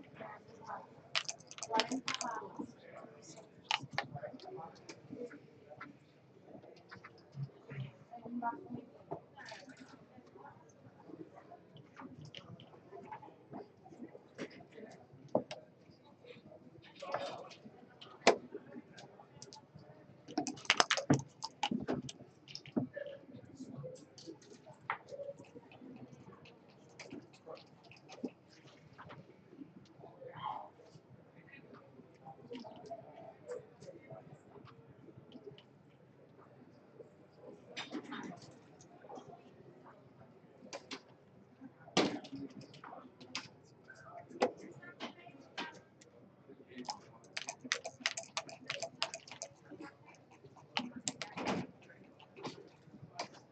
Anderson for DMT.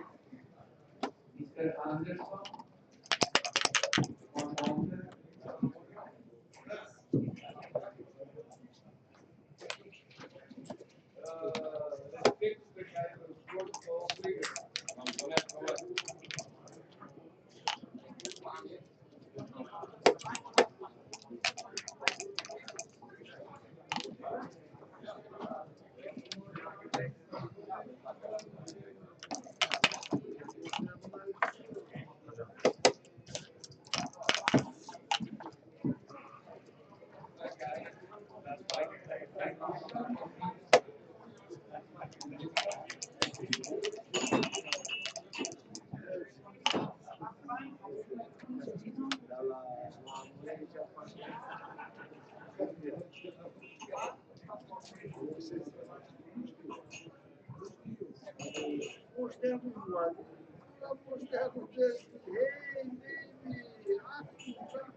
For seniors?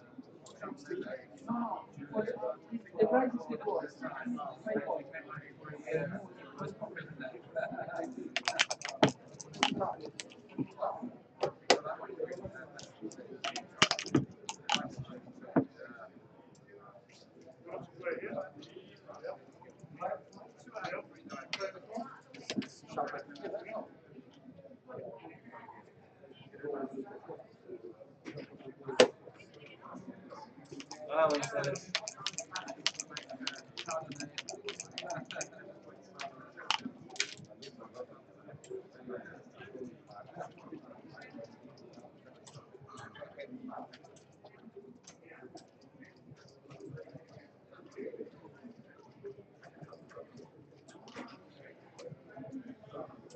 Baldi for 1 pointer. Only Baldi for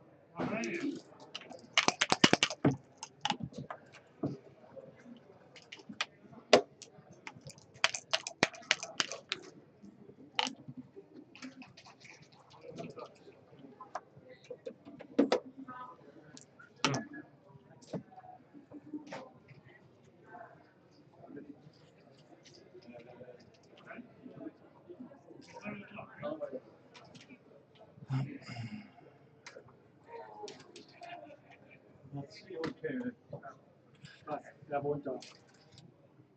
Capito?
This is an easy game, actually, isn't it?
Last four spots for senior tournament. Last four spots for senior tournament. 128 players.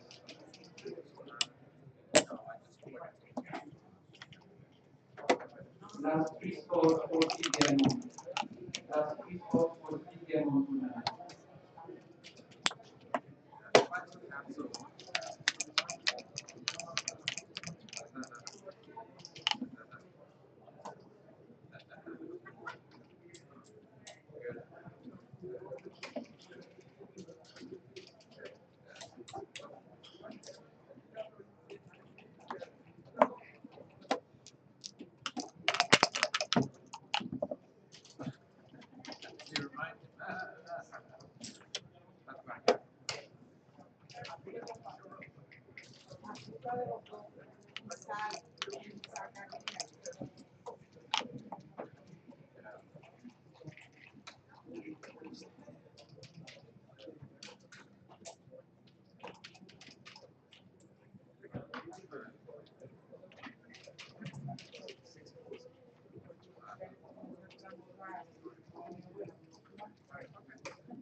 for senior tournament. Last two spots for senior tournament. We're going to close it.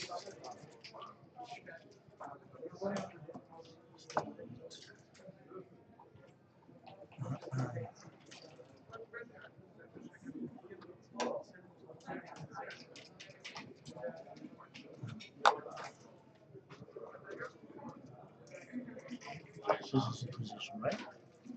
Yeah. Okay, this is clear.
We have the last spot for senior tournament, the last one.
Last two spots for senior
Last two spots for Backgammon tournament.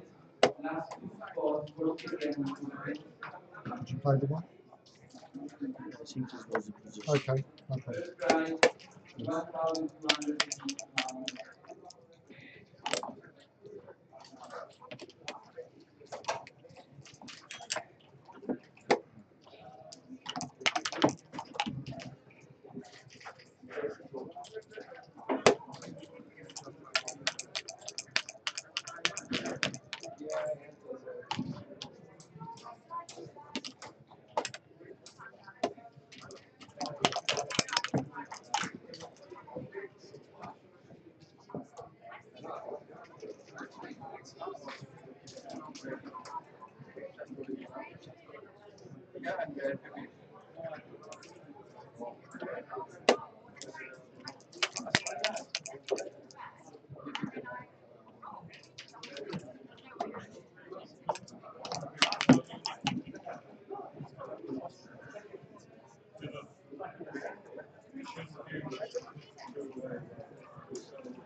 Higher, higher.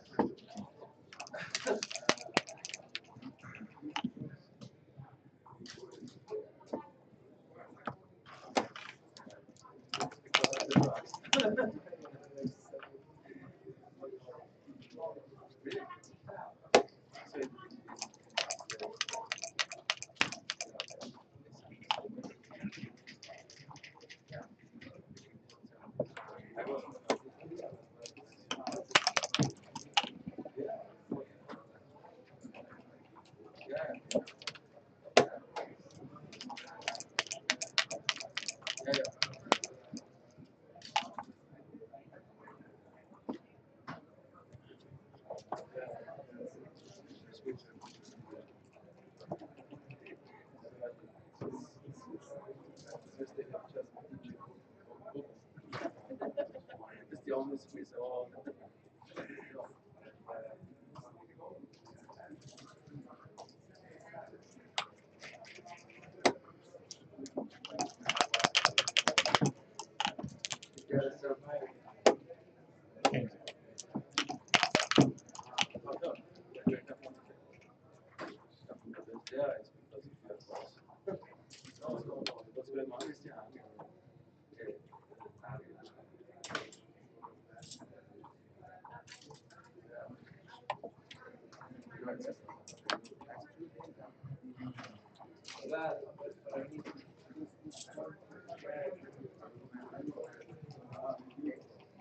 Okay.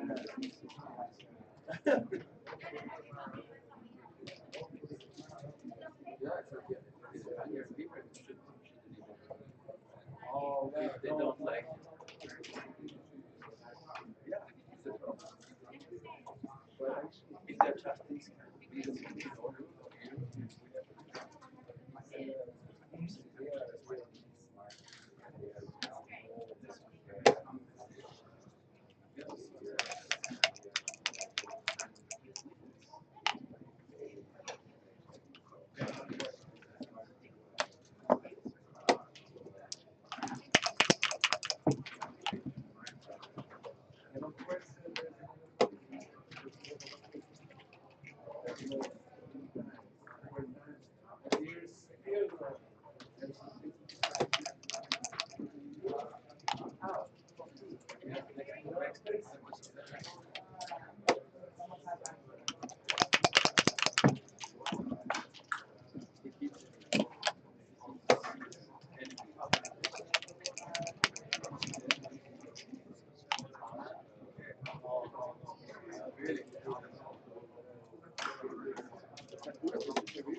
Cheers. Well done. Thanks, Chris. I got really nervous. I went good, but I got nervous. Nice one. Thank you.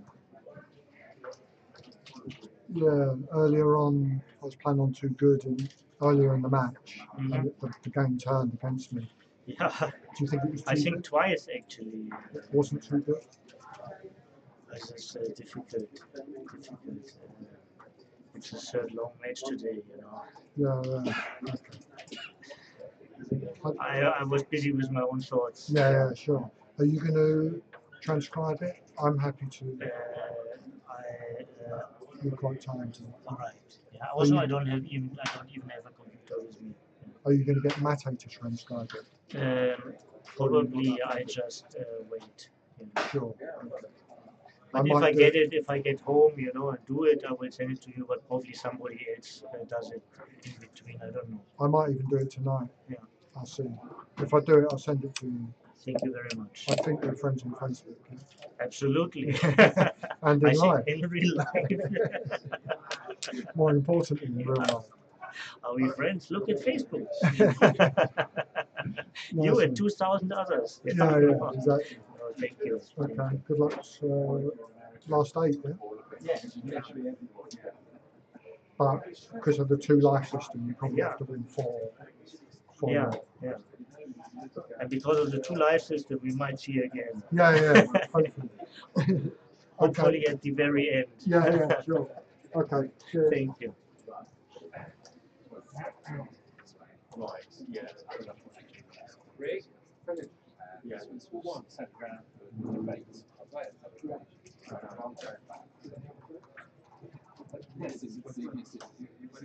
Tobi, hast du schon beantwortet? Du war ganz schön Zitterpartie. Ja, habe ich gesehen. Ja, es war gar nicht so leicht. Gell? Nee, ich war nicht sicher war alles. Ja, ich hätte gerne ein bisschen leichter. Manchmal hat man gerne durch. Ja. Na, aber interessant. Ja. Es war ein paar Mal, dass es war so knapp, vielleicht noch möglich, dass ich auch zu gut spiele oder das waren so. Bei 10-6 oder was, gell? Ja, genau. Ja, das habe ich mir gedacht. Das war. Und dann bin ich